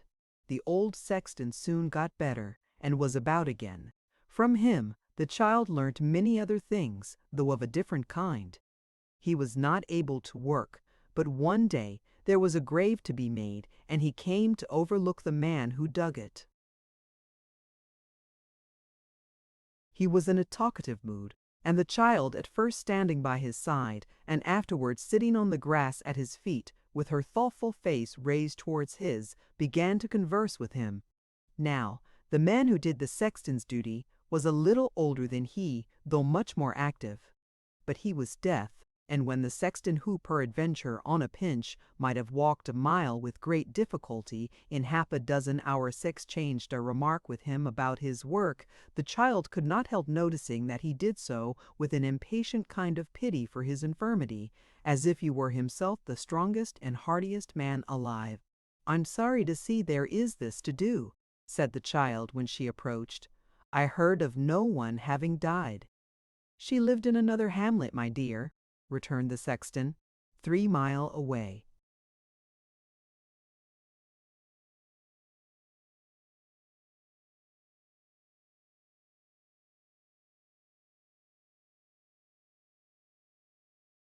Was she young? Yo, yes, said the sexton. Not more than 64, I think. David, was she more than 64? David, who was digging hard, heard nothing of the question. The sexton, as he could not reach to touch him with his crutch, and was too infirm to rise without assistance, called his attention by throwing a little mold upon his red nightcap. "What's the matter now?" said David, looking up. "How old was Becky Morgan?" asked the sexton. "Becky Morgan?" repeated David. "Yes," replied the sexton, adding in a half-compassionate, half-irritable tone, which the old man couldn't hear, "You're getting very deaf, Davy, very deaf to be."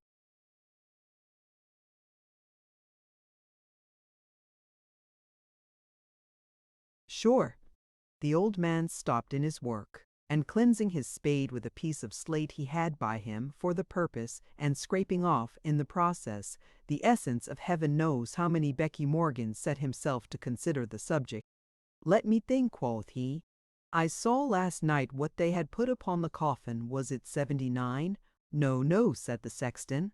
"Ah, yes, it was, though," returned the old man with a sigh, "for I remember thinking she was very near our age. Yes, it was 79. "Are you sure you didn't mistake a figure, Davy?" asked the sexton, with signs of some emotion.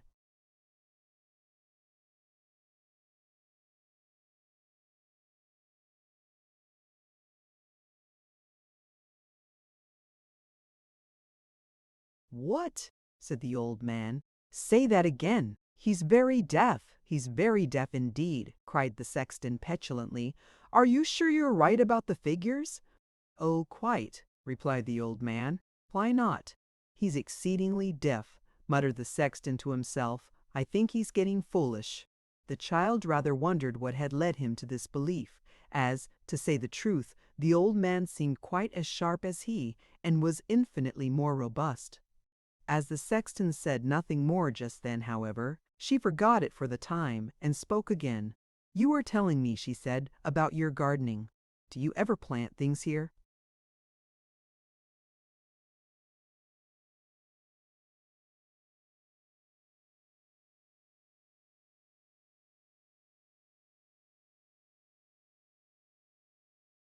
"In the churchyard," returned the sexton. "Not I. I have seen some flowers and little shrubs about," the child rejoined. "There are some over there, you see. I thought they were of your rearing, though indeed they grow but poorly." "They grow as heaven wills," said the old man, "and it kindly ordains that they shall never flourish here. I do not understand you." "Why, this it is," said the sexton. "They mark the graves of those who had very tender, loving friends."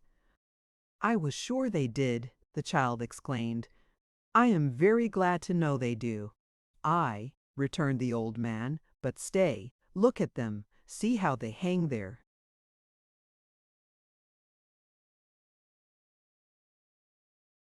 Heads and droop and wither. Do you guess the reason?" "No," the child replied. "Because the memory of those who lie below passes away so soon. At first they tend them, morning, noon, and night. They soon begin to come less frequently, from once a day to once a week, from once a week to once a month, then, at long and uncertain intervals, then, not at all and uncertain intervals, then, not at all. Such tokens seldom flourish long. I have known the briefest summer flowers outlive them." "I grieve to hear it," said the child. "Ah! So say the gentle folks will come down here to look about them," returned the old man, shaking his head. "But I say otherwise. It's a pretty custom you have in this part of the country, they say to me sometimes, to plant the graves, but it's melancholy to see these things all withering or dead. I crave their pardon, and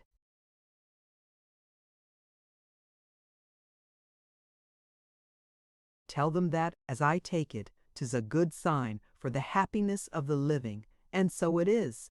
It's nature. Perhaps the mourners learn to look to the blue sky by day, and to the stars by night, and to think that the dead are there and not in graves," said the child in an earnest voice. "Perhaps so," replied the old man doubtfully. "It may be. Whether it be as I believe it is or no," thought the child within herself, I'll make this place my garden. It will be no harm at least to work here day by day, and pleasant thoughts will come of it, I am sure." Her glowing cheek and moistened eye passed unnoticed by the sexton, who turned towards old David and called him by his name. It was plain that Becky Morgan's age still troubled him, though why, the child could scarcely understand. The second or third repetition of his name attracted the old man's attention. Pausing from his work, he leant on his spade and put his hand to his dull ear. "Did you call?" he said. "I have been thinking, Davy," replied the sexton, "that she," he pointed to the grave, "must have been a deal older than you or me." 79, answered the old man with a shake of the head. "I tell you that I saw it, replied the sexton. "Aye, but, Davy, women don't always tell the truth about their age." "That's true indeed," said the other old man, with a sudden sparkle in his eye.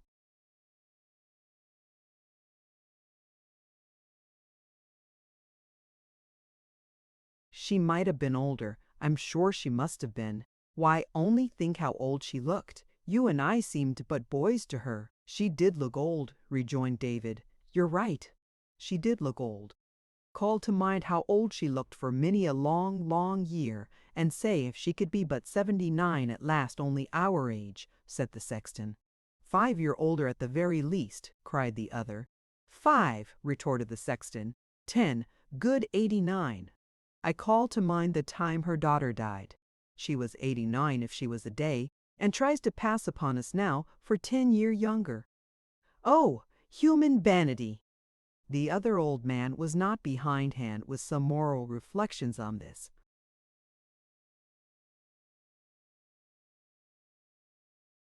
Fruitful theme, and both adduced a mass of evidence of such weight as to render it doubtful not whether the deceased was of the age suggested, but whether she had not almost reached the patriarchal term of 100. When they had settled this question to their mutual satisfaction, the sexton with his friend's assistance rose to go. "It's chilly sitting here, and I must be careful till the summer," he said, as he prepared to limp away. "What?" asked old David. "He's very deaf, poor fellow," cried the sexton. "Goodbye." "Ah," said old David, looking after him, "he's failing very fast. He ages every day." And so they parted, each persuaded that the other had less life in him than himself, and both greatly consoled and comforted by the little fiction they had agreed upon, respecting Becky Morgan, whose decease was no longer a precedent of uncomfortable application, and would be no business of theirs for half a score of years to come. The child remained for some minutes watching the deaf old man as he threw out the earth with his shovel, and, often stopping to cough and fetch his breath, still muttered to himself with a kind of sober chuckle that the sexton was wearing fast. At length she turned away, and walking thoughtfully through the churchyard, came unexpectedly upon the schoolmaster, who was sitting on a green grave in the sun, reading. "Nell here?" he said cheerfully, as he closed his book. "It does me good to see you in the air and light. I feared you were again in the church, where you so often are."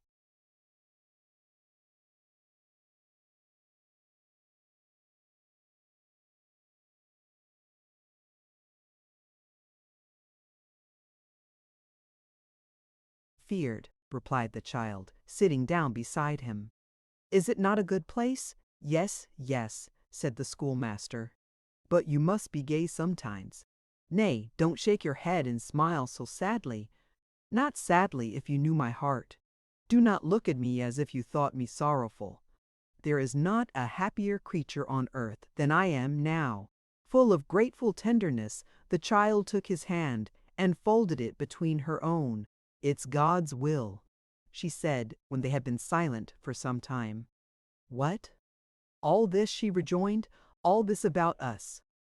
But which of us is sad now? You see that I am smiling." "And so am I," said the schoolmaster, "smiling to think how often we shall laugh."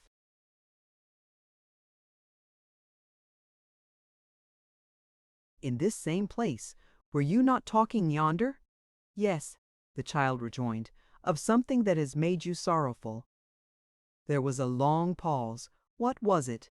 said the schoolmaster tenderly. "Come, tell me what it was." I do rather grieve to think," said the child, bursting into tears, "that those who die about us are so soon forgotten." "And do you think," said the schoolmaster, marking the glance she had thrown around, "that an unvisited grave, a withered tree, a faded flower or two, are tokens of forgetfulness or cold neglect? Do you think there are no deeds, far away from here, in which these dead may be best remembered? Nell, Nell there may be."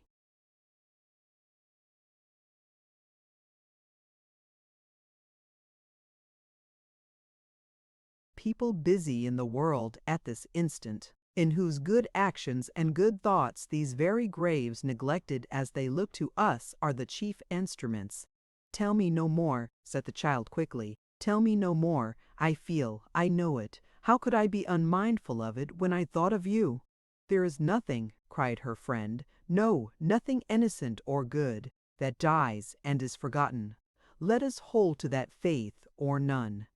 An infant, a prattling child, dying in its cradle, will live again in the better thoughts of those who loved it, and will play its part through them in the redeeming actions of the world, though its body be burnt to ashes or drowned in the deepest sea. There is not an angel added to the host of heaven, but does its blessed work on earth in those that loved it here. Forgotten! Oh, if the good deeds of human creatures could be traced to their source, how beautiful would even death appear! For how much?"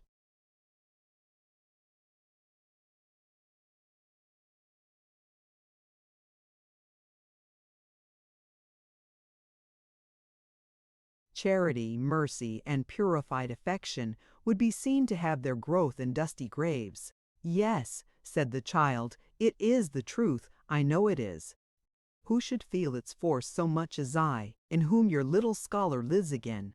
Dear, dear, good friend, if you knew the comfort you have given me."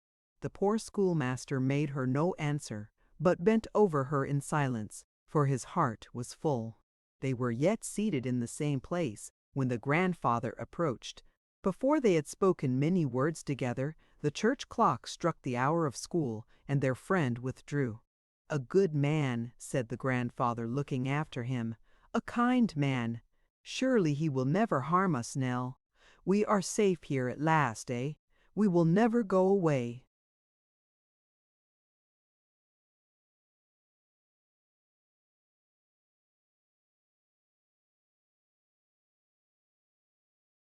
"From here?" The child shook her head and smiled. "She needs rest," said the old man, patting her cheek. "Too pale, too pale. She is not like what she was." "When?" asked the child. "Ha," said the old man, "to be sure when? How many weeks ago? Could I count them on my fingers? Let them rest, though. They're better gone." "Much better, dear," replied the child. "We will forget them, or, if we ever call them to mind, it shall be only as some uneasy dream that is passed away." "Hush," said the old man, motioning hastily to her with his hand and looking over his shoulder. "No more talk of the dream and all the miseries it brought."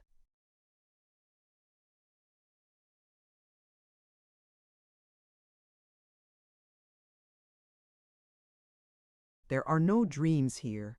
'Tis a quiet place, and they keep away. Let us never think about them, lest they should pursue us again. Sunken eyes and hollow cheeks, wet cold and famine and horrors before them all, that were even worse. We must forget such things if we would be tranquil here. Thank heaven," inwardly exclaimed the child, "for this most happy change." "I will be patient," said the old man, "humble, very thankful, and obedient, if you will let me stay. But do not hide from me, do not steal away alone. Let me keep beside you. Indeed, I will be very true and faithful, Nell. I steal away alone." "Why that," replied the child, with assumed gaiety, "would be a pleasant jest indeed. See here, dear grandfather, we'll make this place our garden. Why not? It is a very good one, and tomorrow we'll begin, and work together side by side."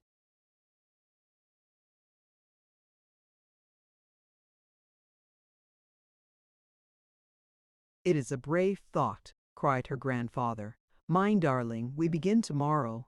Who so delighted as the old man when they next day began their labor? Who so unconscious of all associations connected with the spot as he? They plucked the long grass and nettles from the tombs, thinned the poor shrubs and roots, made the turf smooth, and cleared it of the leaves and weeds.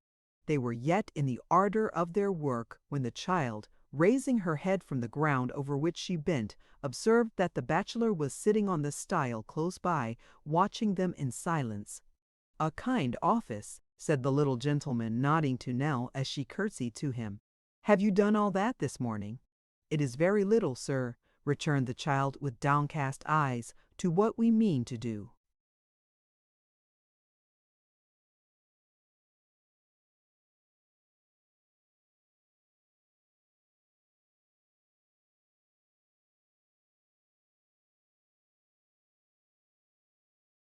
Good work," said the bachelor.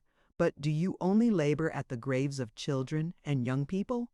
"We shall come to the others in good time, sir," replied Nell, turning her head aside, and speaking softly. It was a slight incident, and might have been design or accident, or the child's unconscious sympathy with youth. But it seemed to strike upon her grandfather, though he had not noticed it before. He looked in a hurried manner at the graves, then anxiously at the child, then pressed her to his side and bade her stop to rest. Something he had long forgotten appeared to struggle faintly in his mind. It did not pass away as weightier things had done, but came uppermost again and yet again, and many times that day, and often afterwards. Once, while they were yet at work, the child, seeing that he often turned and looked uneasily at her, as though he were trying to resolve some painful doubts or collect some scattered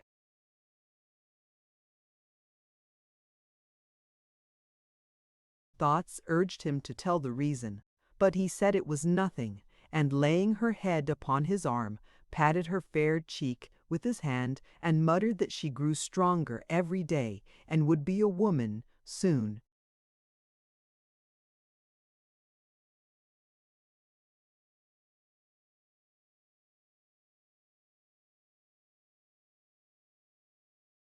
Chapter 55.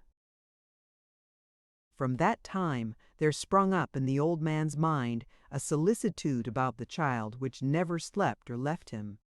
There are chords in the human heart strange, varying strings which are only struck by accident, which will remain mute and senseless to appeals the most passionate and earnest, and respond at last to the slightest casual touch. In the most insensible or childish minds there is some train of reflection which art can seldom lead or skill assist, but which will reveal itself, as great truths have done, by chance, and when the discoverer has the plainest end in view.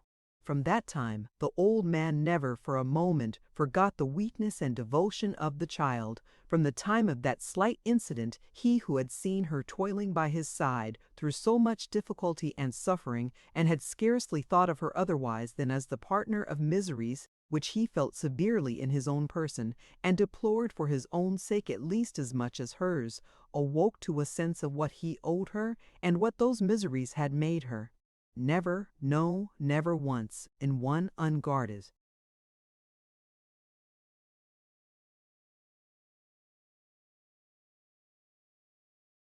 moment from that time to the end did any care for himself, any thought of his own comfort, any selfish consideration or regard distract his thoughts from the gentle object of his love.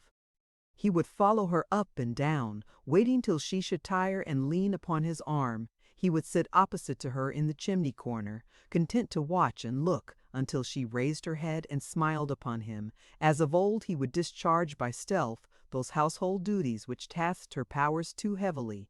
He would rise, in the cold dark nights, to listen to her breathing in her sleep, and sometimes crouch for hours by her bedside only to touch her hand. He who knows all can only know what hopes and fears and thoughts of deep affection were in that one disordered brain, and what a change had fallen on the poor old man. Sometimes weeks had crept on. Then the child, exhausted, though with little fatigue, would pass whole evenings on a couch beside the fire. At such times the schoolmaster would bring in books and read to her aloud, and, seldom an evening passed, but the bachelor came in and took his turn of reading.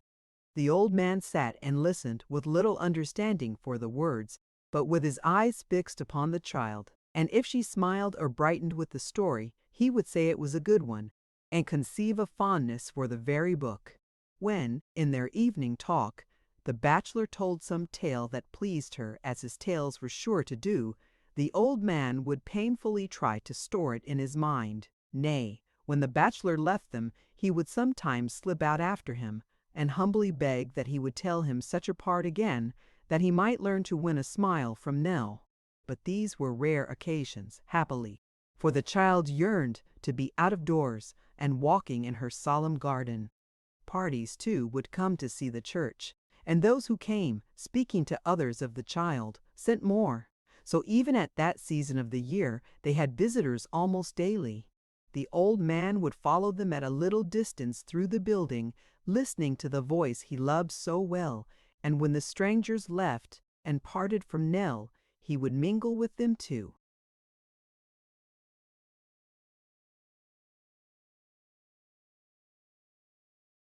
Catch up fragments of their conversation, or he would stand for the same purpose, with his gray head uncovered, at the gate as they passed through.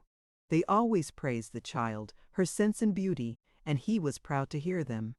But what was that, so often added, which wrung his heart and made him sob and weep alone in some dull corner? Alas! Even careless strangers, they who had no feeling for her but the interest of the moment, they who would go away and forget next week that such a being lived, even they saw it. Even they pitied her, even they bade him good day compassionately, and whispered as they passed. The people of the village, too, of whom there was not one but grew to have a fondness for poor Nell. Even among them there was the same feeling, a tenderness towards her, a compassionate regard for her, increasing every day. The very schoolboys, light-hearted and thoughtless as they were, even they cared for her. The roughest among them was sorry if he missed her in the usual place.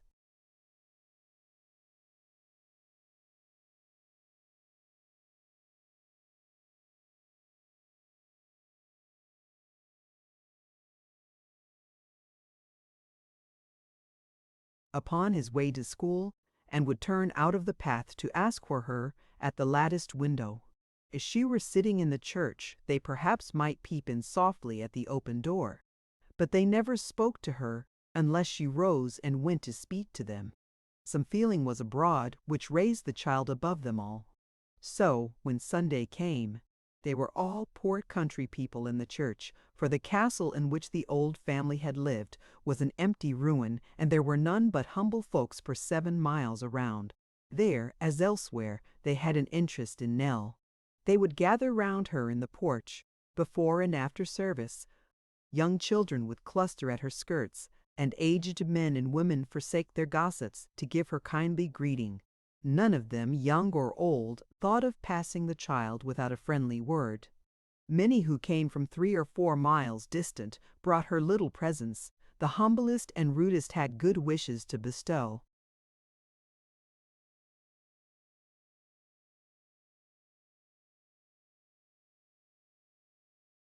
She had sought out the young children whom she first saw playing in the churchyard.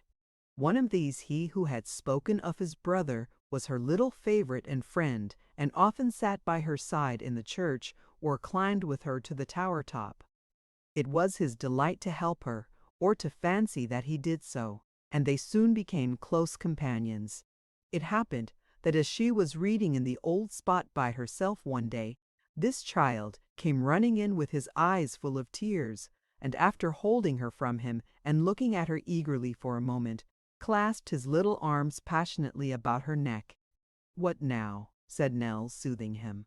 "What is the matter? She is not one yet," cried the boy, embracing her still more closely. "No, no, not yet." She looked at him wonderingly, and putting his hair back from his face and kissing him, asked what he meant. "You must not be one, dear Nell," cried the boy. "We can't see them. They never come to play with us or talk to us. Be what you are. You are better so. "I do not understand you," said the child. "Tell me what you mean." "Why, they say," replied the boy, looking up into her face, "that you will be an angel before the birds sing again. But you won't be, will you? Don't leave us, Nell. Though the sky is bright, do not leave us." The child dropped her head and put her hands before her face. "She cannot bear the thought," cried the boy, exulting through his tears. "You will not go. You know how sorry we should be. Dear Nell, tell me that you'll stay amongst us. Oh, pray, pray, tell me that you will."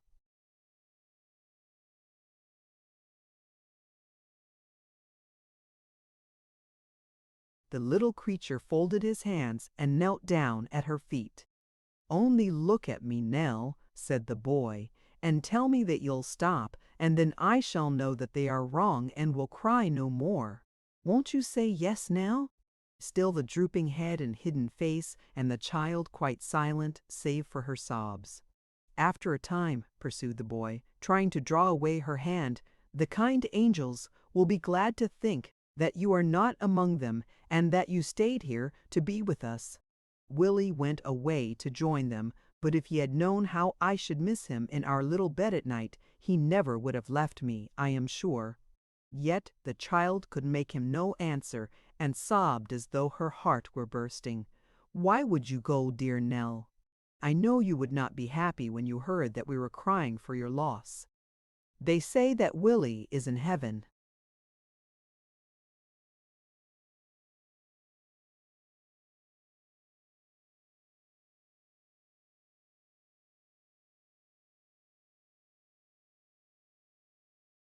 Now, and that it's always summer there, and yet I'm sure he grieves when I lie down upon his garden bed, and he cannot turn to kiss me. But if you do go, Nell," said the boy, caressing her and pressing his face to hers, "be fond of him for my sake. Tell him how I love him still, and how much I loved you, and when I think that you two are together and are happy, I'll try to bear it, and never give you pain by doing wrong. Indeed, I never will." The child suffered him to move her hands and put them round his neck. There was a tearful silence, but it was not long before she looked upon him with a smile and promised him, in a very gentle, quiet voice, that she would stay and be his friend as long as heaven would let her. He clapped his hands for joy and thanked her many times, and being charged to tell no person what had passed between them, gave her an earnest promise that he never would.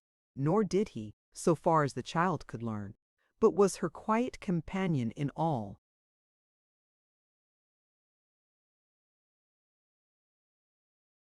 Her walks and musings, and never again adverted to the theme which he felt had given her pain, although he was unconscious of its cause. Something of distrust lingered about him still, for he would often come, even in the dark evenings, and call in a timid voice outside the door to know if she were safe within, and being answered yes and bade to enter, would take his station on a low stool at her feet and sit there patiently until they came to seek and take him home. Sure as the morning came, it found him lingering near the house to ask if she were well, and, morning, noon, or night, go where she would, he would forsake his playmates and his sports to bear her company. "And a good little friend he is, too," said the old sexton to her once. When his elder brother died, elder seems a strange word, for he was only 7 years old, I remember this one took it sorely to heart. The child thought of what the schoolmaster had told her, and felt how its truth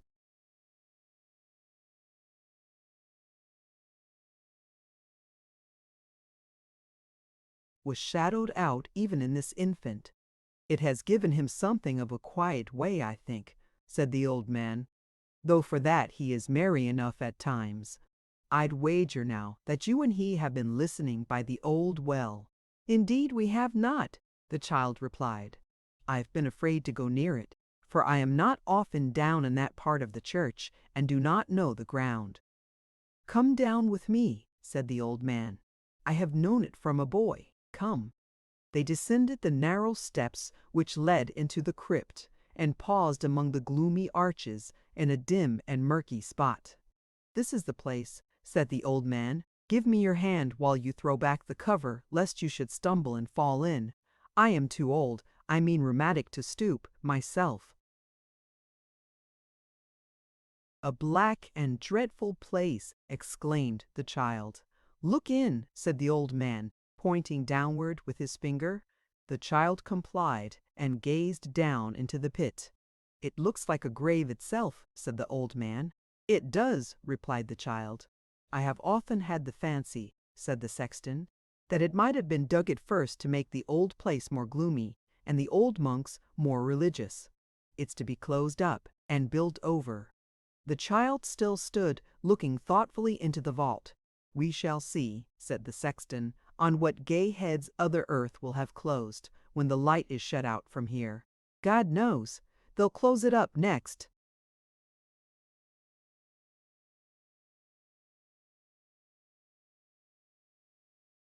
Spring. The birds sing again in spring, thought the child, as she leaned at her casement window and gazed at the declining sun. Spring, a beautiful and happy time. Chapter 56. A day or two after the quilt tea party at the Wilderness, Mr. Swiveller walked into Sampson Brass's office at the usual hour, and being alone in that temple of probity, placed his hat upon the desk, and taking from his pocket a small parcel of black crape, applied himself to folding and pinning the same upon it, after the manner of a hatband. Having completed the construction of this appendage, he surveyed his work with great complacency, and put his hat on again very much over one eye, to increase the mournfulness of the effect. These arrangements perfected to his entire satisfaction, he thrust his hands into his pockets, and walked up and down the office with measured steps. "It has always been the same with me," said Mr. Swiveller, "always. 'Twas ever thus from childhood's hour. I've seen my fondest hopes decay. I never loved a tree or flower, but 'twas the first to fade away. I never nursed a dear gazelle, to glad me with its soft black eye, but when it came to know me well and love me, it was sure to marry a market gardener."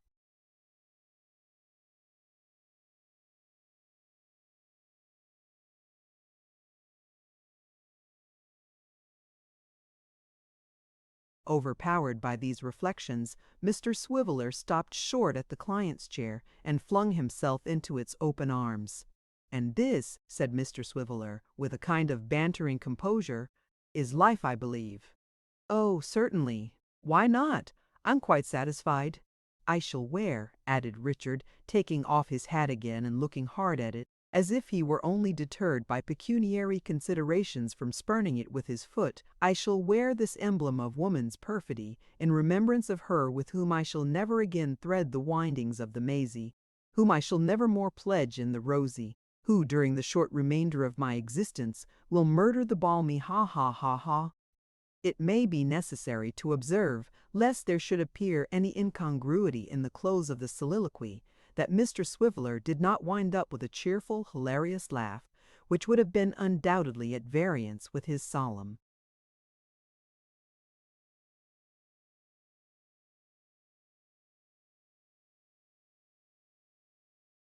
Reflections, but that, being in a theatrical mood, he merely achieved that performance which is designated in melodramas laughing like a fiend, for it seems that your fiends always laugh in syllables, and always in 3 syllables, never more nor less, which is a remarkable property in such gentry, and one worthy of remembrance. The baleful sounds had hardly died away, and Mr. Swiveller was still sitting in a very grim state in the client's chair, when there came a ring, or, if we may adapt the sound to his then humor, a knell at the office bell. Opening the door with all speed, he beheld the expressive countenance of Mr. Chuckster, between whom and himself a fraternal greeting ensued. "You're devilish early at this pestiferous old slaughter-house," said that gentleman, poising himself on one leg and shaking the other in an easy manner. "Rather," returned Dick.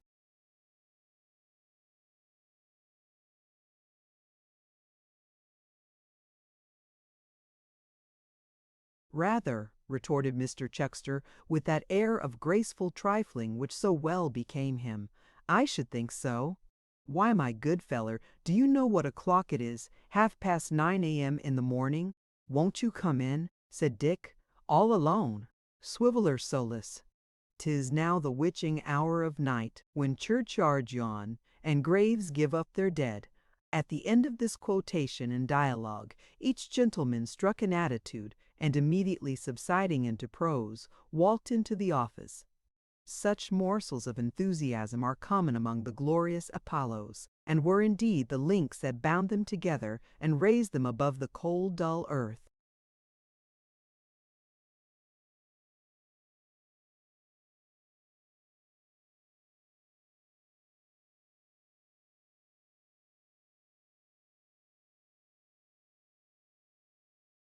Well, and how are you, my buck?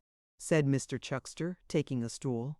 I was forced to come into the city upon some little private matters of my own, and couldn't pass the corner of the street without looking in, but upon my soul I didn't expect to find you. It is so everlastingly early. Mr. Swiveller expressed his acknowledgments, and it appearing on further conversation that he was in good health, and that Mr. Chuckster was in the like enviable condition, both gentlemen, in compliance with a solemn custom of the ancient brotherhood to which they belonged, joined in a fragment of the popular duet of All's Well, with a long shake at the end. "And what's the news?" said Richard. "The town's as flat, my dear feller," replied Mr. Chuckster, "as the surface of a Dutch oven. There's no news. By the by, that lodger of yours is a most extraordinary person. He quite eludes the most vigorous comprehension you."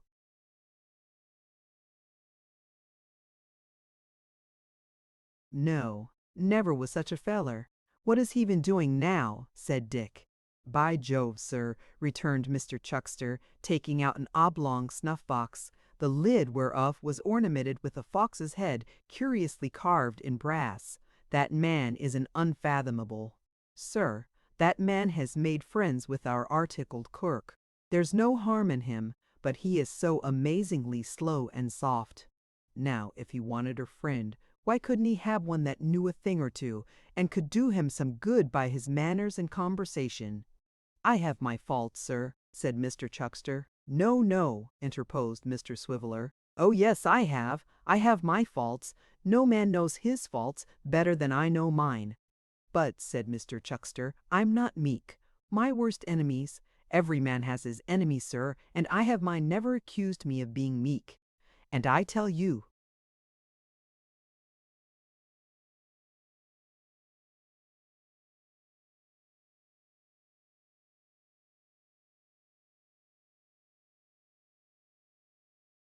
what, sir, if I had it more of these qualities that commonly endear man to man than our articled clerk has, I'd steal a Cheshire cheese, tie it round my neck and drown myself. I'd die degraded as I had lived, I would upon my honor." Mr. Chuckster paused, rapped the fox's head exactly on the nose with the knuckle of the forefinger, took a pinch of snuff, and looked steadily at Mr. Swiveller, as much as to say that if he thought he was going to sneeze, he would find himself mistaken. "Not contented, sir," said Mr. Chuckster, "with making friends with Abel, he has cultivated the acquaintance of his father and mother. Since he came home from that wild goose chase, he has actually been there. He patronizes young Snobby besides. You'll find, sir, that he'll be constantly coming backwards and forwards to this place. Yet I don't suppose that beyond the common forms of civility he has ever exchanged half a dozen words with me. Now, upon my soul."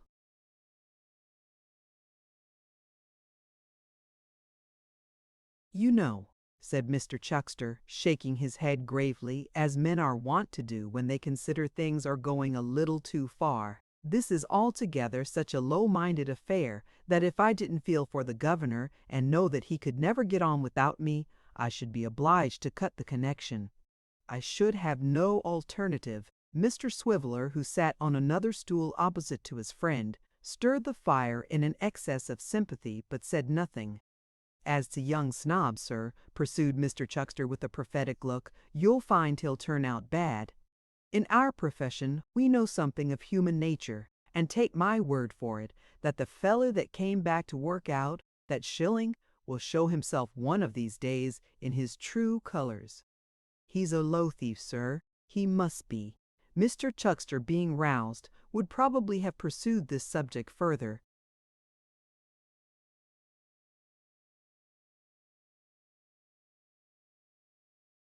and in more emphatic language, but for a tap at the door, which, seeming to announce the arrival of somebody on business, caused him to assume a greater appearance of meekness than was perhaps quite consistent with his late declaration.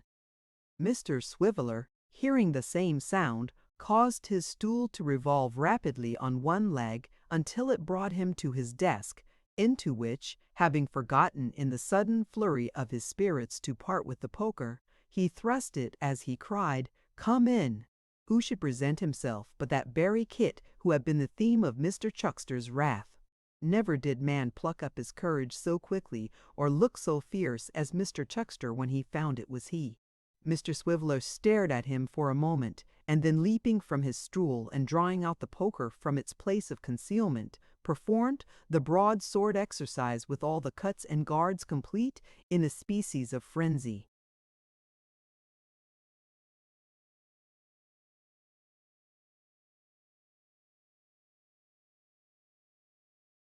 "Is a gentleman at home?" said Kit, rather astonished by this uncommon reception. Before Mr. Swiveller could make any reply, Mr. Chuckster took occasion to enter his indignant protest against this form of inquiry, which he held to be of a disrespectful and snobbish tendency, inasmuch as the inquirer, seeing two gentlemen then and there present, should have spoken of the other gentleman, or rather, for it was not impossible that the object of his search might be of inferior quality, should have mentioned his name, leaving it to his hearers to determine his degree as they thought proper. Mr. Chuckster likewise remarked that he had some reason to believe this form of address was personal to himself, and that he was not a man to be trifled with, as certain snobs, whom he did not more particularly mention or describe, might find to their cost. "I mean the gentleman upstairs," said Kit, turning to Richard Swiveller. "Is he at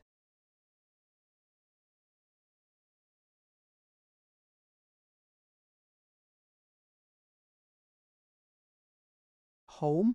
"Why," rejoined Dick, "because if he is, I have a letter for him." "From whom?" said Dick. "From whom?" said Marl. Said Dick, "From Mr. Garland." "Oh," said Dick with extreme politeness. "Then you may hand it over, sir. And if you're to wait for an answer, sir, you may wait in the passage, sir, which is an airy and well-ventilated apartment, sir." "Thank you," returned Kit, "but I am to give it to himself, if you please." The excessive audacity of this retort so overpowered Mr. Chuckster, and so moved his tender regard for his friend's honor, that he declared if he were not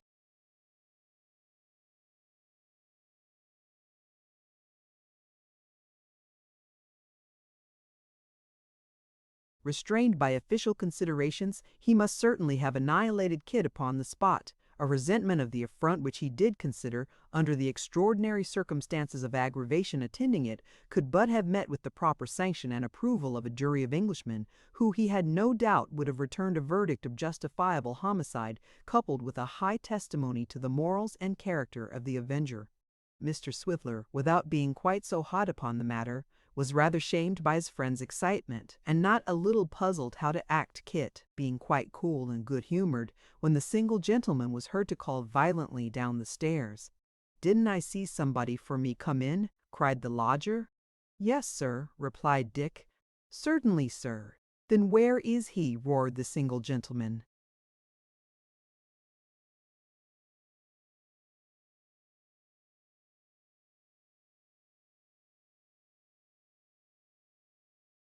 "He's here, sir," rejoined Mr. Swiveller. "Now, young man, don't you hear you're to go upstairs? Are you deaf?"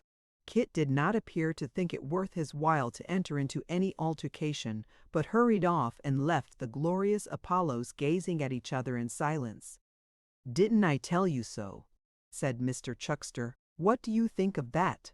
Mr. Swiveller, being in the main a good-natured fellow, and not perceiving, in the conduct of Kit, any villainy of enormous magnitude, scarcely knew what answer to return.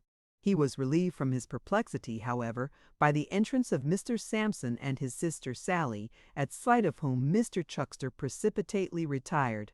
Mr. Brass and his lovely companion appeared to have been holding a consultation over their temperate breakfast upon some matter of great interest.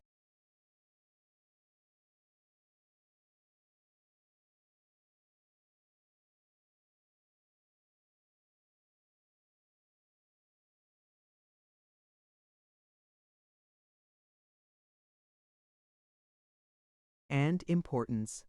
On the occasion of such conferences, they generally appeared in the office some half an hour after their usual time, and in a very smiling state, as though their late plots and designs had tranquilized their minds and shed a light upon their toilsome way.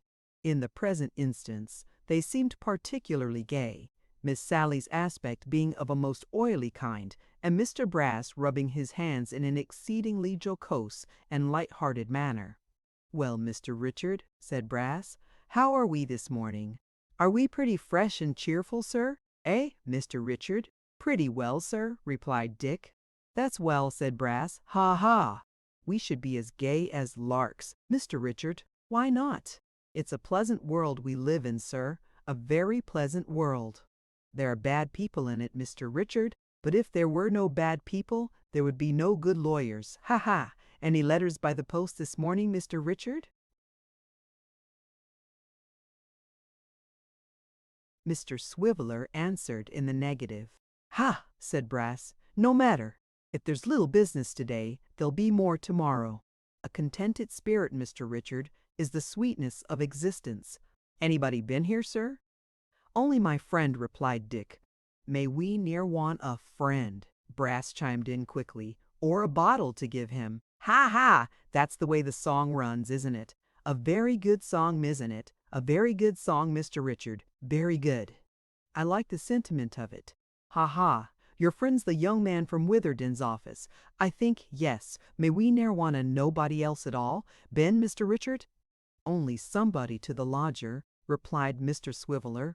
"Oh, indeed," cried Brass. "Somebody to the lodger, eh? Ha, ha!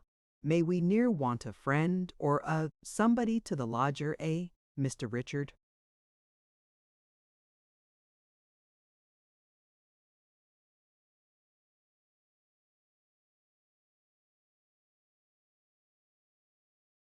"Yes," said Dick, a little disconcerted by the excessive buoyancy of spirits which his employer displayed. "With him now! With him now!" cried Brass. "Ha, ha! There let 'em be, merry and free, to roll lol lol. Eh, Mr. Richard? Ha, ha!" "Oh, certainly," replied Dick. "And who," said Brass, shuffling among his papers, "who is the lodger's visitor, not a lady visitor, I hope, eh, Mr. Richard? The morals of the marks you know, sir, when lovely women stoops to folly, and all that, eh, Mr. Richard?" "Another young man, who belongs to Witherden's, too, or half belongs there," returned Richard. "Kit, they call him." "Kit, eh?" said Brass. "Strange name of a dancing master's fiddle, eh, Mr. Richard? Ha, ha! Kit's there, is he? Oh!"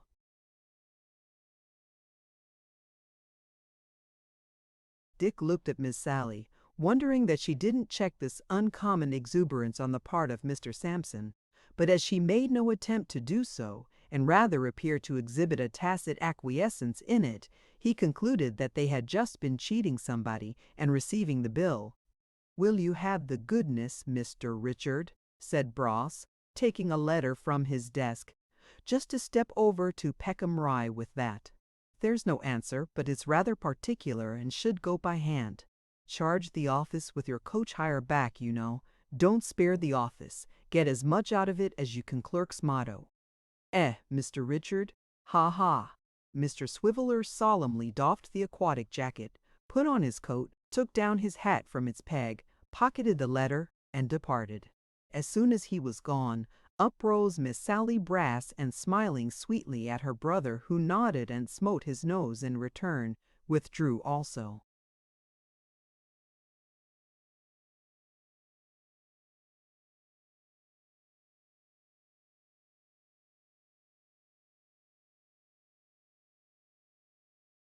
Samson Brass was no sooner left alone than he set the office door wide open and establishing himself at his desk directly opposite so that he could not fail to see anybody who came downstairs and passed out at the street door, began to write with extreme cheerfulness and assiduity, humming as he did so, in a voice that was anything but musical, certain vocal snatches which appeared to have reference to the union between church and state, inasmuch as they were compounded of the evening church and state.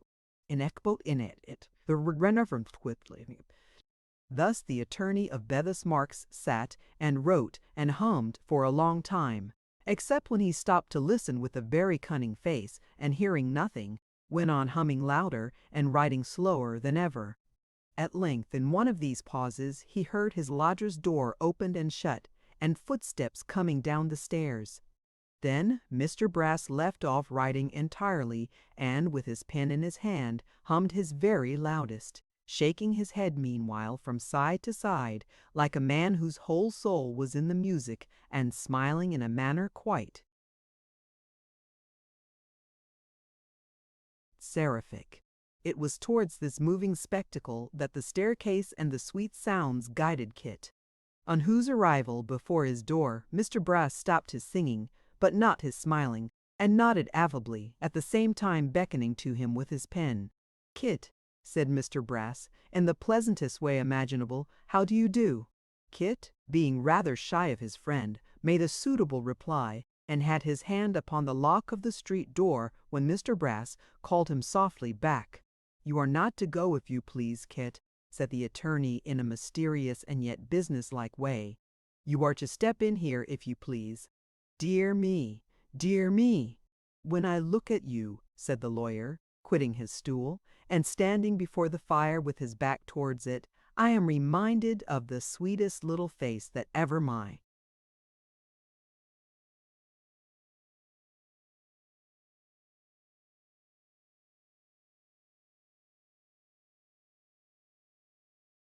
eyes beheld. I remember your coming there, twice or thrice when we were in possession.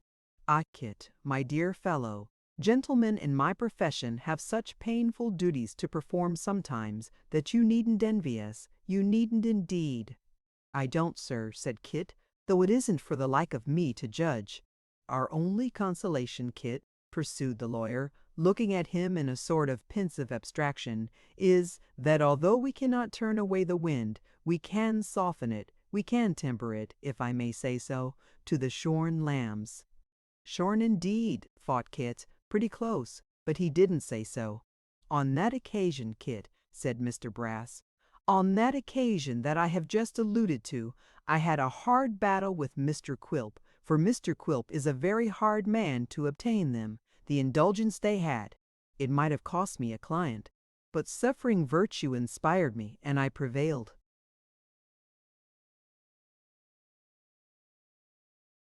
"He's not so bad after all," thought honest Kit, as the attorney pursed up his lips and looked like a man who was struggling with his better feelings.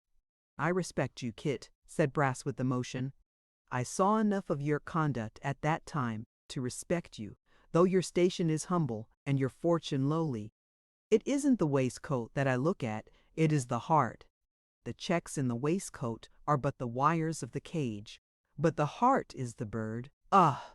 How many sick birds are perpetually molting, and putting their beaks to the wires to peck at all mankind."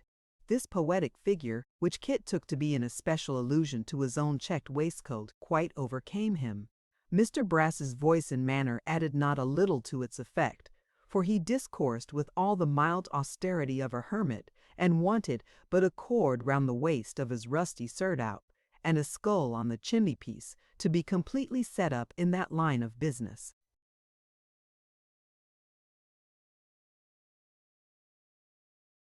"Well, well," said Samson, smiling, as good men smile when they compassionate their own weakness or that of their fellow creatures, "this is wide of the bull's-eye. You're to take that, if you please." As he spoke, he pointed to a couple of half-crowns on the desk. Kit looked at the coins and then at Samson, and hesitated. "For yourself," said Brass. "From no matter about the person they came from," replied the lawyer. "Say me, if you like." We have eccentric friends overhead, Kit, and we mustn't ask questions or talk too much, you understand? You're to take them, that's all. And between you and me, I don't think they'll be the last you'll have to take from the same place. I hope not. Goodbye, Kit. Goodbye. With many thanks, and many more self-reproaches for having on such slight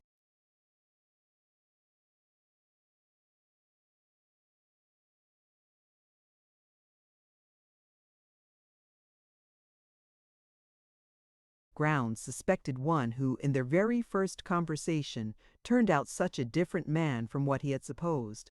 Kit took the money and made the best of his way home. Mr. Brass remained airing himself at the fire and resumed his vocal exercise and his seraphic smiles simultaneously. "May I come in?"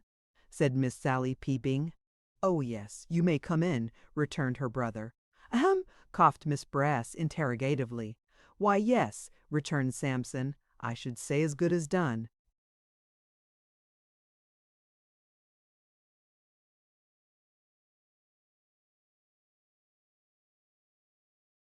Chapter 57. Mr. Chuckster's indignant apprehensions were not without foundation. Certainly the friendship between the single gentleman and Mr. Garland was not suffered to cool, but had a rapid growth and flourished exceedingly.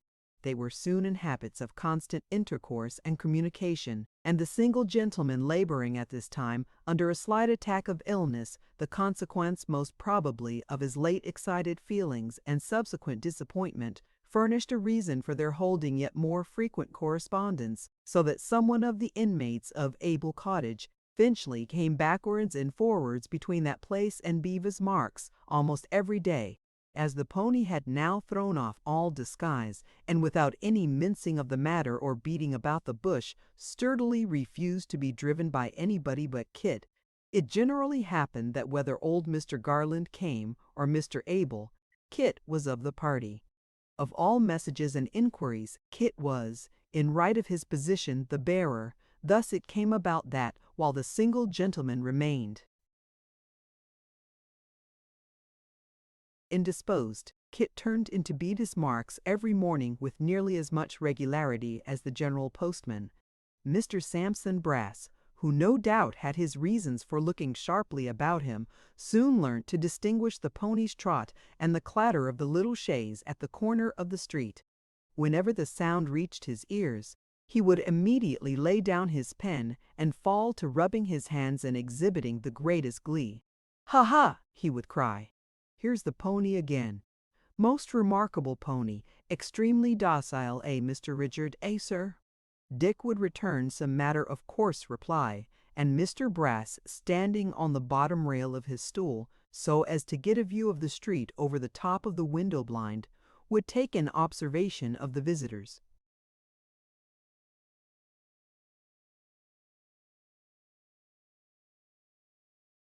"The old gentleman again," he would exclaim. "A very prepossessing old gentleman, Mr. Richard, charming countenance, sir, extremely calm benevolence in every feature, sir. He quite realizes my idea of King Lear, as he appeared when in possession of his kingdom. Mr. Richard, the same good humor, the same white hair and partial baldness, the same liability to be imposed upon. Ah, a sweet subject for contemplation, sir, very sweet." Then Mr. Garland having alighted and gone upstairs, Samson would nod and smile to Kit from the window, and presently walk out into the street to greet him, when some such conversation as the following would ensue. "Admirably groomed, Kit, Mr. Brass is patting the pony. Does you great credit, amazingly sleek and bright to be sure. He literally looks as if he had been varnished all over." Kit touches his hat, smiles, pats the pony himself, and expresses his conviction.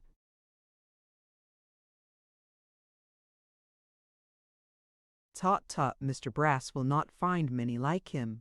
"A beautiful animal indeed," cries Brass. "Sagacious too." "Bless you," replies Kit. "He knows what you say to him as well as a Christian does." "Does he indeed?" cries Brass, who has heard the same thing in the same place from the same person in the same person in the same words a dozen times, but is paralyzed with astonishment notwithstanding. Dear me, "I little thought the first time I saw him, sir," says Kit, pleased with the attorney's strong interest in his favorite, "that I should come to be as intimate with him as I am now." "Ah," rejoins Mr. Brass, brimful of moral precepts and love of virtue, "a charming subject of reflection for you, very charming, a subject of proper pride and congratulation, Christopher. Honesty is the best policy. I always find it so myself. I lost £47.10 by being honest this morning, but it's all gain. It's gain." Mr. Brass slyly tickles his nose with his pen and looks at Kit with the water standing in his eyes. Kit thinks that if ever there was a good man who belied his appearance, that man is Samson Brass. "A man," says Samson, "who loses £47.10 in one morning by his honesty, is a man to be envied." If it had been £80, the luxuriousness of feeling would have been increased. Every pound lost would have been 100 weight of happiness gained. The still small voice Christopher, cries Brass, smiling and tapping himself on the bosom, is the singing comic songs within me, and all is happiness and joy. Kit is so improved by the conversation, and finds it goes so completely home to his feelings, that he is considering what he shall say when Mr. Garland appears. The old gentleman is helped into the chaise with great obsequiousness by Mr. Samson Brass, and the pony, after shaking his head several times, and standing for 3 or 4 minutes with all his 4 legs planted firmly on the ground, as if he had made up his mind never to stir from that spot, but there to live and die, suddenly darts off, without the smallest notice, at the rate of 12 English miles an hour. Then Mr. Brass and his sister, who has joined him at the door, exchange an odd kind of smile, not at all a pleasant one in its expression, and return to the society of Mr. Richard Swiveller, who, during their absence, has been regaling himself with various feats of pantomime, and is discovered at his desk, in a very flushed and heated condition, violently scratching out nothing with half a penknife. Whenever Kit came alone, and without the chaise, it always happened that Samson Brass was reminded of some mission, calling Mr. Swiveller, if not two.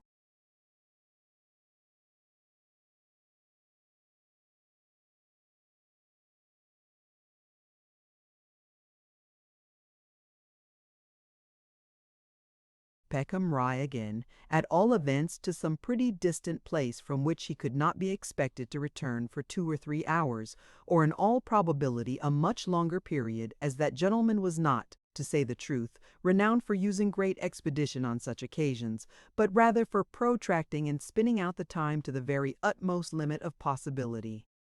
Mr. Swiveller out of sight, Miss Sally immediately withdrew. Mr. Brass would then set the office door wide open, hum his old tune with great gaiety of heart, and smile seraphically as before. Kit, coming downstairs, would be called in, entertained with some moral and agreeable conversation, perhaps entreated to mind the office for an instant, while Mr. Brass stepped over the way, and afterwards presented with 1 or 2 half-crowns as the case might be. This occurred so often that Kit, nothing doubting but that they came from the single gentleman who had already rewarded his mother with great liberality, could not enough admire his generosity, and bought so many cheap presents for her and for little Jacob, and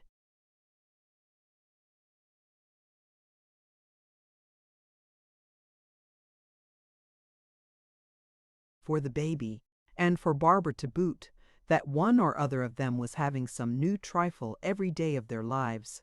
While these acts and deeds were in progress in and out of the office of Samson Brass, Richard Swiveller, being often left alone therein, began to find the time hang heavy on his hands. For the better preservation of his cheerfulness, therefore, and to prevent his faculties from rusting, he provided himself with a cribbage board and pack of cards, and accustomed himself to play at cribbage with a dummy for 20, 30, or sometimes even £50,000 aside, besides many hazardous bets to a considerable amount. As these games were very silently conducted, notwithstanding the magnitude of the interests involved, Mr. Swiveller began to think that on those evenings when Mr. and Miss Brass were out, and they often went out, Now he heard a kind of snorting or hard breathing sound in the direction of the door, which had occurred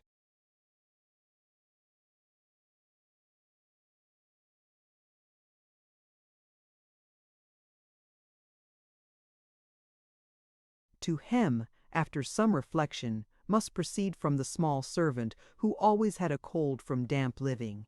Looking intently that way one night, he plainly distinguished an eye gleaming and glistening at the keyhole.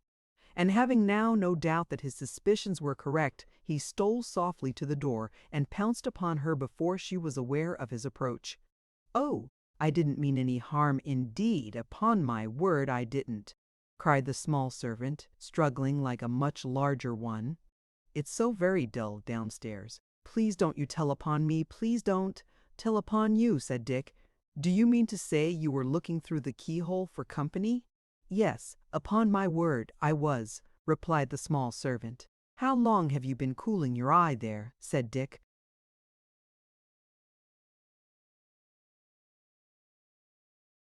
"Oh, ever since you first began to play them cards, and long before." Vague recollections of several fantastic exercises with which he had refreshed himself after the fatigues of business, and to all of which, no doubt, the small servant was a party, rather disconcerted Mr. Swiveller, but he was not very sensitive on such points, and recovered himself speedily. "Well, come in," he said, after a little consideration. "Here, sit down, and I'll teach you how to play." "Oh, I dursn't do it," rejoined the small servant. "Miss Sally 'ud kill me if she knowed I come up here." "Have you got a fire downstairs?" said Dick. "A very little one," replied the small servant.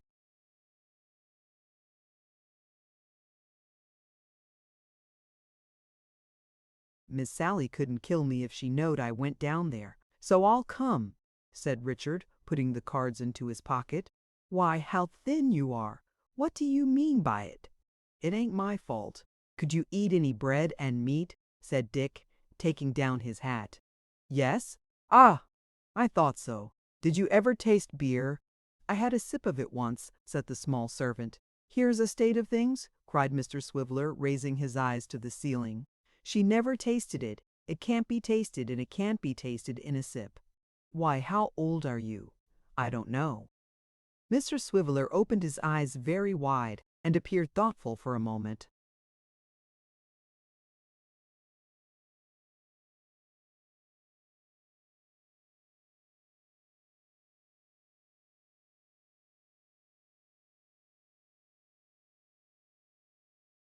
Then, bidding the child mind the door until he came back, vanished straightway.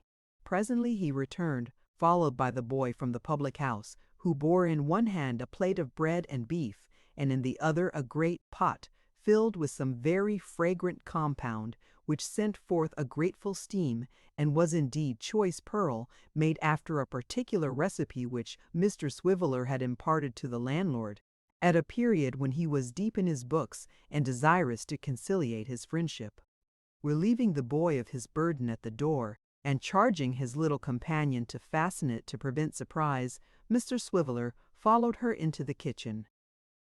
"There," said Richard, putting the plate before her. "First of all, clear that off, and then you'll see what's next." The small servant needed no second bidding, and the plate was soon empty.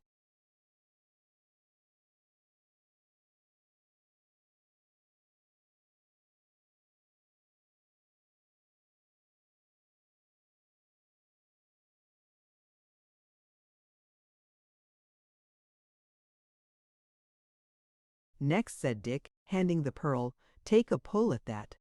But moderate your transports, you know, for you're not used to it. Well, is it good?" "Oh, is it?" said the small servant. Mr. Swiveller appeared gratified beyond all expression by this reply, and took a long draught himself, steadfastly regarding his companion while he did so. These preliminaries disposed of, he applied himself to teaching her the game, which she soon learnt tolerably well, being both sharp-witted and cunning. "Now," said Mr. Swiveller, putting 2 sixpences into a saucer, and trimming the wretched candle when the cards had been cut and dealt, "those are the stakes. If you win, you get 'em all. If I win, I get 'em. To make it seem more real and pleasant, I shall call you the Marchioness, do you hear?" The small servant nodded.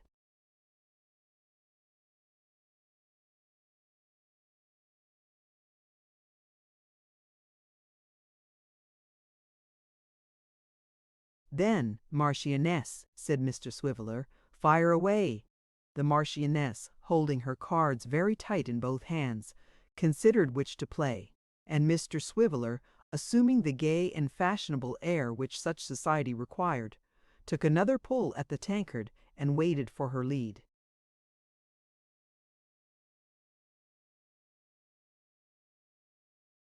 Chapter 58.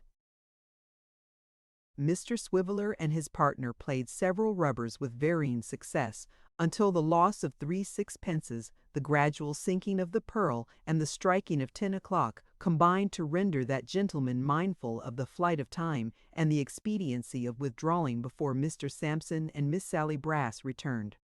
"With which object in view, Marchioness," said Mr. Swiveller gravely, "I shall ask your ladyship's permission to put the board in my pocket, and to retire from the presence when I have finished this tankard, merely observing, Marchioness, that since life like a river is flowing, I care not how fast it rolls on, ma'am, on, while such pearl on the bank still is growing, and such eyes light the waves as they run. Marchioness, your health. You will excuse my wearing my hat, but the palace is damp, and the marble floor is, if I may be allowed the expression, sloppy." As a precaution against this latter inconvenience, Mr. Swiveller had been sitting.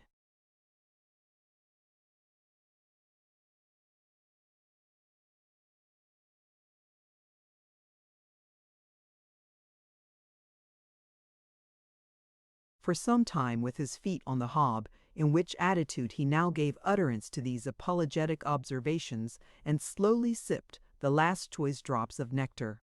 "The Baron Samsonio Brasso and his fair sister, are you tell me at the play?" said Mr. Swiveller, leaning his left arm heavily upon the table, and raising his voice and his right leg after the manner of a theatrical bandit. The Marchioness nodded. "Huh!" said Mr. Swiveller, with a portentous frown. "'Tis well, Marchioness, but no matter. Some wine there. Ho!" He illustrated these melodramatic morsels by handing the tankard to himself with great humility, receiving it haughtily, drinking from it thirstily, and smacking his lips fiercely. The small servant, who was not so well acquainted with theatrical,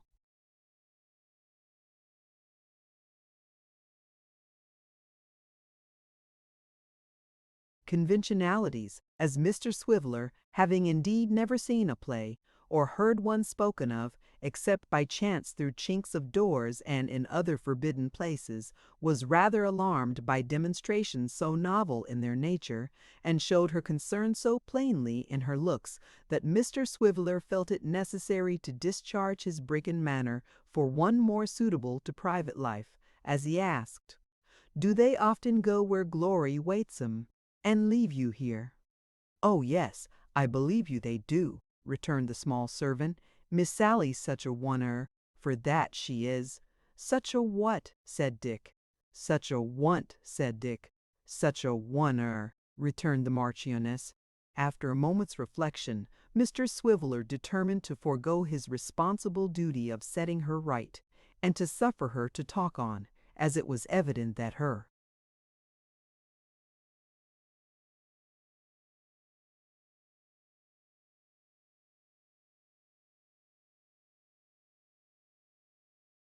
tongue was loosened by the pearl, and her opportunities for conversation were not so frequent as to render a momentary check of little consequence.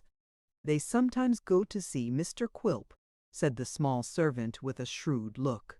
"They go to a many places, bless you." "Is Mr. Brass a oneer?" said Dick. "Not half what Miss Sally is, he isn't," replied the small servant, shaking her head. "Bless you, he'd never do anything without her." "Oh, he wouldn't he?" said Dick. "Miss Sally keeps him in such order," said the small servant. "He always asks her advice, he does, and he catches it sometimes. Bless you, you wouldn't believe how much he catches it."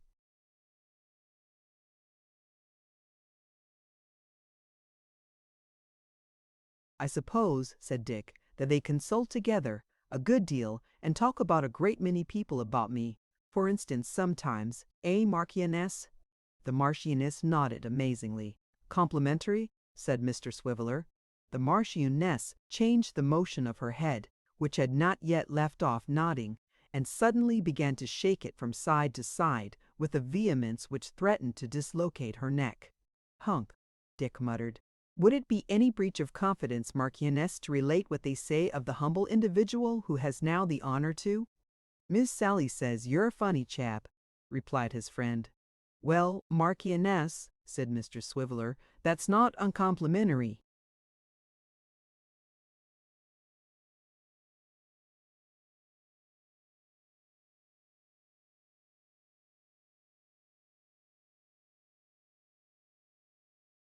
Merriment, Marchioness, is not a bad or a degrading quality. Old King Cole was himself a merry old soul, if we may put any faith in the pages of history. But she says, pursued his companion, that you and to be trusted. Why really, Marchioness, said Mr. Swiveller, thoughtfully. Several ladies and gentlemen, not exactly professional persons, but tradespeople, ma'am, tradespeople have made the same remark. The obscure citizen who keeps the hotel over the way inclined strongly to that opinion tonight when I ordered him to prepare the banquet. It's a popular prejudice, Marchioness, and yet I am sure I don't know why, for I have entrusted in my time to a considerable amount, and I can safely say that I never forsook my trust until it deserted me. Never. Mr. Brass is of the same opinion, I suppose? His friend nodded again, with a cunning look which seemed to hint that Mr. Brass held stronger opinions on the subject than his sister, and seeming to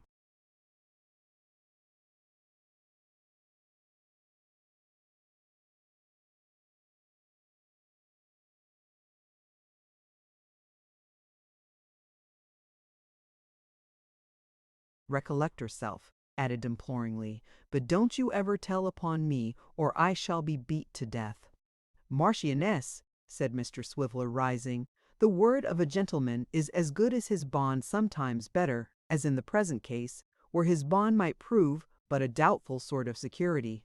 I am your friend, and I hope we shall play many more rubbers together in this same saloon.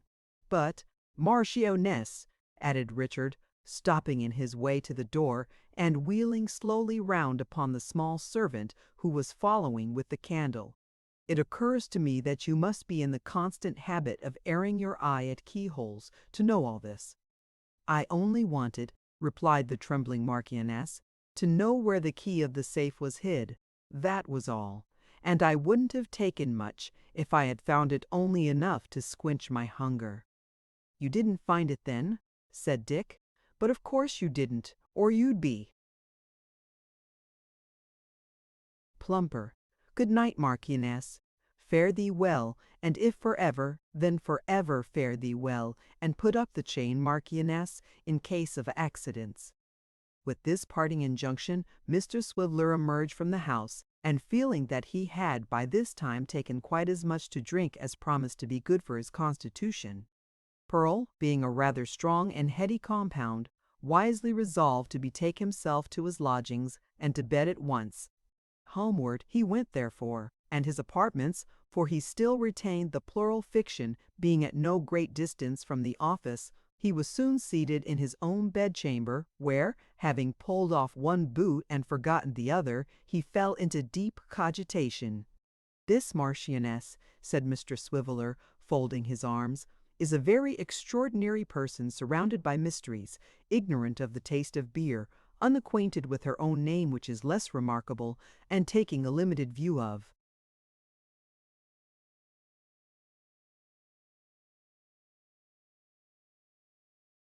society through the keyholes of doors. Can these things be her destiny, or has some unknown person started in opposition to the decrees of fate?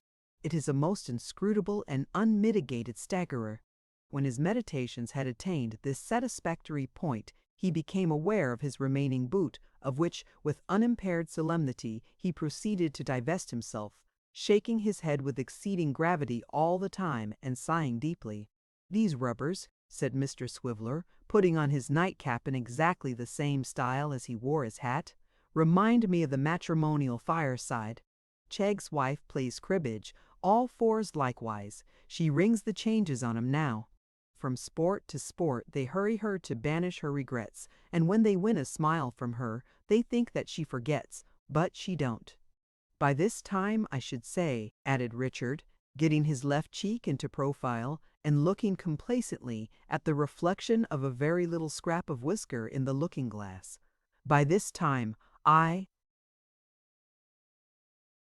should say, the iron has entered into her soul, it serves her right.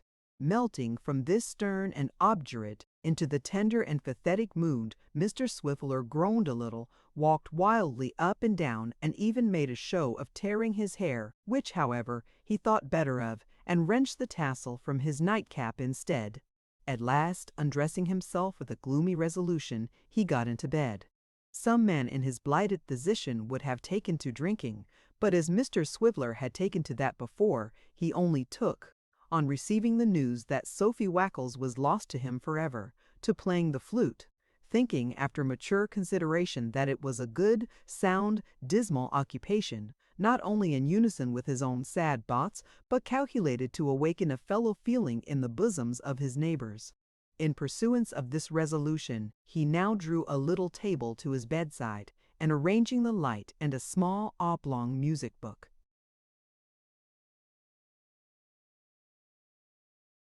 to the best advantage, took his flute from its box and began to play most mournfully. The air was "Away with Melancholy," a composition which, when it is played very slowly on the flute, in bed, with the further disadvantage of being performed by a gentleman but imperfectly acquainted with the instrument, who repeats one note a great many times before he can find the next, has not a lively effect.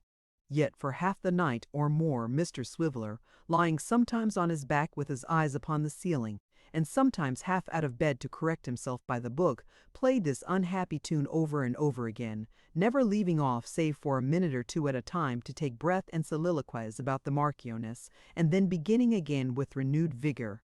It was not until he had quite exhausted his several subjects of meditation, and had breathed into the flute the whole sentiment of the pearl down to its very dregs, and had nearly maddened the people of the house, and at both the next doors and over thee,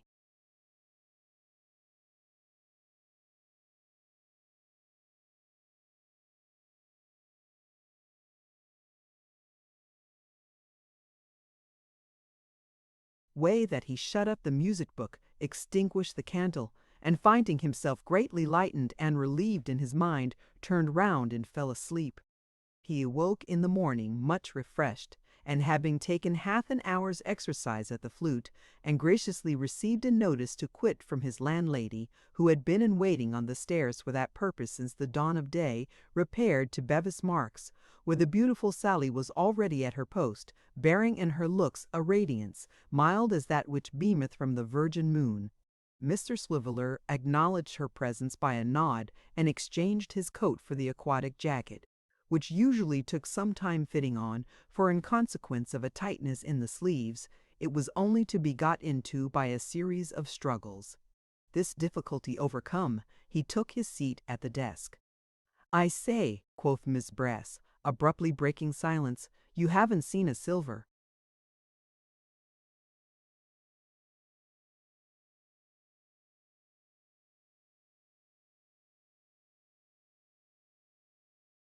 "Pencil case this morning, have you?" "I didn't meet many in the street," rejoined Mr. Swiveller. "I saw one, a stout pencil case of respectable appearance.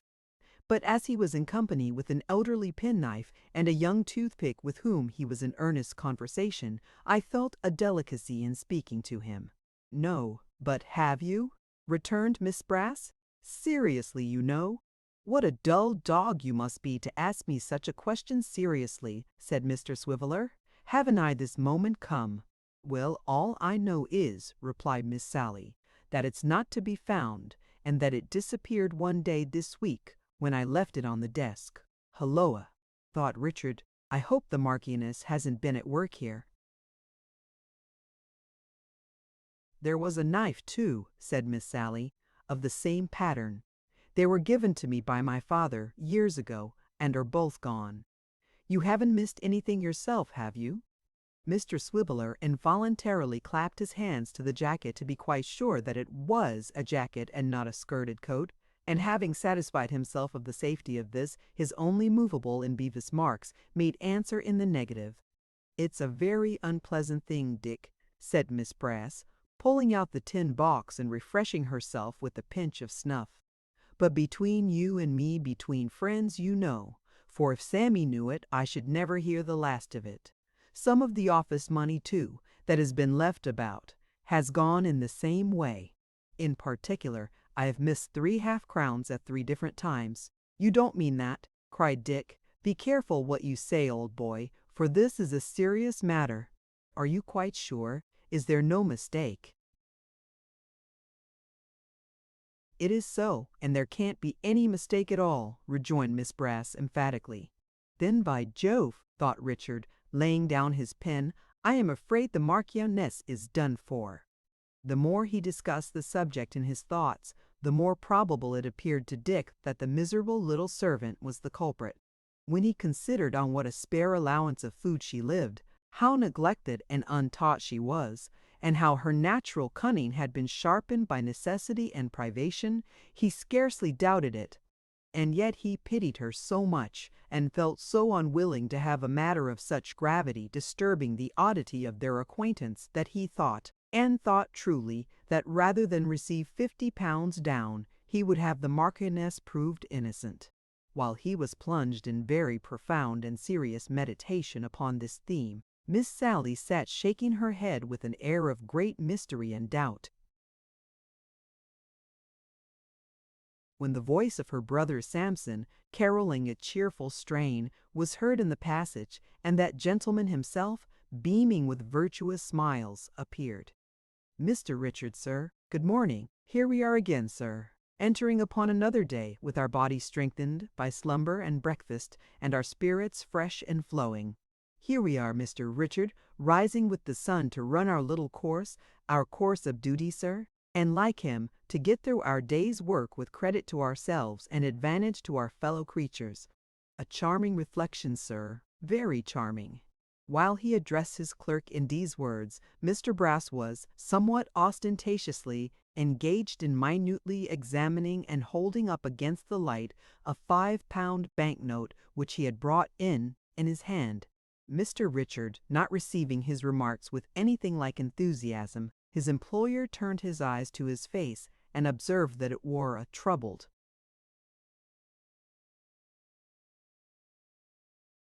expression. "You're out of spirits, sir," said Brass. "Mr. Richard, sir, we should fall to work cheerfully, and not in a despondent state. It becomes us, Mr. Richard, sir, to hear the chaste." Sarah heaved a loud sigh. "Dear me," said Mr. Sampson. "You too. Is anything the matter?" Mr. Richard, Sir Dick, glancing at Miss Sally, saw that she was making signals to him to acquaint her brother with the subject of their recent conversation.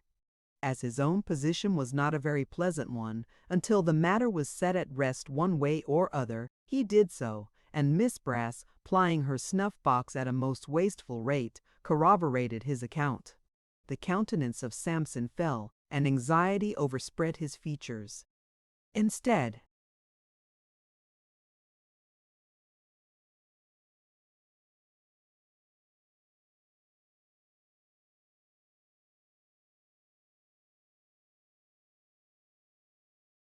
of passionately bewailing the loss of his money, as Miss Sally had expected, he walked on tiptoe to the door, opened it, looked outside, shut it softly, returned on tiptoe, and said in a whisper, "This is a most extraordinary and painful circumstance, Mr. Richard, sir, a most painful circumstance. The fact is that I myself have missed several small sums from the desk of late and have refrained from mentioning it, hoping that accident would discover the offender, but it has not done so. It has not done so. Sally. Mr. Richard, sir, this is a particularly distressing affair." As Samson spoke, he laid the banknote upon the desk among some papers in an absent manner, and thrust his hands into his pockets. Richard Swiveller pointed to it and admonished him to take it up. "No, Mr. Richard, sir," rejoined Brass with emotion. "I will not take it up. I will let it lie there, sir." "To take it up, Mr. Richard, sir, would imply a doubt of you."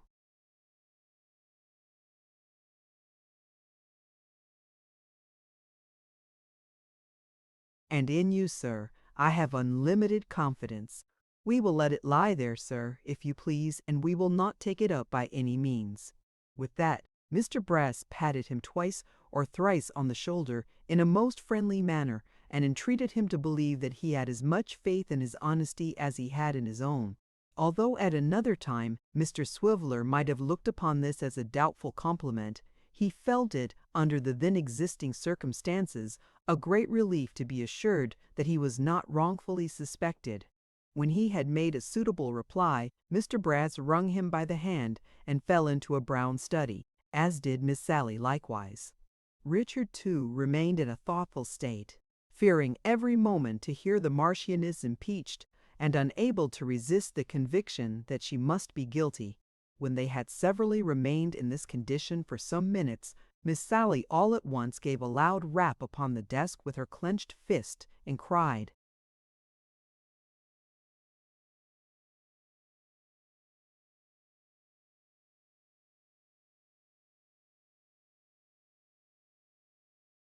"I've hit it," as indeed she had, and chipped a piece out of it too. But that was not her meaning. "Well," cried Brass anxiously, "go on, will you?"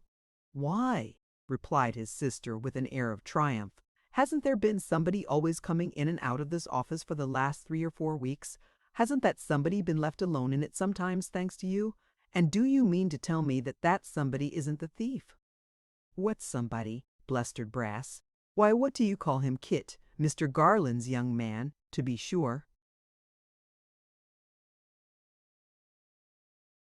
"Never!" cried Brass. "Never! I'll not hear of it. Don't tell me," said Samson, shaking his head and working with both his hands as if he were clearing away 10,000 cobwebs. "I'll never believe it of him. Never. I say," repeated Miss Brass, taking another pinch of snuff, "that he's the thief." "I say," returned Samson violently, "that he is not."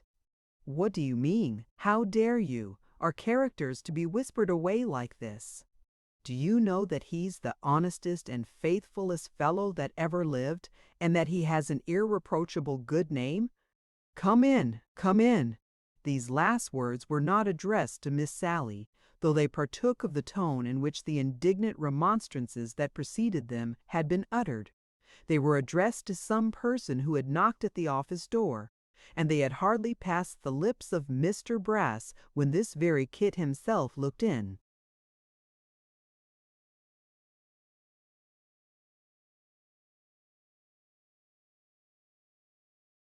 "Is the gentleman upstairs, sir, if you please?" "Yes, Kit," said Brass, still fired with an honest indignation, and frowning with knotted brows upon his sister. "Yes, Kit, he is." "I am glad to see you, Kit. I am rejoiced to see you. Look in again as you come downstairs, Kit. That lad a robber!" cried Brass when he had withdrawn, with that frank and open countenance. "I'd trust him with untold gold. Mr. Richard, sir, have the goodness to step directly to Rasp & Co.'s in Broad Street, and inquire if they have had instructions to appear in Carkham and Painter." "Tat lad a robber," sneered Samson, flushed and heated with his wrath. "Am I blind, deaf, silly? Do I know nothing of human nature when I see it before me? Kid a robber, bah!" Flinging this final interjection at Miss Sally with immeasurable scorn and contempt, Samson Brass thrust his head into his desk, as if to shut the base world from his view, and breathed defiance from under its half-closed lid.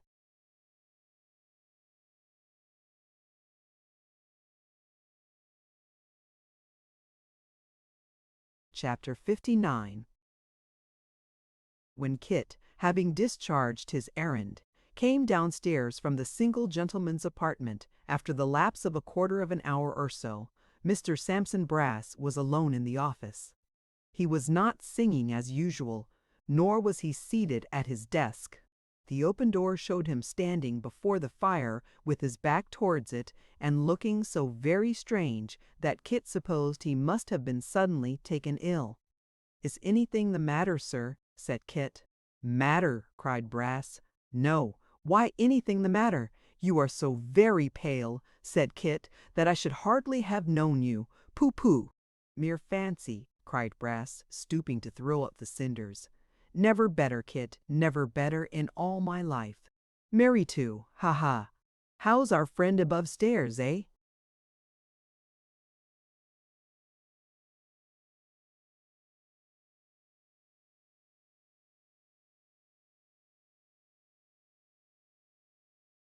"A great deal better," said Kit.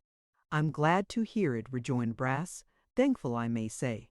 An excellent gentleman, worthy, liberal, generous, gives very little trouble, an admirable lodger. Ha ha! Mr. Garland, he's well, I hope. Kit and the pony, my friend, my particular friend, you know, ha ha." Kit gave a satisfactory account of all the little household at Abel Cottage. Mr. Brass, who seemed remarkably inattentive and impatient, mounted on his stool, and beckoning him to come nearer, took him by the buttonhole. "I have been thinking, Kit," said the lawyer, "that I could throw some little emoluments in your mother's way. You have a mother, I think? If I recollect right, you told me—" "Oh, yes, sir, yes, certainly."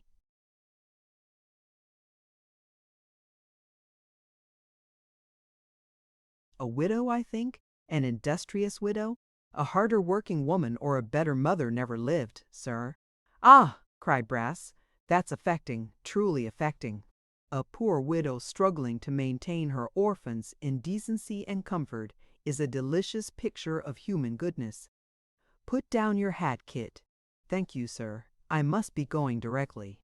"Put it down while you stay, at any rate," said Brass, taking it from him and making some confusion among the papers in finding a place for it on the desk. "I was thinking, Kit, that we have often houses to let for people we are concerned for, and matters of that sort. Now you know we're obliged to put people into those houses to take care of 'em, very often undeserving people that we can't depend upon. What's to prevent our having a person that we can depend upon?"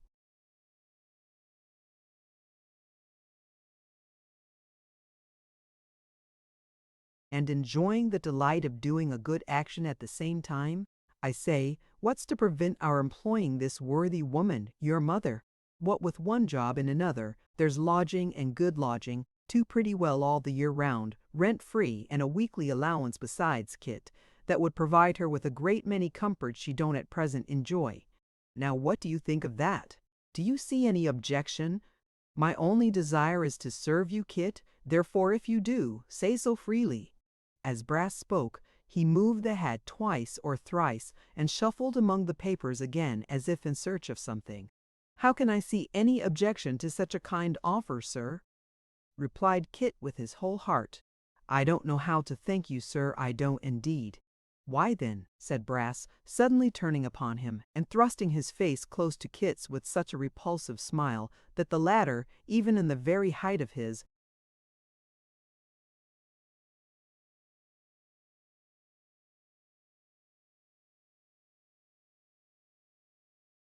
gratitude, drew back quite startled. "Why then, it's done." Kit looked at him in some confusion.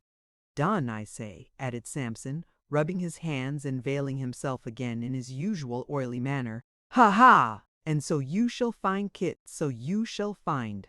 "But, dear me," said Brass, "what a time Mr. Richard is gone! A sad loiterer, to be sure. Will you mind the office 1 minute while I run upstairs?" "Only 1 minute." "I'll not detain you an instant longer on any account, Kit." Talking as he went, Mr. Brass bustled out of the office, and in a very short time returned. Mr. Swiveller came back almost at the same instant, and as Kit was leaving the room hastily to make up for lost time, Miss Brass herself encountered him in the doorway. "Oh!" sneered Sally, looking after him as she entered. "There goes your pet." "Sammy, eh? Ah, there he goes," replied Brass. "My pet, if you please. An honest fellow, Mr. Richard, sir, a worthy fellow indeed. Hem, coughed Miss Brass. I tell you, you aggravating vagabond, said the angry Samson, that I'd stake my life upon his honesty. Am I never to hear the last of this? Am I always to be baited and beset by your mean suspicions? Have you no regard for true merit, you malignant fellow? If you come to that, I'd sooner suspect your honesty than his. Miss Sally pulled out the tin snuff-box and took a long, slow pinch, regarding her brother with a steady gaze all the time. She drives me wild, Mr. Richard, sir, said Brass. She exasperates me beyond all.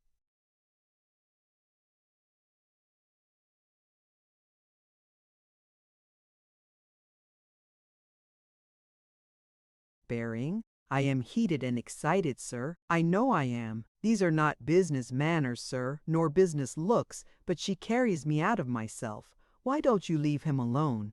Said Dick. Because she can't, sir, retorted Brass. Because to chafe and vex me is a part of her nature, sir, and she will and must do it, or I don't believe she'd have her health. But never mind, said Brass, never mind. I've carried my point. I've shown my confidence in the lad. He has minded the office again. Ha ha! Ugh! You viper! The beautiful virgin took another pinch and put the snuff-box in her pocket, still looking at her brother with perfect composure. He has minded the office again, said Brass triumphantly. He has had my confidence, and he shall continue to have it. Why, where's the...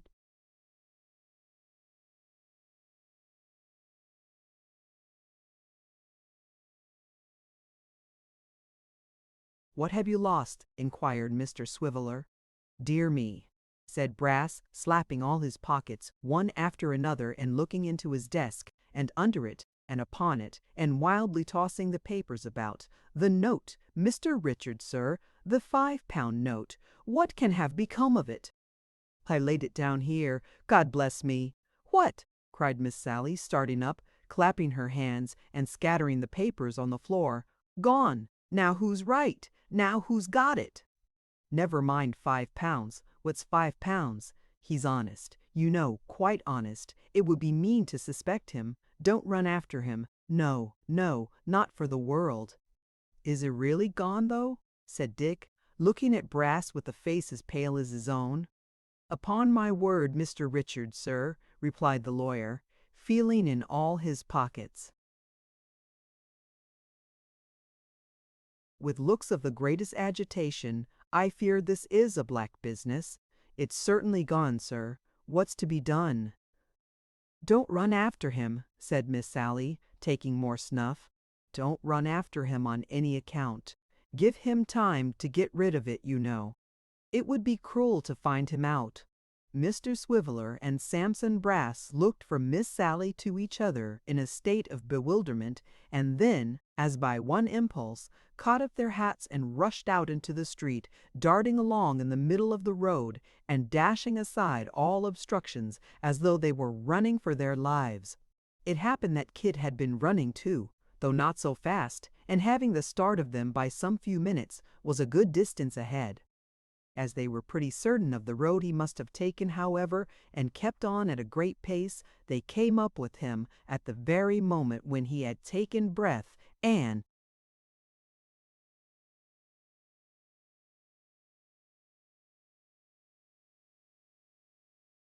was breaking into a run again. Stop, cried Samson, laying his hand on one shoulder, while Mr. Swiveller pounced upon the other. Not so fast, sir. You're in a hurry. Yes, I am, said Kit, looking from one to the other in great surprise. I can hardly believe it, panted Samson, but something of value was missing from the office. I hope you don't know what. Know what, good heaven, Mr. Brass, cried Kit, trembling from head to foot. You don't suppose— No, no, rejoined Brass quickly. I don't suppose anything. Don't say I said you did. You'll come back quietly, I hope. Of course I will, returned Kit. Why not? To be sure, said Brass. Why not? I hoped it may turn out to be no why not. If you knew the trouble I've been in, This morning, through taking your part, Christopher, you'd be sorry for it. And I am sure you'll be sorry for having suspected me, sir, replied Kit. Come, let us make haste back. Certainly, cried Brass, the quicker the better. Mr. Richard, have the goodness, sir, to take that arm. I'll take this one. It's not easy walking 3 abreast, but under these circumstances it must be done, sir. There's no help for it. Kit did turn from white to red, and from red to white again, when they secured him thus, and for a moment seemed disposed to resist. But, quickly recollecting himself, and remembering that if he made any struggle, he would perhaps be dragged by the collar through the public streets, he only repeated, with great earnestness and with the tears standing in his eyes, that they would be sorry for.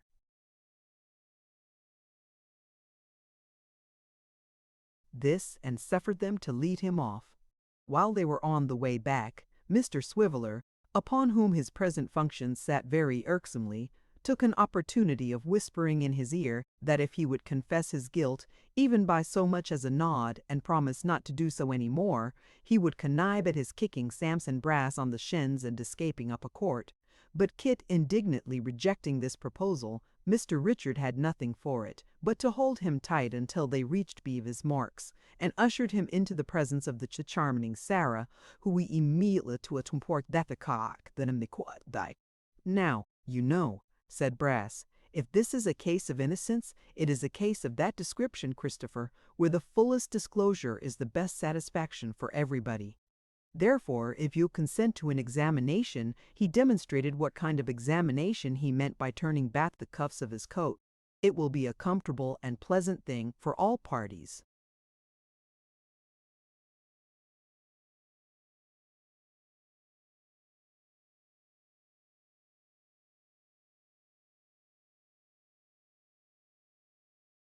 Search me, said Kit, proudly holding up his arms. But mind, sir, I know you'll be sorry for this to the last day of your life. It is certainly a very painful occurrence, said Brass with a sigh, as he dived into one of Kit's pockets and fished up a miscellaneous collection of small articles. Very painful. Nothing here, Mr. Richard, sir. All perfectly satisfactory. Nor here, sir. Nor in the waistcoat, Mr. Richard, nor in the coat-tails. So far I am rejoiced, I am sure. Richard Swiveller, holding Kit's hat in his hand, was watching the proceedings with great interest, and bore upon his face the slightest possible indication of a smile, as Brass, shutting one of his eyes, looked with the other up the inside of one of the poor fellow's sleeves, as if it were a telescope, when Samson, turning hastily to him, bade him search the hat. "Here's a handkerchief," said Dick.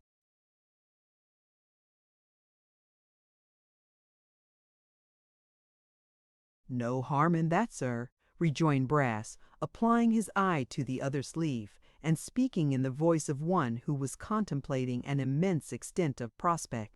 "No harm in a handkerchief, sir, whatever. The faculty don't consider it a healthy custom, I believe, Mr. Richard, to carry one's handkerchief in one's hat.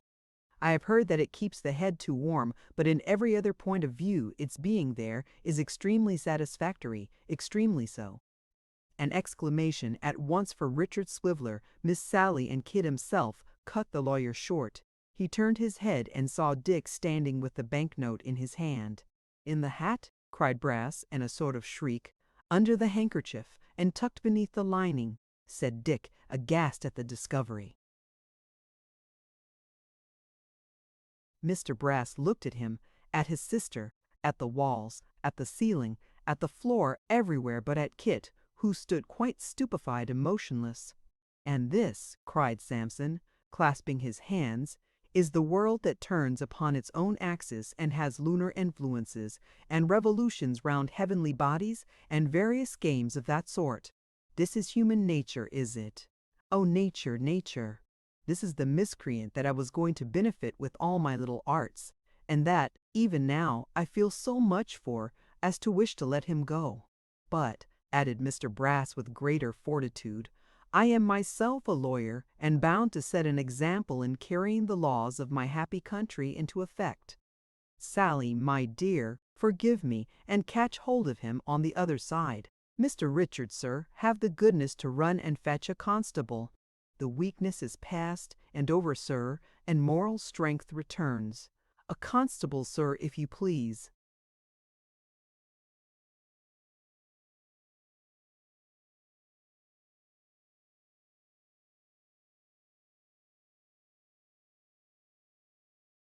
Chapter 60.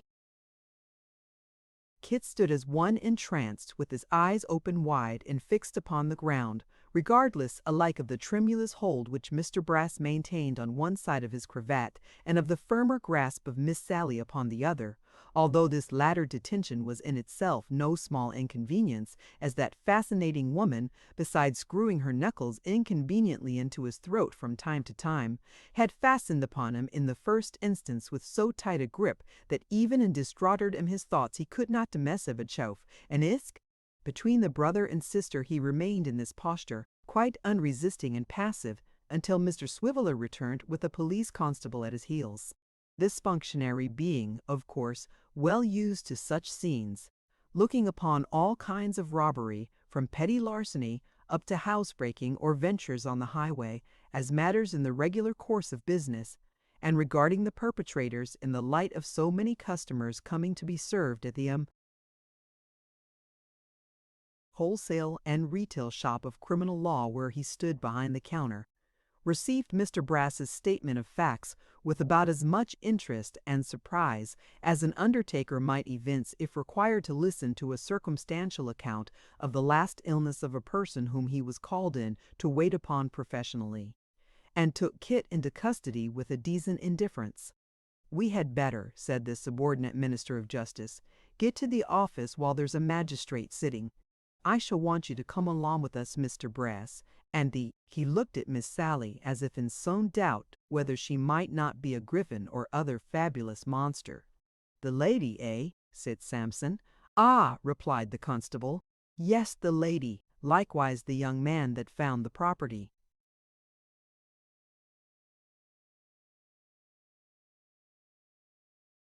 "Mr. Richard, sir," said Brass in a mournful voice, "a sad necessity, but the altar of our country, sir." "You'll have a hackney coach, I suppose?" interrupted the constable, holding Kit, whom his other captors had released, carelessly by the arm, a little above the elbow. "Be so good as send for one, will you?" "But hear me speak a word," cried Kit, raising his eyes and looking imploringly about him.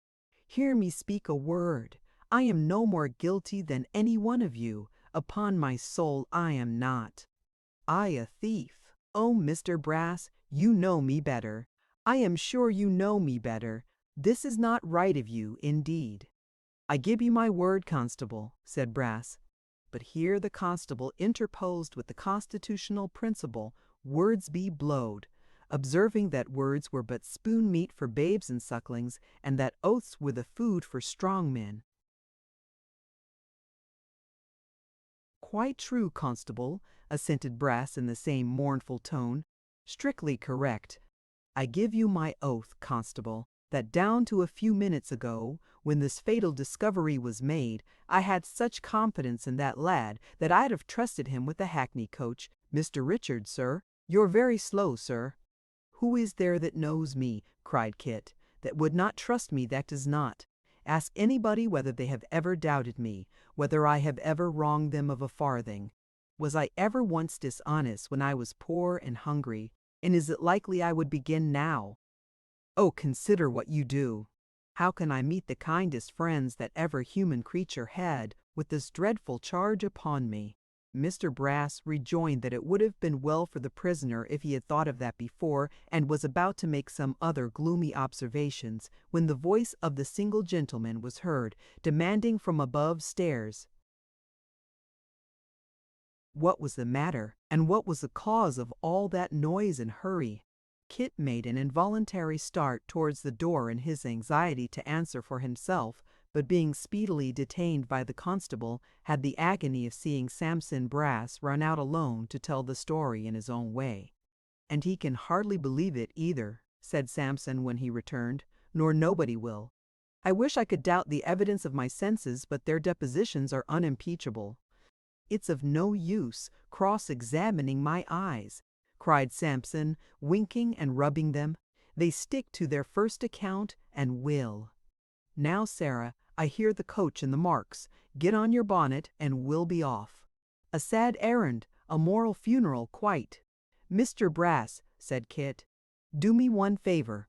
Take me to Mr. Witherden's first." Samson shook his head irresolutely.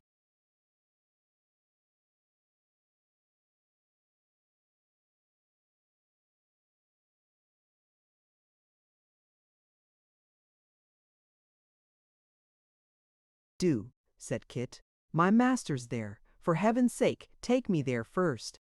"Well, I don't know," stammered Brass, who perhaps had his reasons for wishing to show as fair as possible in the eyes of the notary. "How do we stand in point of time, Constable, eh?"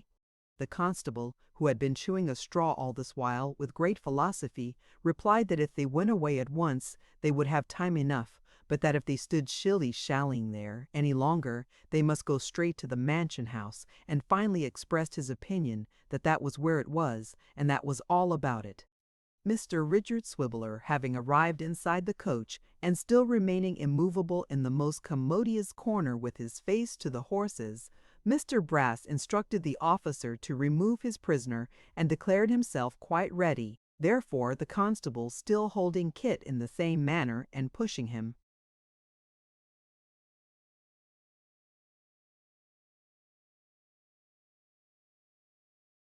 on a little before him, so as to keep him at about 3/4 of an arm's length in advance, which is the professional mode, thrust him into the vehicle and followed himself. Miss Sally entered next, and there being now 4 inside, Samson Brass got upon the box and made the coachman drive on. Still completely stunned by the sudden and terrible change which had taken place in his affairs, Kit sat gazing out of the coach window, almost hoping to see some monstrous phenomenon in the streets which might give him reason to believe he was in a dream. Alas! Everything was too real and familiar. The same succession of turnings, the same houses, the same streams of people running side by side in different directions upon the pavement, the same bustle of carts and carriages in the road, the same well-remembered objects in the shop windows. Irregularity in the very noise and hurry which no dream ever mirrored. Dreamlike as the story was, it was true. He stood charged with robbery. The note had been found upon him, though he was innocent in thought and deed, and they were.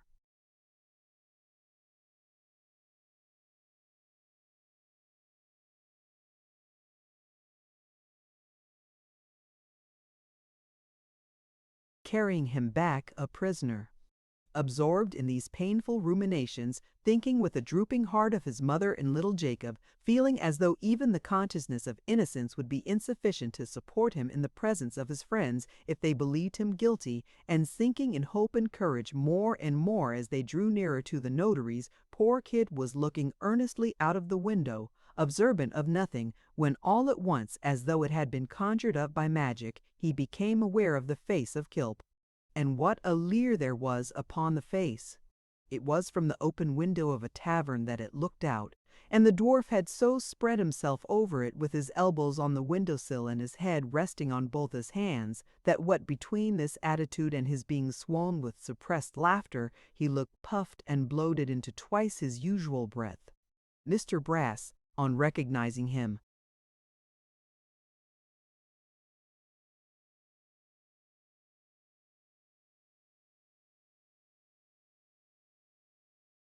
immediately stopped the coach. As it came to a halt directly opposite to where he stood, the dwarf pulled off his hat and saluted the party with a hideous and grotesque politeness. "Aha!" he cried. "Where now, Brass, where now? Sally with you too? Sweet Sally, and Dick, pleasant Dick, and Kit, honest Kit. He's extremely cheerful," said Brass to the coachman. "Very much so." "Ah, sir, a sad business. Never believe in honesty any more, sir." "Why not?" returned the dwarf. "Why not, you rogue of a lawyer, why not?" "Banknote lost in our office, sir," said Brass, shaking his head. "Found in his hat, sir. He previously left alone there, no mistake at all, sir. Chain of evidence complete, not a link wanting. What? Cried the dwarf, leaning half his body out of window. Kid a thief, kid a thief.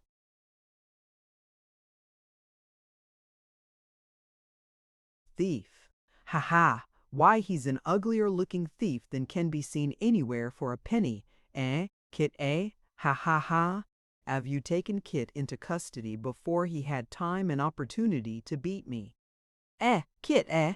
And with that, he burst into a yell of laughter, manifestly to the great terror of the coachman, and pointed to a dyer's pole hard by, where a dangling suit of clothes bore some resemblance to a man upon a gibbet. Is it coming to that, Kit? Cried the dwarf, rubbing his hands violently. Ha ha ha! What a disappointment for little Jacob and for his darling mother! Let him have the Bethel minister to comfort and console him, Brass. Kit, eh? Drive on, coachy, drive on. Bye-bye, Kit. All good go with you. Keep up your spirits. My love to the Garlands, the dear old lady and gentleman. Say I inquired after 'em, will you? Blessings on 'em, on you and on everybody, Kit. Blessings on all the world. With such good wishes and farewells, poured out in a rapid torrent until they were out of hearing, Quilp suffered them to depart, and when he could see the coach no longer, drew in his head and rolled upon the ground in an ecstasy of enjoyment.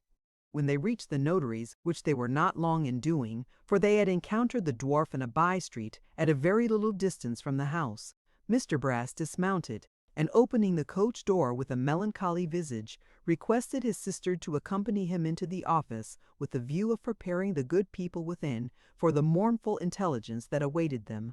Miss Sally complying, he desired Mr. Swiveller to accompany them. So into the office they went, Mr. Sampson and his sister arm in arm, and Mr. Swiveller following, alone. The notary was standing before the fire in the outer office, talking to Mr. Abel.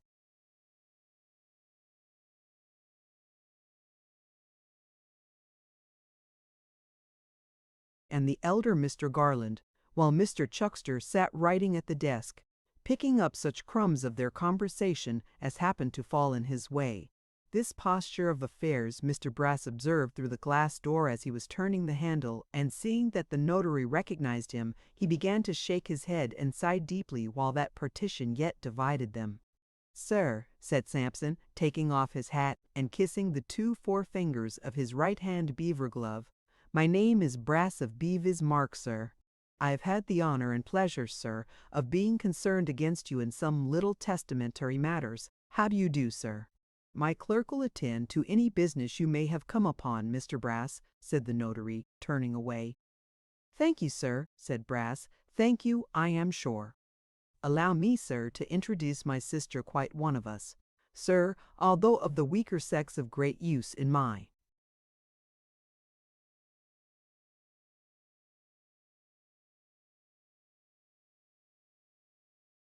business. Sir, I assure you. Mr. Richard, sir, have the goodness to come forward, if you please." "No, really," said Brass, stepping between the notary and his private office towards which he had begun to retreat, and speaking in the tone of an injured man. "Really, sir, I must, under favor, request a word or two with you indeed."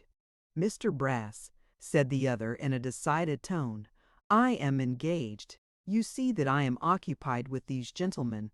If you will communicate your business to Mr. Chuckster yonder, you will receive every attention." "Gentlemen," said Brass, laying his right hand on his waistcoat and looking towards the father and son with a smooth smile, "gentlemen, I appeal to you really. Gentlemen, consider, I beg of you. I am of the law. I am styled gentleman by Act of Parliament. I maintain the title by the annual payment of £12 sterling for a certificate. I am not one of your players of music."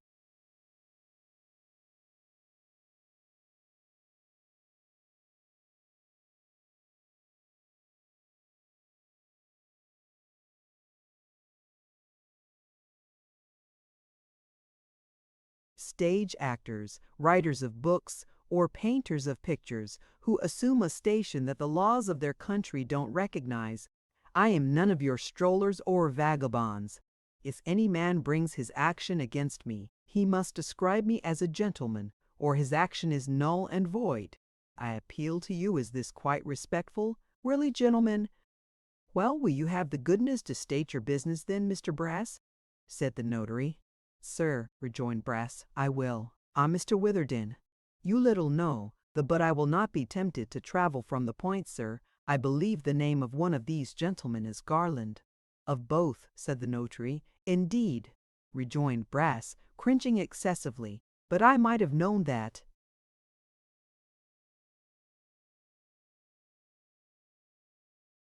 From the uncommon likeness.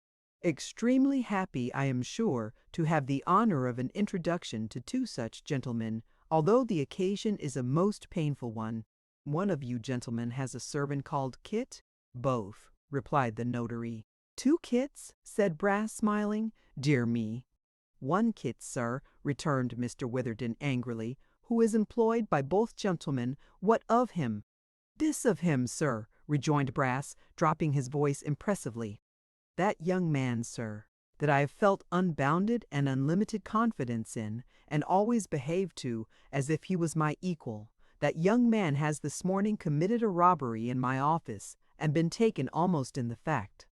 This must be some falsehood, cried the notary. It is not possible, said Mr. Abel. I'll not believe one word of it, exclaimed the old gentleman. Mr. Brass looked mildly round upon them and rejoined, Mr. Witherden, sir, your words are actionable, and if I was a man of low and mean standing, who couldn't afford to be slandered, I should proceed for damages. Hows'ever, sir, being what I am, I merely scorn such expressions. The honest warmth of the other gentleman I respect, and I'm truly sorry to be the messenger of such unpleasant news. I shouldn't have put myself in this painful position, I assure you, but that the lad himself desired to be brought here in the first instance, and I yielded to his prayers.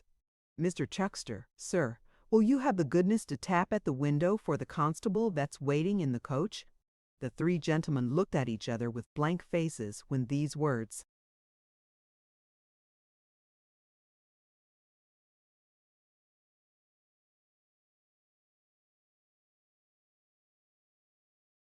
were uttered, and Mr. Chuckster, doing as he was desired, and leaping off his stool with something of the excitement of an inspired prophet whose foretellings had in the fullness of time been realized, held the door open for the entrance of the wretched captive. Such a scene as there was when Kit came in, and bursting into the rude eloquence with which truth at length inspired him, called heaven to witness that he was innocent, and that how the property came to be found upon him he knew not.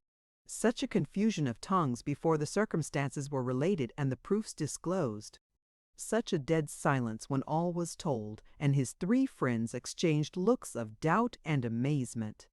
Is it not possible, said Mr. Witherden after a long pause, that this note may have found its way into the hat by some accident, such as the removal of papers on the desk, for instance?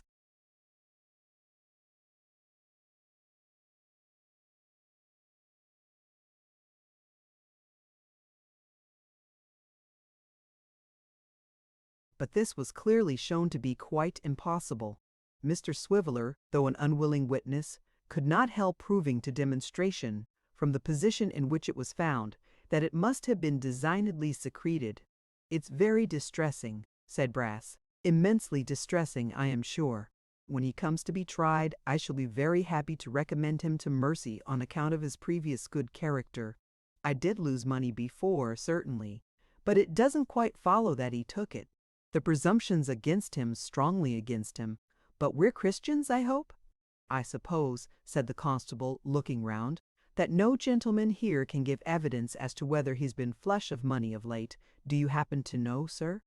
He has had money from time to time, certainly, returned Mr. Garland, to whom the man had put the question, but that, as he always told me, was given.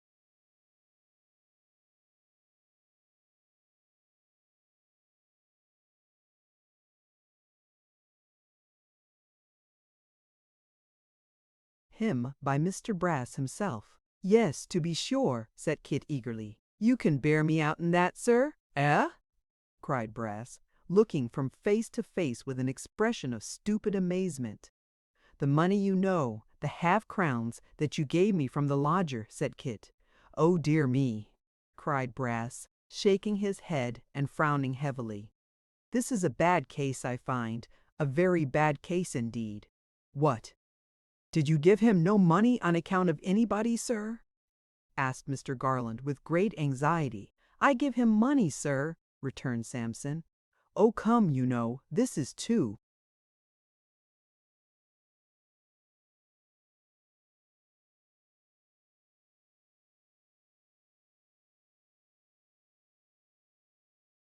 barefaced. Constable, my good fellow, we had better be going. What? Shrieked Kit. Does he deny that he did? Ask him. Somebody, pray. Ask him to tell you whether he did or not.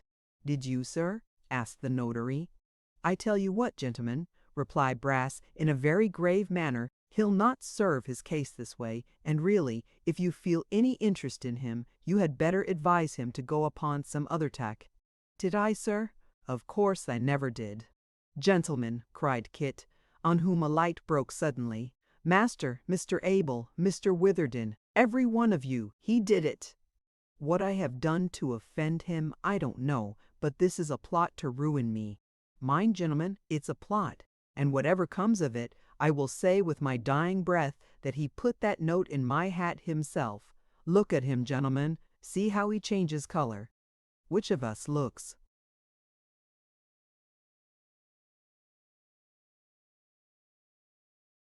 The guilty person, he or I. You hear him, gentlemen, said Brass, smiling. You hear him. Now, does this case strike you as assuming rather a black complexion, or does it not? Is it at all a treacherous case, do you think, or is it one of mere ordinary guilt? Perhaps, gentlemen, if he had not said this in your presence, and I had reported it, you'd have held this to be impossible likewise, eh?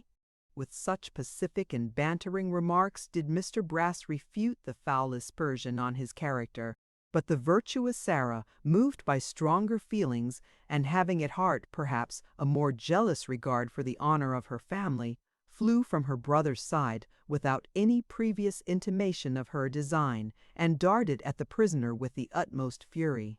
It would undoubtedly have gone hard with Kit's face, but that the wary constable, foreseeing her design, drew him aside at the critical moment, and thus placed Mr. Chuckster in circumstances of some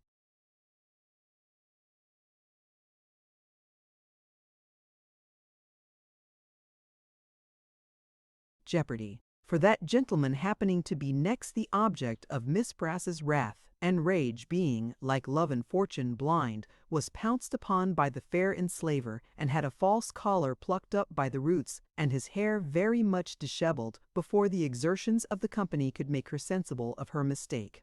The constable, taking warning by this desperate attack, and thinking perhaps that it would be more satisfactory to the ends of justice if the prisoner were taken before a magistrate, whole rather than in small pieces, led him back to the hackney coach without more ado, and moreover insisted on Miss Brass becoming an outside passenger, to which proposal the charming creature, after a little angry discussion, yielded her consent, and so took her brother Samson's place upon the box, Mr. Brass with Trake, Smee Sohine, Mr. Chuckster alone.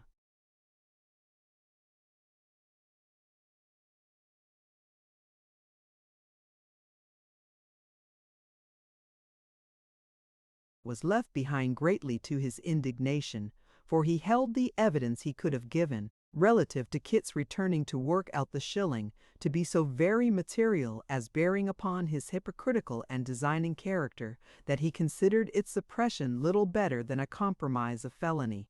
At the justice room they found the single gentleman, who had gone straight there and was expecting them with desperate impatience.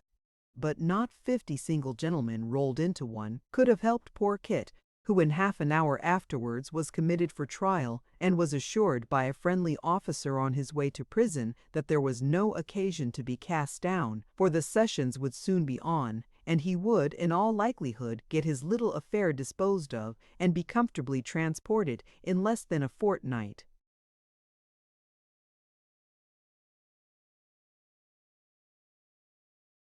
Chapter 61. Let moralists and philosophers say what they may, it is very questionable whether a guilty man would have felt half as much misery that night as Kit did, being innocent. The world, being in the constant commission of vast quantities of injustice, is a little too apt to comfort itself with the idea that if the victim of its falsehood and malice have a clear conscience, he cannot fail to be sustained under his trials, and somehow or other to come right at last, in which case, say they who have hunted him down, though we certainly don't expect it, nobody will be better pleased than we. Whereas the world would do well to reflect that injustice is in itself, to every generous and properly constituted mind, an injury of all others the most insufferable, the most torturing, and the most hard to bear, and that many clear consciences have gone to their account elsewhere, and many sound hearts have broken because of this very reason, the knowledge of their own deserts only aggravating their sufferings and rendering them the less endurable.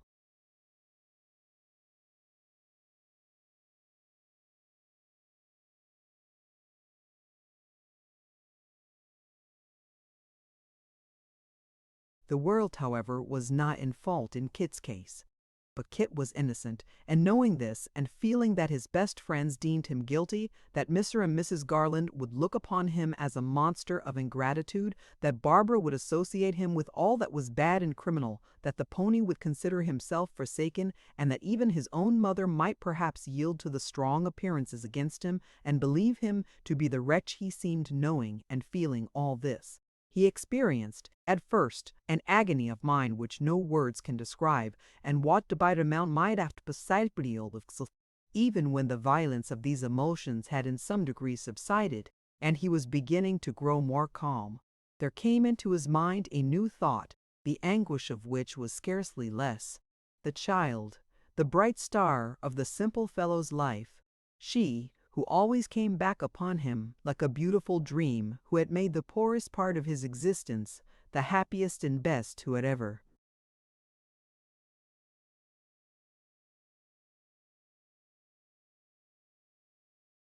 been so gentle and considerate and good. If she were ever to hear of this, what would she think?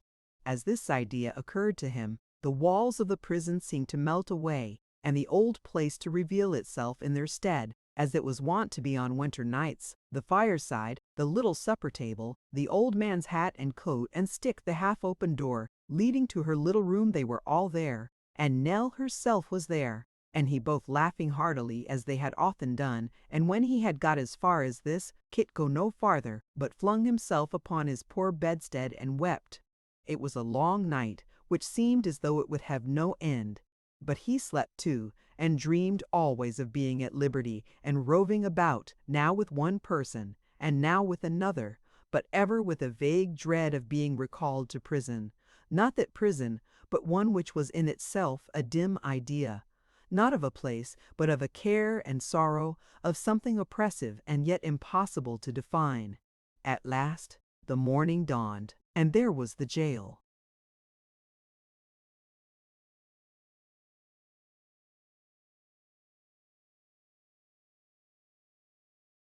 Itself cold, black, and dreary, and very real indeed. He was left to himself, however, and there was comfort in that. He had liberty to walk in a small paved yard at a certain hour, and learnt from the turnkey, who came to unlock his cell and show him where to wash, that there was a regular time for visiting every day, and that if any of his friends came to see him, he would be fetched down to the grate. When he had given him this information and the tin porringer containing his breakfast, the man locked him up again, and went clattering along the stone passage, opening and shutting a great many other doors, and raising numberless loud echoes, which resounded through the building for a long time, as if they were in prison too, and unable to get out. This turnkey had given him to understand that he was lodged, like some few others in the jail, apart from the mass of prisoners, because he was not supposed to be utterly depraved and irreclaimable, and had never occupied apartments in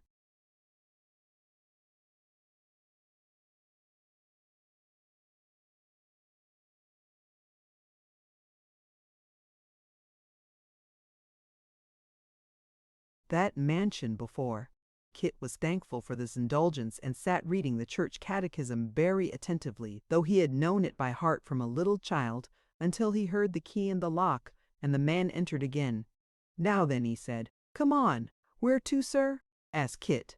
The man contented himself by briefly replying "visitors," and taking him by the arm, in exactly the same manner as the constable had done the day before, led him, through several winding ways and strong gates, into a passage where he placed him at a grating and turned upon his heel. Beyond this grating, at the distance of about 4 or 5 feet, was another exactly like it.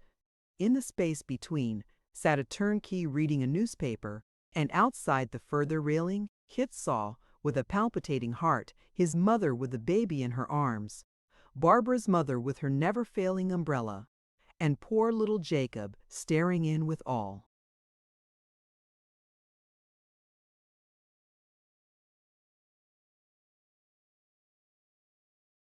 His might, as though he were looking for the bird or the wild beast, and thought the men were mere accidents with whom the bars could have no possible concern. But when little Jacob saw his brother, and thrusting his arms between the rails to hug him, found that he came no nearer, but still stood afar off with his head resting on the arm by which he held to one of the bars, he began to cry most piteously, whereupon Kit's mother and Barbara's mother, who had restrained themselves as much as possible, burst out sobbing and weeping afresh. Poor Kit could not help joining them, and not one of them could speak a word. During this melancholy pause, the turnkey read his newspaper with a waggish look he had evidently got among the facetious paragraphs until, happening to take his eyes off for an instant, as if to get by dint of contemplation at the very marrow of some joke of a deeper sort than the rest, it appeared to occur to him for the first time that somebody was crying.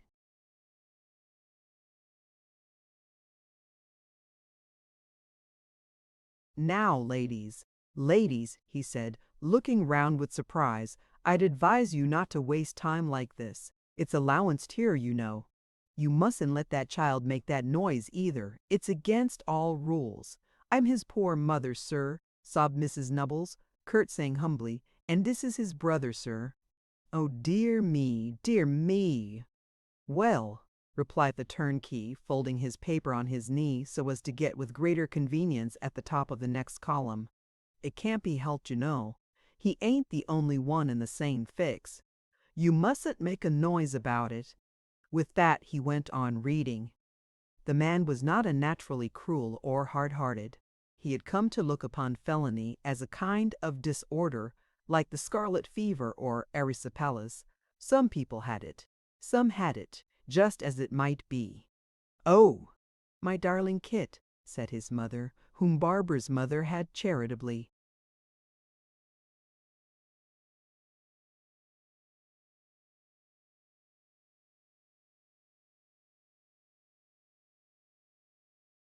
Relieved of the baby, "that I should see my poor boy here." "You don't believe that I did what they accuse me of, mother dear?" cried Kit in a choking voice. "I believe it," exclaimed the poor woman. "I that never knew you tell a lie, or do a bad action from your cradle, that have never had a moment's sorrow on your account, except it was the poor meals that you have taken with such good humor and content, that I forgot how little there was when I thought how kind and thoughtful you were, though you were but a child. I believe it of the son that's been a comfort to me from the hour of his birth until this time, and that I never laid down one night in anger with. I believe it of you, Kit." "Why, then, thank God," said Kit, clutching the bars with an earnestness that shook them, "and I can bear it, mother. Come what may, I shall always have one drop of happiness in my heart when I think that you said that."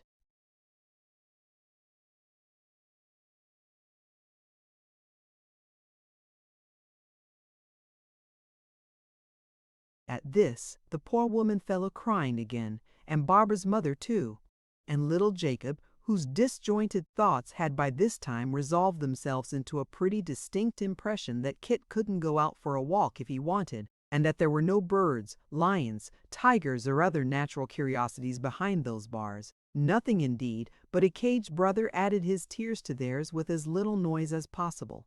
Kit's mother, drying her eyes and moistening them, poor soul, more than she dried them, now took from the ground a small basket and submissively addressed herself to the turnkey, saying, would he please to listen to her for a minute?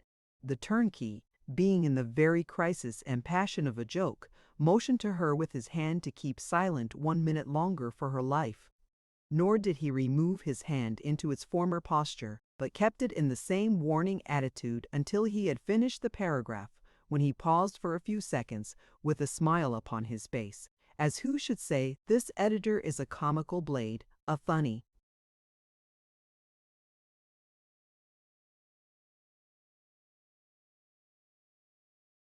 dog, and then asked her what she wanted. I have brought him a little something to eat, said the good woman. If you please, sir, might he have it? Yes, he may have it. There's no rule against that. Give it to me when you go, and I'll take care he has it. No, but if you please, sir, don't be angry with me, sir. I am his mother, and you had a mother once.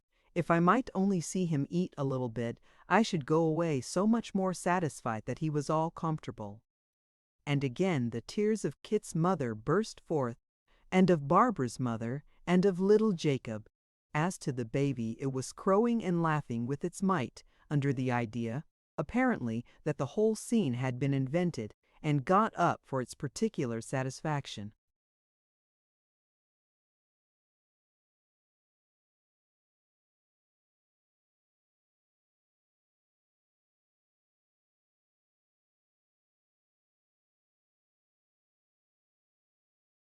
The turnkey looked as if he thought the request a strange one, and rather out of the common way, but nevertheless he laid down his paper, and coming round where Kit's mother stood, took the basket from her, and after inspecting its contents, handed it to Kit, and went back to his place.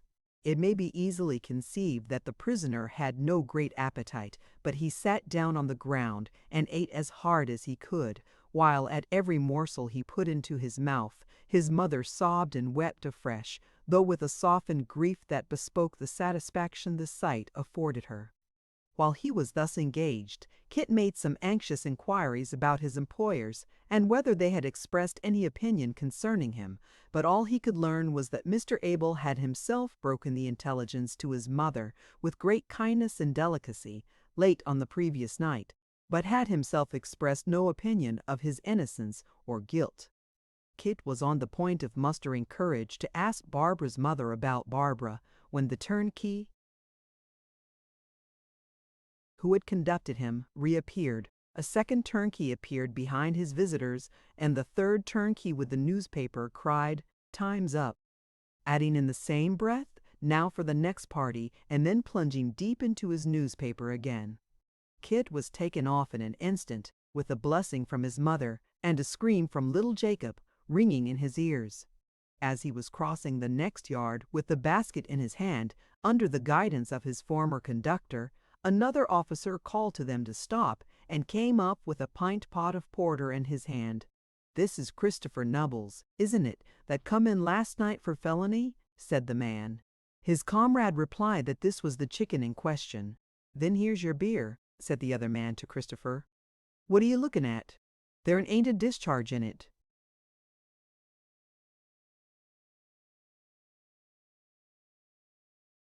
"I beg your pardon," said Kit. "Who sent it me?" "Why, your friend," replied the man. "You're to have it every day, he says, and so you will if he pays for it." "My friend," repeated Kit. "You're all abroad, seemingly," returned the other man. "There's his letter. Take hold." Kit took it, and when he was locked up again, read as follows: "Drink of this cup. You'll find there's a spell in its every drop 'gainst the tills of mortality. Talk of the cordial that sparkled for Helen. Her cup was a fiction, but this is reality. Barclay and Cobow's, if they ever send it in a flat state, complain to the governor. Yours, R.S."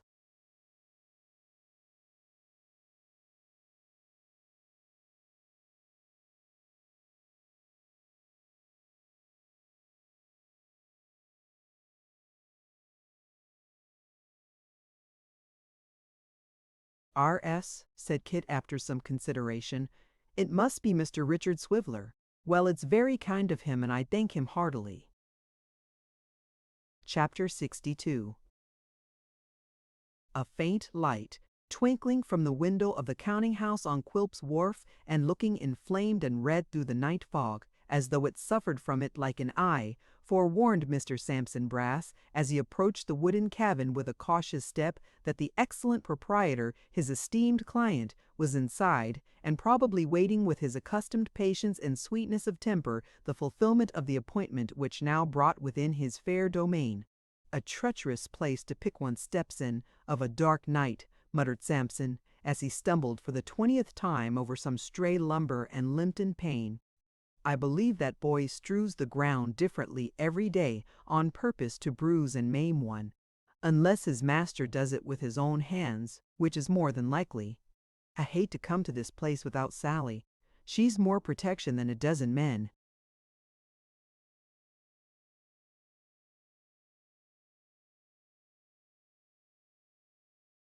As he paid this compliment to the merit of the absent charmer, Mr. Brass came to a halt, looking doubtfully towards the light, and over his shoulder. "What's he about, I wonder?" murmured the lawyer, standing on tiptoe, and endeavoring to obtain a glimpse of what was passing inside, which at that distance was impossible, drinking, I suppose, making himself more fiery and furious, and heating his malice and mischievousness till they boil. "I'm always afraid to come here by myself, when his account's a pretty large one. I don't believe he'd mind throttling me and dropping me softly into the river when the tide was at its strongest, any more than he'd mind killing a rat. Indeed, I don't know whether he wouldn't consider it a pleasant joke. Hark, now he's singing." Mr. Quilp was certainly entertaining himself with vocal exercise, but it was rather a kind of chant than a song, being a monotonous repetition of one sentence in a very rapid manner, with a long stress upon the last word, which he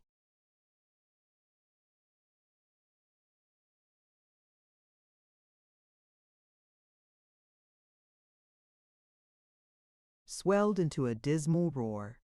Nor did the burden of this performance bear any reference to love, or war, or wine, or loyalty, or any other, the standard topics of song, but to a subject not often set to music or generally known in ballads.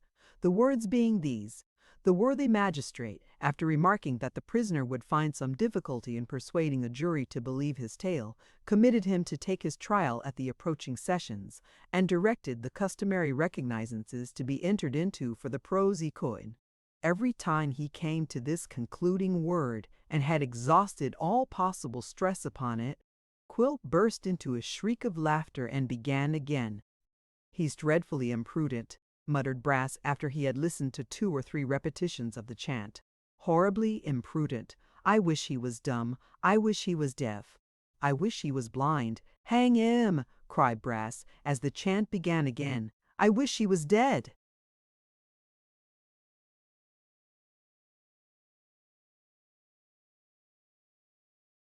Giving utterance to these friendly aspirations in behalf of his client, Mr. Sampson composed his face into its usual state of smoothness, and waiting until the shriek came again and was dying away, went up to the wooden house and knocked at the door. "Come in," cried the dwarf. "How do you do tonight, sir?" said Sampson, peeping in. "Ha, ha, ha! How do you do, sir?" "Oh dear me, how very whimsical! Amazingly whimsical, to be sure." "Come in, you fool," returned the dwarf, "and don't stand there shaking your head and showing your teeth. Come in, you false witness, you perjurer, you suborner of evidence, come in." "He has the richest humor," cried Brass, shutting the door behind him, "the most amazing vein of comicality. But isn't it rather injudicious, sir?"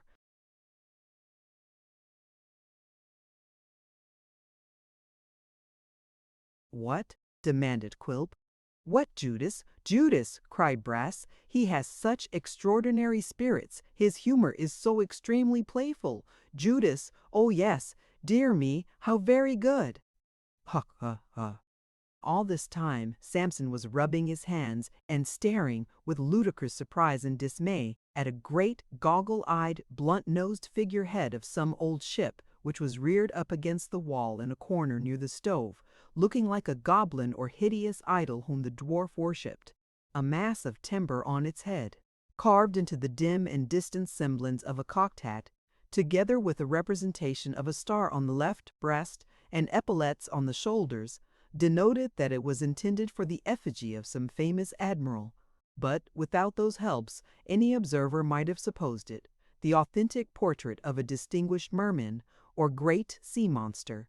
Being originally much too large for the apartment which it was now employed to decorate, it had been sawn short off at the waist.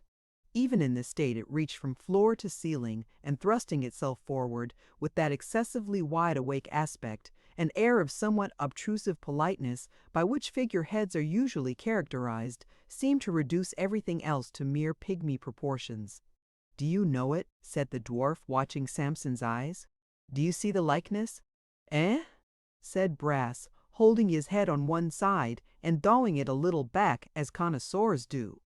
"Now I look at it again, I fancy I see a yes. There certainly is something in the smile that reminds me of, and yet upon my word, I now the fact was that Samson, having never seen anything in the smallest degree resembling this substantial phantom, was much perplexed, being uncertain whether Mr. Quilp considered it like himself, and had therefore bought it for a family portrait, or whether he was pleased to consider it as the likeness of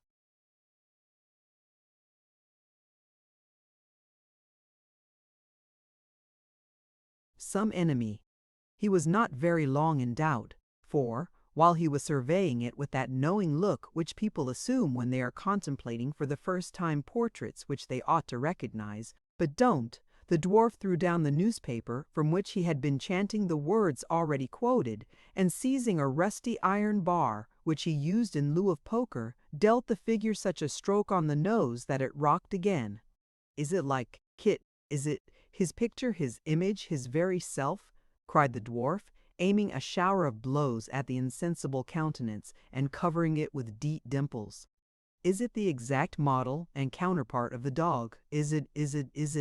And with every repetition of the question he battered the great image, until the perspiration streamed down his face with the violence of the exercise. Although this might have been a very comical thing to look at from a secure gallery, as a bullfight is found to be a comfortable spectacle by those who are not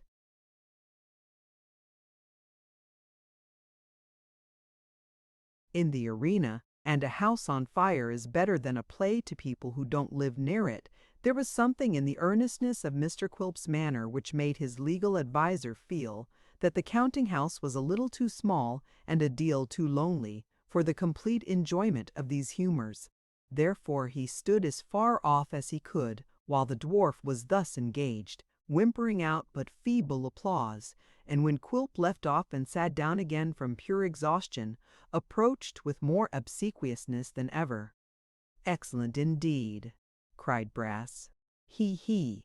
Oh, very good, sir. You know," said Samson, looking round as if in appeal to the bruised animal, "he's quite a remarkable man, quite." "Sit down," said the dwarf. "I bought the dog yesterday. I've been screwing gimlets into him and sticking forks in his eyes and cutting my name on him. I mean to burn him at last." "Ha ha!" cried Brass. "Extremely entertaining indeed. Come here," said Quilp, beckoning him to draw near. "What's injudicious, hey?" "Nothing, sir, nothing." "Scarcely worth mentioning, sir. But I thought that song admirably humorous in itself. You know was perhaps rather—" "Yes," said Quilp. "Rather what?"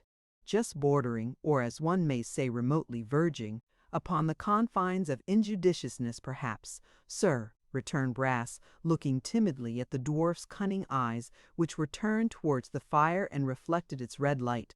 "Why?" inquired Quilp, without looking up. "Why, you know, sir," returned Brass, venturing to be more familiar, "the fact is, sir, that any allusion to these little combinings together of friends for objects in themselves extremely laudable, but which the law terms conspiracies. Are you take me, sir?" Best kept snug and among friends, you know.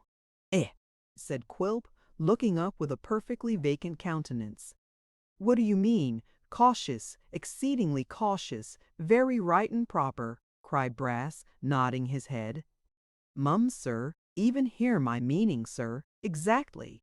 Your meaning exactly, you brazen scarecrow. What's your meaning? Retorted Quilp. Why do you talk to me of combining together? Do I combine? Do I know anything about your commonings?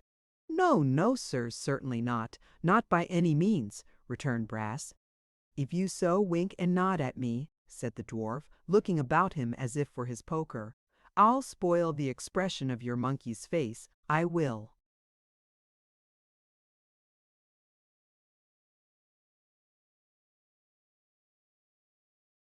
Don't put yourself out of the way, I beg, sir, rejoined Brass, checking himself with great alacrity. You're quite right, sir, quite right. I shouldn't have mentioned the subject, sir. It's much better not to. You're quite right, sir. Let us change it, if you please. You were asking, sir, Sally told me, about our lodger. He has not returned, sir. No, said Quilp, heating some rum in a little saucepan and watching it to prevent its boiling over. Why not? Why, sir, returned Brass, he dear me, Mr. Quilp, sir. What's the matter? Said the dwarf, stopping his hand in the act of carrying the saucepan to his mouth. You have forgotten the water, sir, said Brass, and excuse me, sir, but it's burning hot. Deigning no other than a practical answer to this remonstrance, Mr. Quilp raised the hot saucepan to his lips and deliberately drank off all the spirit it contained, which might have been in quantity about half a pint, and had been but a moment before, when he took it off the fire, bubbling and hissing fiercely. Having swallowed this gentle stimulant and shaken his fist at the Admiral, he bade Mr. Brass proceed. But first, said Quilp, with his accustomed grin, have a drop yourself. A nice drop, a good, warm, fiery drop. Why, sir, replied Brass, if there was such a thing as a mouthful of water that could be got without trouble. There's no such thing to be had here, cried the dwarf. Water for lawyers. Melted lead and brimstone, you mean. Nice hot blistering pitch and tar, that's the thing for them. Brass, eh?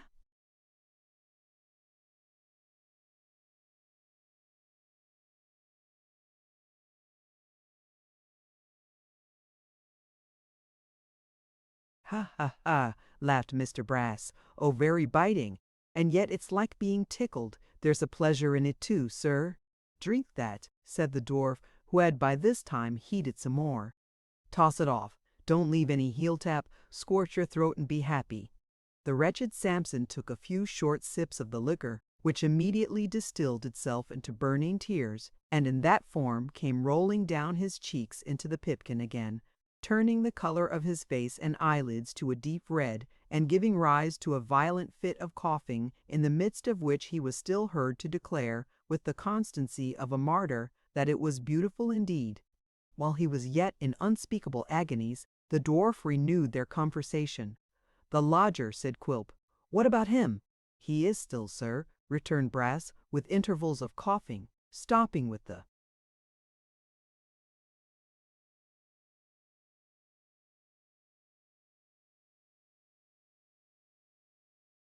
Garland family. He has only been home once, sir, since the day of the examination of that culprit. He informed Mr. Richard, sir, that he couldn't bear the house after what had taken place, that he was wretched in it, and that he looked upon himself as being in a certain kind of way the cause of the occurrence. A very excellent lodger, sir. I hope we may not lose him. Yeah, cried the dwarf. Never thinking of anybody but yourself, why don't you retrench, then scrape up, hoard, economize, eh? Why, sir, replied Brass, upon my word I think Sarah's as good an economizer as any going. I do indeed, Mr. Quilp. Moisten your clay, wet the other eye, drink, man, cried the dwarf. You took a clerk to oblige me. Delighted, sir, I am sure, at any time, replied Samson. Yes, sir, I did.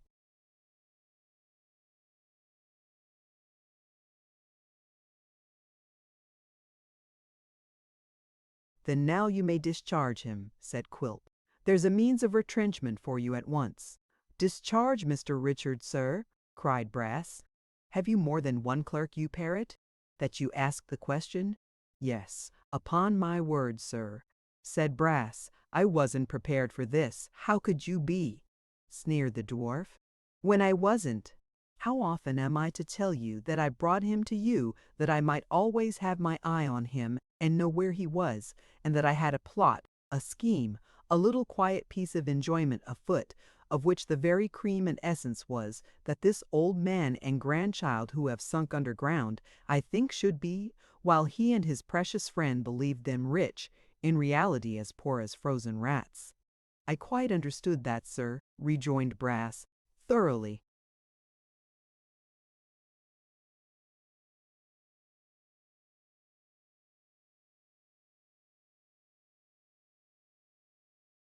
Well, sir, retorted Quilp, and do you understand now that they're not poor that they can't be, if they have such men as your lodger searching for them and scouring the country far and wide? Of course I do, sir, said Samson. Of course you do, retorted the dwarf, viciously snapping at his words. Of course. Do you understand, then, that it's no matter what comes of this fellow? Of course, do you understand that for any other purpose he's no man for me nor for you? I have frequently said to Sarah, sir, returned Brass, that he was of no use at all in the business. You can't put any confidence in him, sir. If you'll believe me, I found that fellow in the commonest little matters of the office that have been trusted to him, blurting out the truth, though expressly cautioned. The aggravation of that chap, sir, has exceeded anything you can imagine. It has.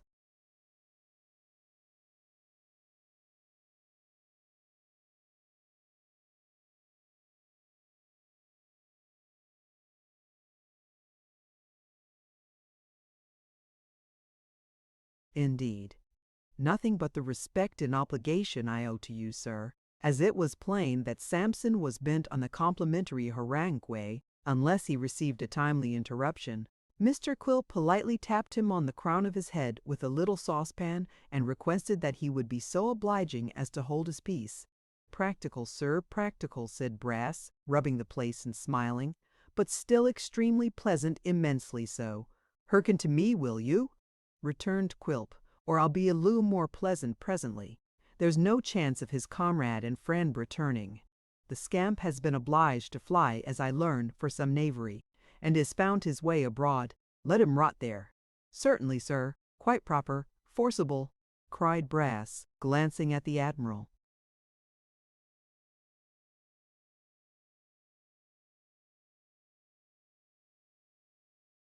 Again, as if he made a third in company. Extremely forcible. I hate him, said Quilp between his teeth, and have always hated him, for family reasons. Besides, he was an intractable ruffian, otherwise he would have been of use. This fellow is pigeon-hearted and light-headed. I don't want him any longer.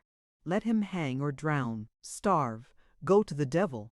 By all means, sir, returned Brass. When would you wish him, sir, to make that little excursion? When this trial's over, said Quilp. As soon as that's ended, send him about his business. It shall be done, sir, returned Brass, by all means. It will be rather a blow to Sarah, sir, but she has all her feelings under control.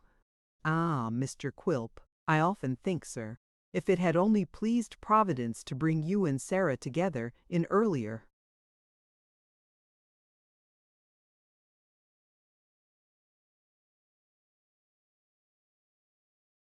Life, what blessed results would have flowed from such a union! You never saw our dear father, sir? A charming gentleman. Sarah was his pride and joy, sir. He would have closed his eyes in bliss, would foxy Mr. Quilp, if he could have found her such a partner. You esteem her, sir? I love her, croaked the dwarf. You're very good, sir, returned Brass, I am sure. Is there any other order, sir, that I can take a note of, besides this little matter of Mr. Richard? None, replied the dwarf, seizing the saucepan. Let us drink the lovely Sarah. If we could do it in something, sir, that wasn't quite boiling, suggested Brass humbly. Perhaps it would be better. I think, It will be more agreeable to Sarah's feelings, when she comes to hear from me of the honor you have done her, if she learns it was in liquor rather cooler than the last, sir.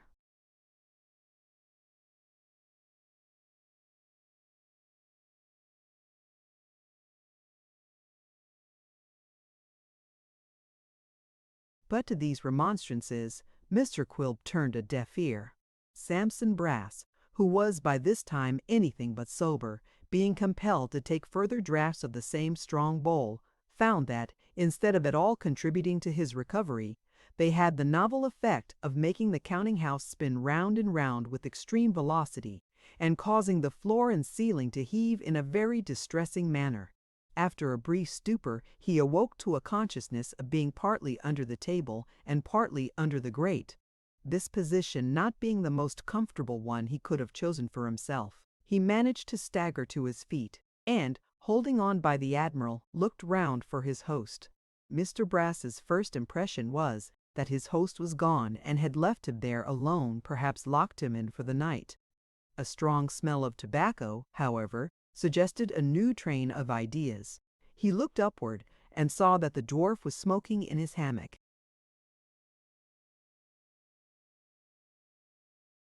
"Goodbye, sir," cried Brass faintly. "Goodbye, sir. Won't you stop all night?" said the dwarf, peeping out. "Do stop all night." "I couldn't indeed, sir," replied Brass, who was almost dead from nausea and the closeness of the room. "If you'd have the goodness to show me a light so that I may see my way across the yard, sir." Quilp was out in an instant. Not with his legs first, or his head first, or his arms first, but bodily altogether. "To be sure," he said, taking up a lantern, which was now the only light in the place. "Be careful how you go, my dear friend. Be sure to pick your way among the timber, for all the rusty nails are upwards. There's a dog in the lane. He bit a man last night, and a woman the night before, and last Tuesday he killed a child, but that was in play. Don't go too near him." "Which side of the road is he, sir?" asked Brass in great dismay. "He lives on the right hand," said Quilp, "but sometimes he hides on the left, ready for a spring. He's uncertain in that respect. Mind you take care of yourself. I'll never forgive you if you don't. There's the light out. Never mind. You know the way straight on." Quilp had slily shaded the light by holding it against his breast, and now stood chuckling and shaking from head to foot in the rapture of delight as he heard the lawyers stumbling up the yard, and now and then falling heavily down. At length, however, he got quit of the place, and was out of hearing. The dwarf shut himself up again, and sprang once more into his hammock.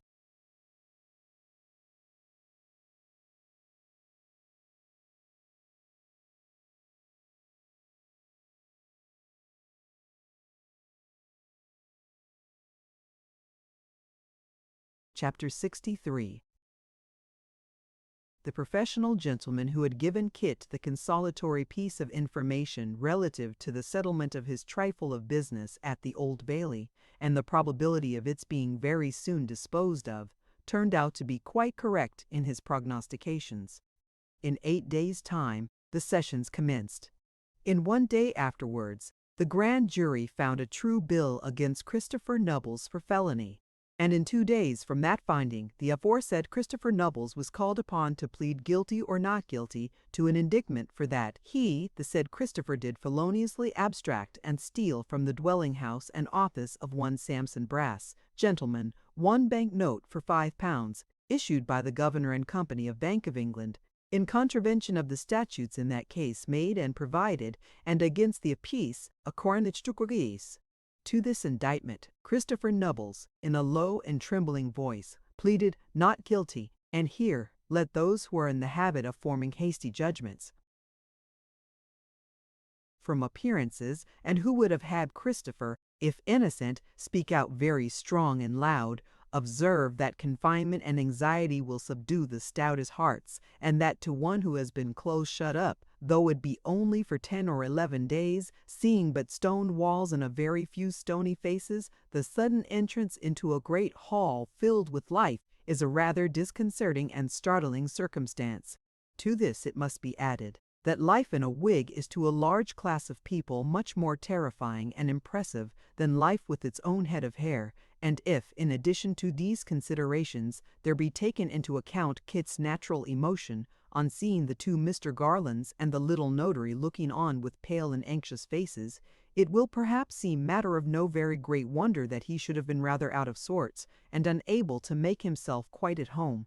Although he had never seen either of the Mr. Garlands or Mr. Witherden since the time of his arrest, he had been given to understand that they had employed counsel for him. Therefore, when one of the gentlemen in wigs got up and said, "I am for the prisoner, my lord," Kit made him a bow. And when another gentleman in a wig got up and said, "And I'm against him, my lord," Kit trembled very much, and bowed to him too. And didn't he hope in his own heart that his gentleman was a match for the other gentleman, and would make him ashamed of himself in no time?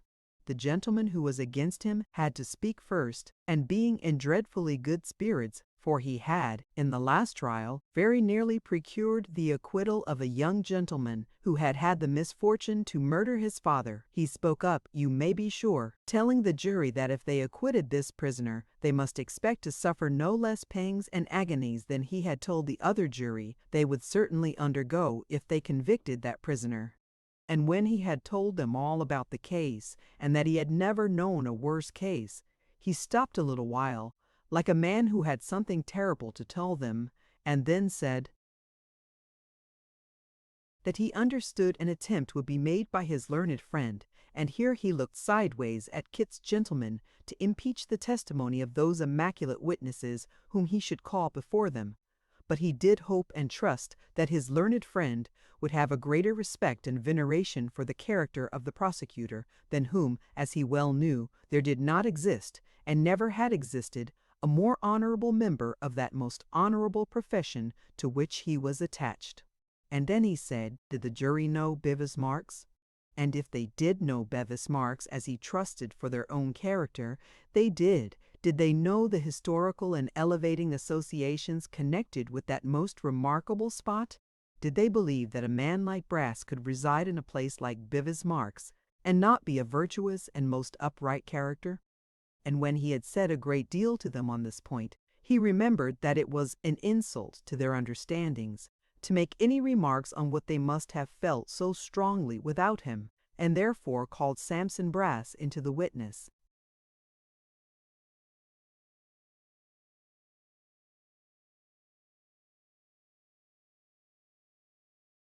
Box straightway. Then up comes Mr. Brass, very brisk and fresh, and having bowed to the judge like a man who has had the pleasure of seeing him before, and who hopes he has been pretty well since their last meeting, folds his arms, and looks at his gentleman as much as to say, here I am, full of evidence, tap me. And the gentleman does tap him presently, and with great discretion too, drawing off the evidence by little and little, and making it run quite clear and bright in the eyes of all present. Then Kit's gentleman takes him in hand, but can make nothing of him, and after a great many very long questions and very short answers, Mr. Samson Brass goes down in glory. To him succeeds Sarah, who in like manner is easy to be managed by Mr. Brass's gentleman, but very obdurate to Kit's. In short, Kit's gentleman can get nothing out of her but a repetition of what she has said before, only a little stronger this time, as against his client, and therefore lets her go, in some confusion. Then Mr. Brass's gentleman calls Richard Swiveller, and Richard Swiveller appears accordingly. Now Mr. Brass's gentleman has it whispered in his ear that this witness is disposed to be friendly to the prisoner, which, to say the truth, he is rather glad to hear, as his strength is considered to lie in what is familiarly termed badgering.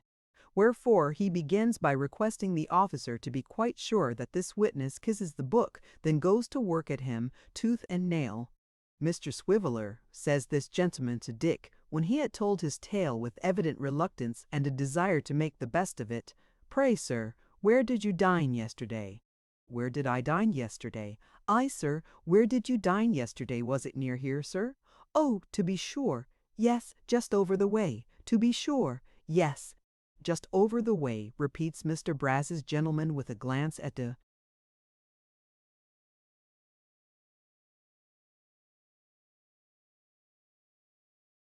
court. Alone, sir? I beg your pardon, says Mr. Swiveller, who has not caught the question. Alone, sir? Repeats Mr. Brass's gentleman in a voice of thunder. Did you dine alone? Did you treat anybody, sir? Come. Oh, yes, to be sure, yes, I did, says Mr. Swiveller with a smile.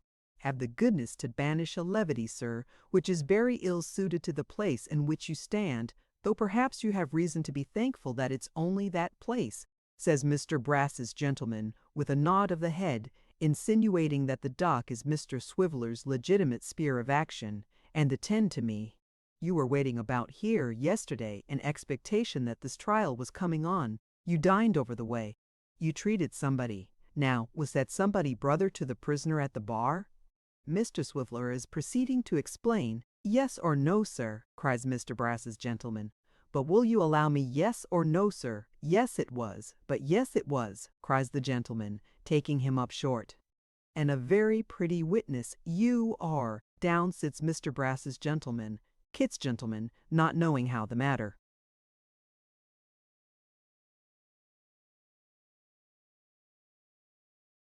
really stands, is afraid to pursue the subject. Richard Swiveller retires abashed. Judge, jury, and spectators have visions of his lounging about, with an ill-looking, large-whiskered, dissolute young fellow of 6 feet high. The reality is, little Jacob, with the calves of his legs exposed to the open air, and himself tied up in a shawl.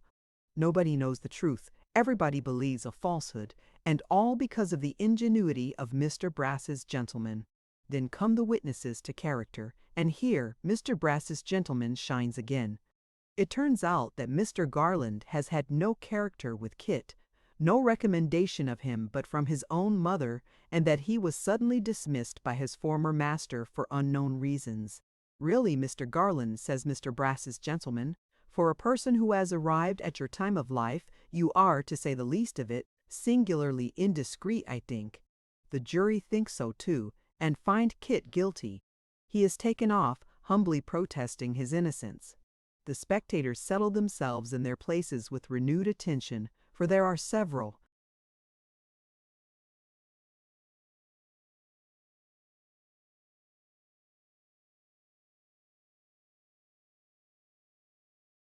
female witnesses to be examined in the next case, and it has been rumored that Mr. Brass's gentleman will make great fun in cross-examining them for the prisoner.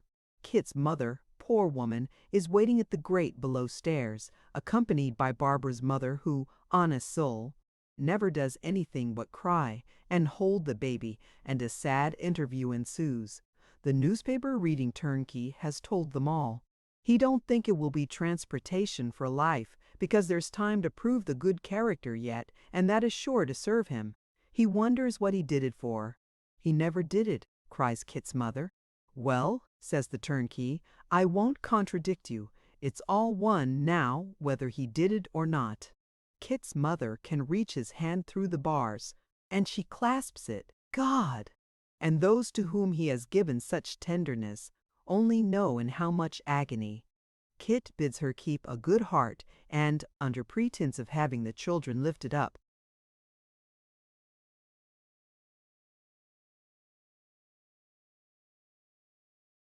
to kiss him, prays Barbara's mother in a whisper to take her home. Some friend will rise up for us, mother, cried Kit. I am sure, if not now, before long. My innocence will come out, mother, and I shall be brought back again. I feel confidence in that. You must teach little Jacob and the baby how all this was. For if they thought I had ever been dishonest, when they grew old enough to understand, it would break my heart to know it if I was thousands of miles away. Oh, is there no good gentleman here who will take care of her? The hand slips out of his, for the poor creature sinks down upon the earth, insensible. Richard Swiveller comes hastily up, elbows the bystanders out of the way, takes her after some trouble in one arm after the manner of theatrical ravishers, and, nodding to Kit and commanding Barbara's mother to follow, for he has a coach waiting, bears her swiftly off. Well, Richard took her home. And what astonishing absurdities in the way of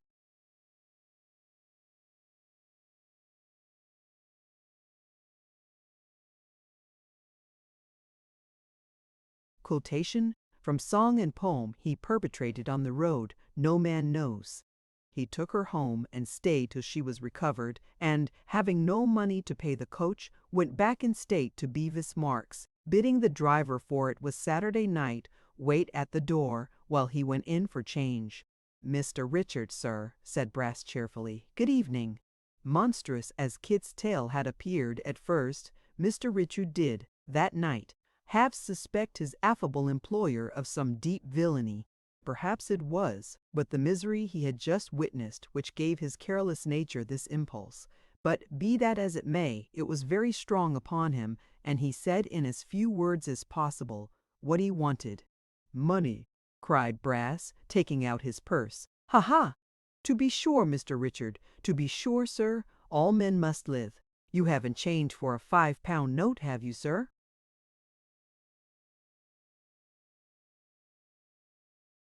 "No," returned Dick shortly. "Oh," said Brass, "here's the very sum. That saves trouble. You're very welcome, I'm sure." "Mr. Richard, sir." Dick, who had by this time reached the door, turned round. "You needn't," said Brass, "trouble yourself to come back any more, sir." "Eh?" "You see, Mr. Richard," said Brass, thrusting his hands in his pockets and rocking himself to and fro on his stool, "the fact is that a man of your abilities is lost, sir, quite lost, in our dry and mouldy line. It's terrible drudgery, shocking. I should say now that the stage or the army, Mr. Richard, or something very superior in the licensed victualling way, was the kind of thing that would call out the genius of such a man as you. I hope you'll look in to see us now. And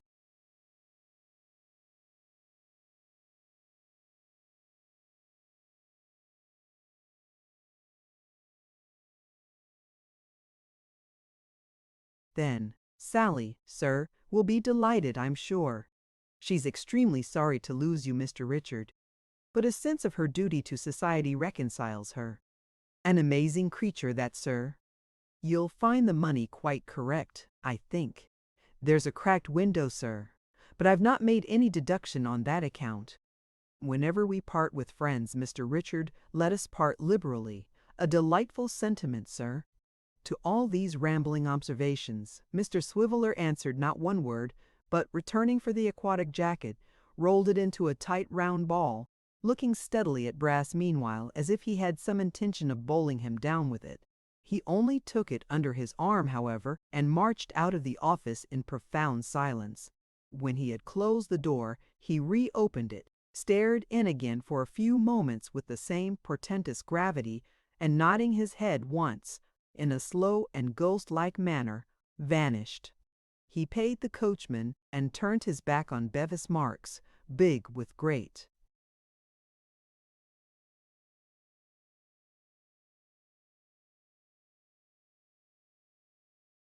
designs for the comforting of Kit's mother and the aid of Kit himself, but the lives of gentlemen devoted to such pleasures as Richard Swiveller are extremely precarious. The spiritual excitement of the last fortnight, working upon a system affected in no slight degree by the spirituous excitement of some years, proved a little too much for him. That very night, Mr. Richard was seized with an alarming illness, and in 24 hours was stricken with a raging fever.